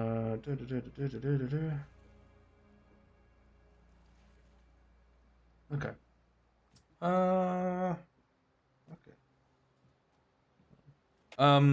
Okay, so you enter into this almost ancient monastery structure. Seems to have been interconnected over the years to create this base of operations of the Royal Fig Society. The ceilings aren't hugely tall. They're maybe about 15 feet off the ground, so about, what's that, 4.5 meters? And you walk down, and you see a set of steps that take you to this lower plateau, and you see lots of pillars holding up the streets above. Some simulated daylight breaking through this large royal blue banner with the symbol of a fig sliced open. And there's large sort of feast tables, lots of books scattered across some of the tables, a large set of bookcases and bookshelves strewn around the room, a large roaring fireplace. Seems to be like a small bar. There's some food, like on a buffet table. Lots of individuals in this sort of very bright royal blue uniform. Some wearing armor, some wearing like studded leather, some in no armor at all. Very unique individuals, and they seem to be looking at like they're on a bit of hard times. Like there's not been a lot of work or any particular interest to their society. However, a few of them do take notice of you two entering, because you are definitely new, and they don't recognize you at all.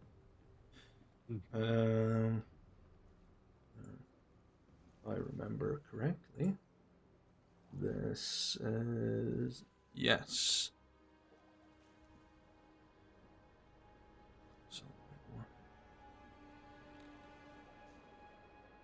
Okay, so this is where the... I know exactly who it is. I know exactly who's in charge of this society. I didn't even have to randomly generate. I know exactly who's in charge of this. Ludovan. No, Ludovac doesn't speak. So it'd be kind of useless if a leader just writes you a letter and goes there. He's reached far and wide, and he's changed his color from red to blue. He leads by sticky note. Post-it notes. Yeah, you are approached by a different colored uniformed individual. It seems to be like this almost royal purple color with this bandolier with 3 pouches across, and they've got a sort of like small scar running down the side of their face, short cut hair that's kind of dirty blonde, kind of like a glint of intrigue in their eyes. A sort of a leather belt that holds their coat against their armor around their waist. You see a very ornate breastplate with almost like a small bandana just sort of tucked in there. Can't think of a better description. Yeah, it's about as best I could give. Sadly, they're half elf. One of their ears is slightly cut off. Looks like it's been chewed, maybe. Well, they're mostly at Gibzu because they've never seen a goblin in their society. Looks at you, Rauno. Pleasure to see you. I'm Thomas. Thomas Lurk. I'm Yeah, nice to meet you. Pleasure. We don't get a lot of visitors around here, so you like to introduce yourself to the fine people of the Royal Fig Society? Yes, of course. It might have to do with, the guy at the door not letting people in easily. There's a reason for that. We're quite a tightly knit society. We don't want, no offense, strangers coming in. But he's probably let you in because, these are desperate times, and he's got a good sense for people bullshitting him. So, Well, I am Rauno Hewitt of the Steelblood Company. okay, so we got a bit of competition walking through our walls. Okay. And you are, and just looks at Gibbs. Yeah, I'm Gibzu, Grand Gabo Shaman. Well, like I said, I'm Thomas Lurk.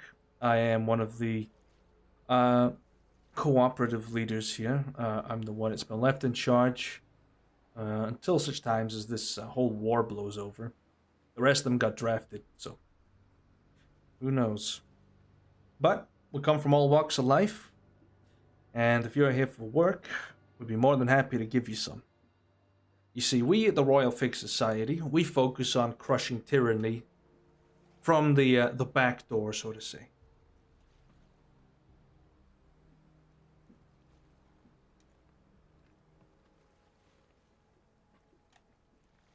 Gibzu elbows Rano. Hey, is that a setup for one of your diplomat jokes?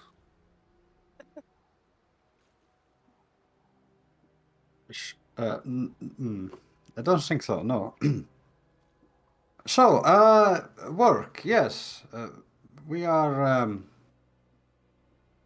newly, well, we're moving in, as it were. We're building our fortification just outside of town, as it were. And we have a lot of men that are eager to get their hands dirty and all that, Well, that's definitely something that we do here. Well, help yourselves to nibbles, some drink. I'll go grab some of our archivists and we'll whip up some couple of bits that we couldn't do ourselves, and maybe you have the opportunity to. And we'll dip our hands in the coffers of the Royal Treasury and, pay you for it. Hey, do they I was have wondering. figs? Yeah, they've got figs. Of course they have figs. Oh. Their whole society is named after it. You never know. Turns Up out here- they're all allergic to figs. And there's not Yeah. a fig in fucking sight. Where do they grow them? It's all, they import them. Yes. Yeah, I mean, you Rauno, being from like a better education, you would know that through literature, the fig is often a symbol of, unity and truth. and abundance, of which these people seem to pride themselves on, but they are not abundant. There's maybe 30 people here at most, in quite a large space. But yeah, you're sort of allowed to indulge in the pretty okay food. It's nothing spectacular, but eventually a couple of a human and a dwarven woman come out in the sort of royal blue colors with huge scrolls in their hands and sort of lay them down. They converse between each other, sort of like copying some notes down and then rolling them up, taking them away. Thomas takes the notes, approaches you as you're indulging yourselves a little bit. So, archivists have got some work. Now I don't know what the Steel Blood Company does per se, but we do most of the dirty work of the political side. We don't really get involved in hand-to-hand combat most of the time. We'll use, we've been known to use assassins now and then and mages, but that's mostly just to get a message across. But if that's not your stick, we got, diplomatic relations. We've also got local governments that we need to overthrow. Couple of warlords that are putting a thorn in our trades. What else? Oh, we got a pretty strange one. We got a request in to visit the archmage that lives just like 50 miles away and ask him to stop fireballing the tulips. I haven't gotten near because we don't want to get cremated. If you're brave enough to do that. We've also got a lot of stuff regarding the W word that's happening nearby. Involving the red cloaks. And a couple of ones referring to black cloaks as well. Yeah. Take your pick. Just hands you the whole notepad. It's maybe like 20 pages. Ah. All right. There's quite a lot of work here. Hey, you guys got historical information too. Of course we do. We've been around for a lot longer than I've been alive, and I've been, what, nearly 70 years? So, this monastery's about 4,000 years old, so yeah, we've been around a long time. You got anybody that knows ancient languages? Yeah, I do actually. Give me 2 minutes. And disappears and comes back with not like the nicest dressed, kind of like scruffy hair, like mud like caked into their skin, like elven in nature, very long fey-like ears, and these very intricate tattoos, sort of torn shirt that's kind of stained, wearing the blue sort of tires, carrying around a quiver and a bow, and a couple of short swords. Very fresh-faced for an elf, so maybe 200 years old, give or take. And just sort of gets dragged along with Thomas and just sort of sits down beside you. This Villy. Nice kid. They'll take care of anything. Hey, it's nice to meet you, Billy. Pleasure to meet you. You the expert on ancient languages? Most languages, yeah. You need to look up lexicography and history of language creation. Yeah, I'm your guy. I had something a bit more specific in mind. Sure. And Gibbs will reach onto his hand and pull off a ring and set it in his hand. Hey, took a look inside that band. Also, here on my weapon, it's got some of the writing there too. All right, give me 2 seconds. I'll read this out.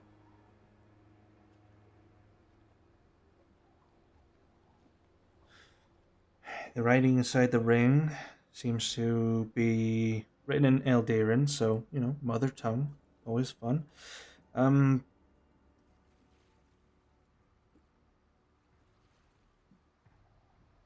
Banded together, the forces of nature stave off the tides of death.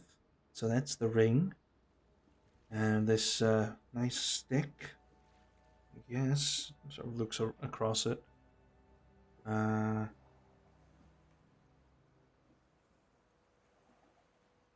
A beacon of light for the souls of the forlorn to rise and defeat the tides of death. There you go.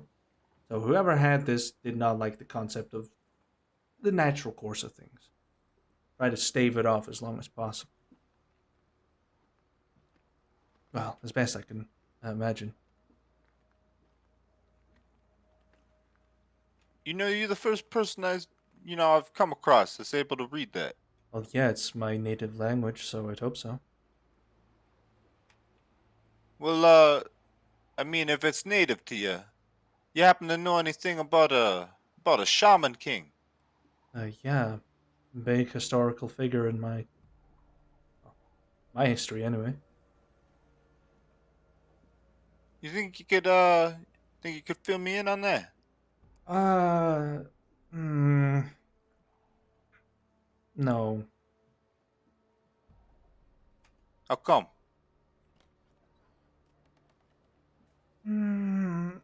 You're a stranger. I don't quite trust you yet.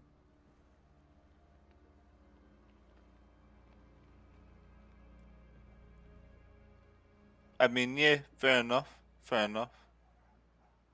But then again, it's like me asking you, some specific thing about your people. I don't think you'd want to tell me everything. Gabos really don't care about secrets too much. We Mm, kind of get straight to the point. yeah, you're definitely different from my people. Then we keep secret. People think we're elves. We're not really.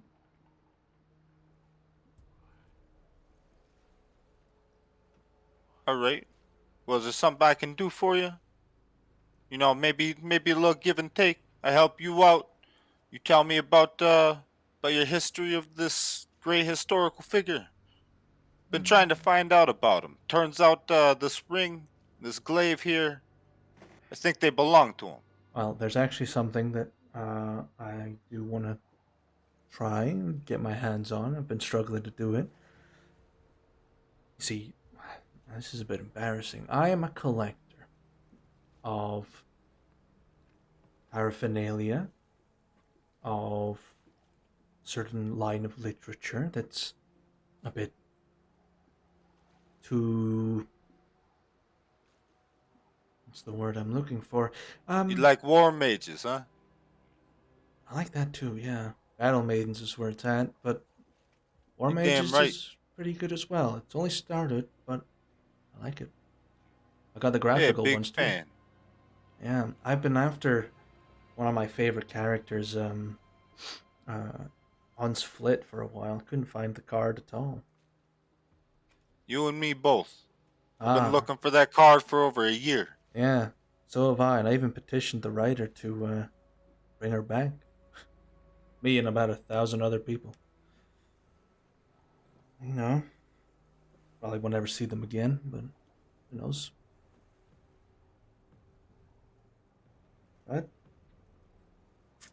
no chance I'll ever get that card. Here it's completely out of production, so what can I do? I mean, you brought up a lot of fair points right there. So is there something else I can help you with, or? I personally, I'm not willing to tell you about the Shaman King. There is not a distant relative, but a relatively distant relative that I used to be quite close to when I was young. Uh, he lives in the Feywild, in the Summer Court. Uh, very raucous, outlandish, heart of gold, as most of our people have sometimes. He'd be more than willing to share the stories. He was alive to see them. So that was what, he's maybe a couple thousand years old now?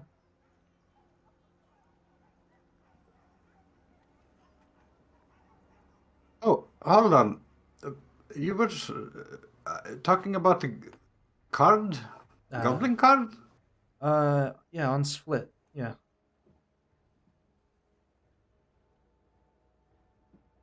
Awkward. Yeah, I think that's the one I have. Wait, I what? have one of these things. I'll take out the signed copy of Onsplit. Yeah, that's a goblin, isn't it? Hey, what the hell did you get that? Oh, you motherfucker. Well, the gentleman gave it to me. Who the what? It was a big transaction, but you know. Right. So you just sort of looks at you up and down, and just looks at Gibbs. This guy doesn't read the books, does he? No, No, he has no idea what he has in his hands right now. absolutely not, and I'm trying to hold myself back. All right. I'll roll you for it, and takes out 3 dice. And puts a cup Yeah, you over know it. what? Eh. And gives you give him like a squint. All right, fair and honest game. Honest, I'm not a guy to weight my dice. I'm not an asshole. Then you don't mind if I give him a toss real quick, make sure myself. Go ahead. And gives you pick up the 3 dice, roll them around in his hand a little bit, give him 2 tosses to make sure the numbers show up different. Yeah, all right. Yeah, they're not weighted at all.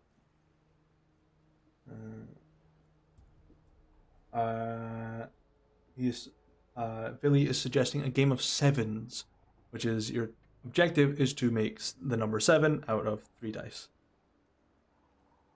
And you can add, subtract, multiply. It's like trying to get to 7 as best you can, but you can only use those numbers once.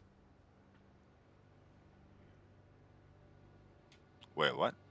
It's like if you roll 3, 3, and a 1, that's 7. You win. If you roll a 2, a 3, and a 2, you win. But you can add and Math subtract puzzle. numbers. Yeah, it's essentially numbers. Okay, so if I roll roll a 6, then get a 5. Yeah, and to say I take away 5. Okay, interesting. You roll all 1s, you're fucked. You roll all 6s, you're fucked. Basically, try and avoid all the full numbers. Yeah, he'll roll you for them. It's just 3d6. What it is. And I will put them out in the open. Probably best to settle this way anyways. Don't want to get blood everywhere. Yeah. Got an 8.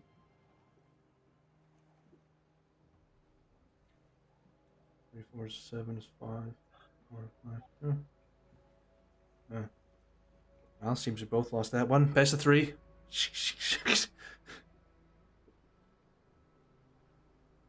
Hey! Ooh. Aw. Guess Hold he up. wins. Yeah, no. Best of 3. 7. That's a nope. 5, 3, Yep, minus 5, 1. Yeah. 1, 7. Oh, yeah. 7. 4, 4, 4, and 4, 7. 8, minus 1, 7. Ooh. Okay. That's what? 1, 2, 2 A sevens. one. That was a draw, and then it was a win and a draw. Well, one more. Tiebreaker, I suppose. Nope. No, no tiebreaker. Yeah. Wait. Nope. No, yeah, it was No 2 good. 1. Yeah, draw. Draw, 1, 1. Yeah.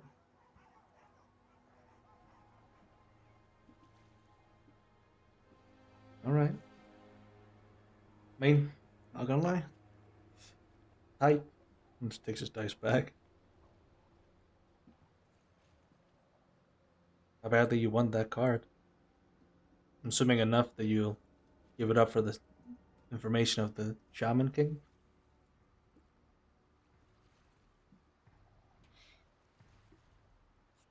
I believe we've lost Kenny as he's raging. No, I'm thinking. Pondering. That's the same thing.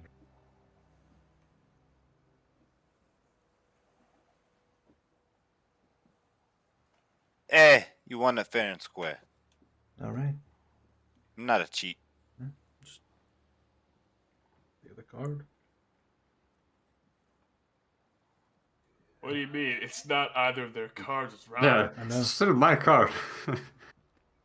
Are they rolling to see who gets to buy it from round now? Pretty much, yeah. Yeah. So, You What's see, this- Rhino this was worth to you? crafty. He could have started a bidding war. What is it worth to me? Just so you know, you probably shouldn't be waving that around like that, because there's a pretty good amount of people in this world that'd kill you in a blink of an eye for that. Yeah, there's about 7 of them in this room, myself included. Yeah. Yeah, I was thinking about it the moment you reached for your pocket. Well, I'd be willing to give you information on the family that I came from, alongside any noble ties, including my network of connections. Worth probably in the region of 100,000 gold worth of information. just looks at the card. It's like this piece of. Alright. How you think you taste? Dwarves tend to taste quite sweet, given all the beer fermenting them. He's more of a wine guy. This sounds pretty good. I mean, Be bitter. this card is useless to me anyway, so. So we have a deal? Sure. I mean, unless you can sweeten the deal. Oh, you want my fucking family name too? You want to marry me or something? No, I don't. No, that. We can stop there, I think. Yeah, I think I sweetened the pot a bit. 100,000 gold's a lot of money in terms of information, if you know what to do with it. Right. I mean, it's not like it is actually worth 100,000. It could possibly be worth it. Skip's just shaking his head and he just starts walking away. It's like he's got single tear. He's like, holy shit.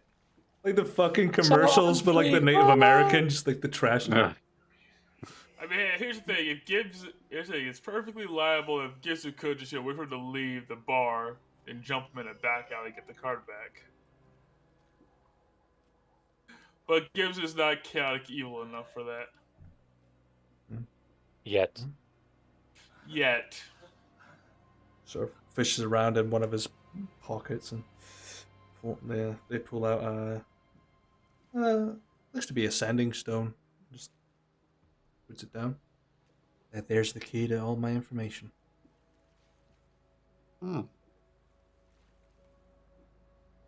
I see. Oh yeah, you need something else as well, and a nice little scroll that'll probably sweeten the deal a bit more. I can smell the fey energy on you. Pardon me? Oh no, I it's told you smell. So do you, Mr. It's Gibsu. I know I smell. I'm a gobbo. No, You show me a gobbo that doesn't smell. No, you smell like fey energy too. You've been through a few fey gates then. There's a key.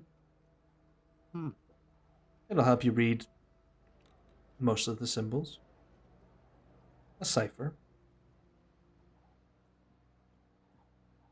Well, I think this belongs to you now. And just takes the card and just inspects it. Yeah, it's real. I'm just gonna pulls out a deck of cards and seals it up and puts it away. Doesn't get it in right, and the card And bends. bends and just fucking. God, that's where I would jump. I would fucking kill him. Or when it starts like peeling in the corners, like. Yeah. Well,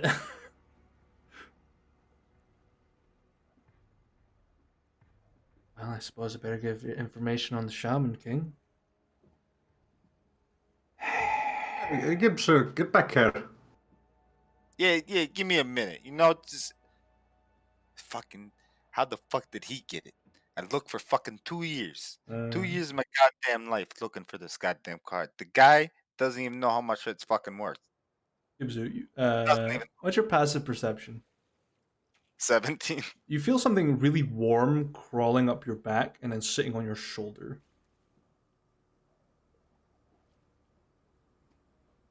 Which shoulder? Like onto your left shoulder. It seems to crawl up through like the back of like some of your clothes and then pop up onto your shoulder. I'll look to my left. Yeah. It is a rat that looks like be made out of candle wax with a little like a little candle wick tail with a little flame on the end. And it's sort of like warm and looking at you. Hey, you kind of cute. It just starts floating.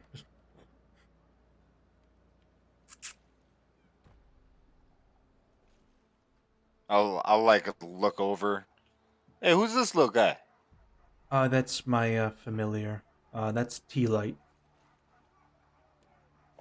She's taken an interest in you.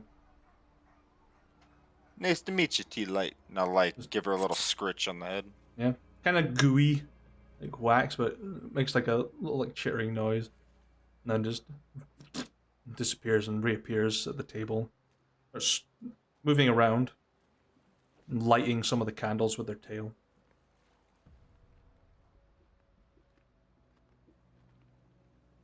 Reaches in a small, pulls out like a black handkerchief and throws it onto the floor, and reaches down into the floor and pulls out a book.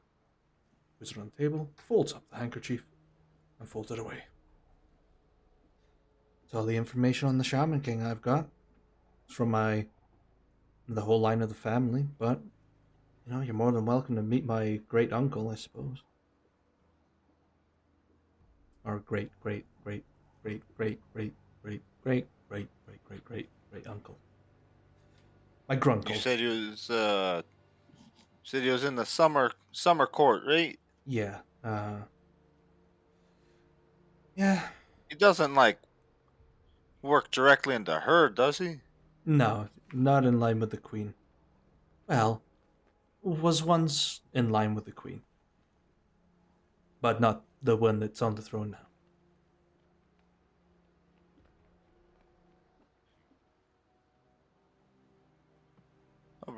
All right.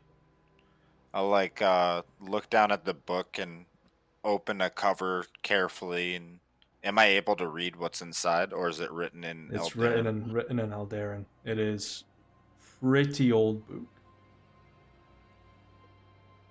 I mean, I can easily give you a book to help you learn the language as well. I mean, if you don't mind. Sure. Don't really know. Somebody cast some spell on me one time. It was pretty useful, but I don't know how to do none of that.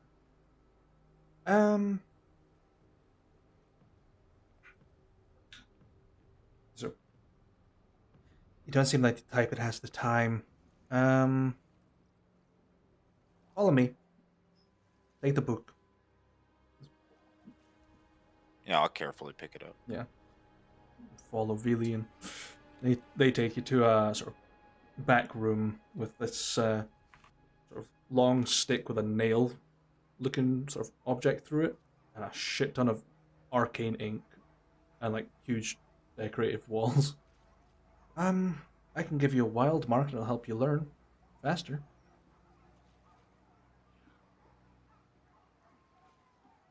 Does Gibbs know what a wild mark is? Yeah, you'll be familiar with it. Druids, especially archdruids, tend to have wild marks, which is what a lot of Fey elves have, which are these very intricate tattoos that draw in more energy from nature, or they give an effect that helps them survive or empowers them. Some of them have like swords tattooed on them that they can draw from their flesh, and some have like spells written onto them that defend them permanently. Some use it for defense, comprehension, lots of different things. And you trained in how to do that. I mean, I did all these myself. I've got a couple 100 years experience. I did it since I could barely walk. After all, when you're homeless for a long time, you kind of have to learn a trade to get back up. Still do like rolling around in the streets, though. It's great fun. Yeah, you know what? I think me and you could be good friends. Well, yeah, I'm a druid as well. Well, not really, but training. All right. Yeah. Take him. Where do you want it? I'm actually trying to think where a good position would be. Hold on. Let me switch my On my ass. profile. Don't tempt me. The taint. The taint. I'm gonna turn your Put taint it to on a my tiz. gooch. A place that's not easily cut off. The taint. I'll Say that to Vlad inside the of your Impaler. Put it on the inside of your eyelid. The inside of your nose. You'll always see it. I'll say, yeah, I suppose my back. Okay. It's not that big. It's maybe an inch across. Alright, here you go. Takes about Hey, the inside of your nose was fine. takes them about 5 minutes. It's like a little ring with some Eldarin words. And yeah. Sore. You're cleaned up quite well. Okay, there you go. Whenever you need to read, you just sort of begin reading, and you can read for about 8 hours before it needs to recharge. Yeah. All right. Thank you for that. Guess I should ask this now. You hang around here all the time? Well, Should I? no, I'm recently back from let's say, a hell of a ride. A hell of a ride. I had a group of friends that I went down to the Nine Hells with and came back, and not a lot of us came back. So, kind of dealing with that right now. But yeah, I'm here most of the time. Otherwise, I'm out hunting or whatnot. Okay. I wanted to double check because I'm sure this book is important to you. I'll bring it back to you when I'm done reading it. Yeah, as long as it's in one piece, I'll be happy. I certainly don't plan on destroying it. Yeah, well, a lot of history. But yeah, my great uncle's name, my great uncle, like 1,000 times down the line or whatever. His name's in there as well. If you want to go find him in the summer court, and if you ever want a better version of the story, because he was there. But yeah, that's just stories, but it's enough. But unless you need anything else from me, I have got a hunt to go on to. I hear there's an abominable yeti terrorizing a small town. I need to go take care of it.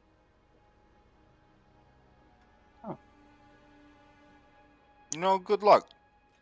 They can be a pain in the ass. Yep. And just sort of begins heading out. Leaving you guys to your devices, but Thomas is there if you need to speak to him as well. Can I get his name and his uncle's name so I can put it in my journal? Sure.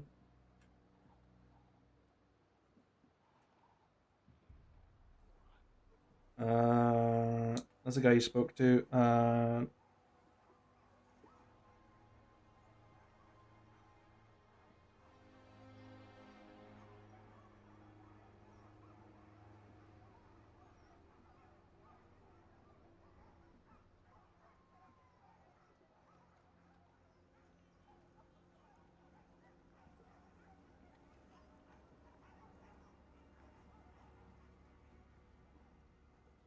And that is his great uncle.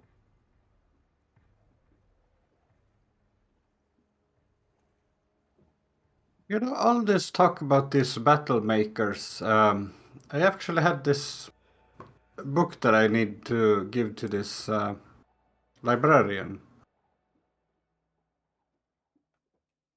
Yeah, I mean, you got it with you. Could probably drop Yeah. it off. Yeah, it's supposed to be rare or something. I don't know. It's that other I don't, thing that indeed, Gibbs I was don't even looking want to for. know. You know what? Don't even show it to me. Just, I'll wait here for you. Just go. Jesus fucking Christ.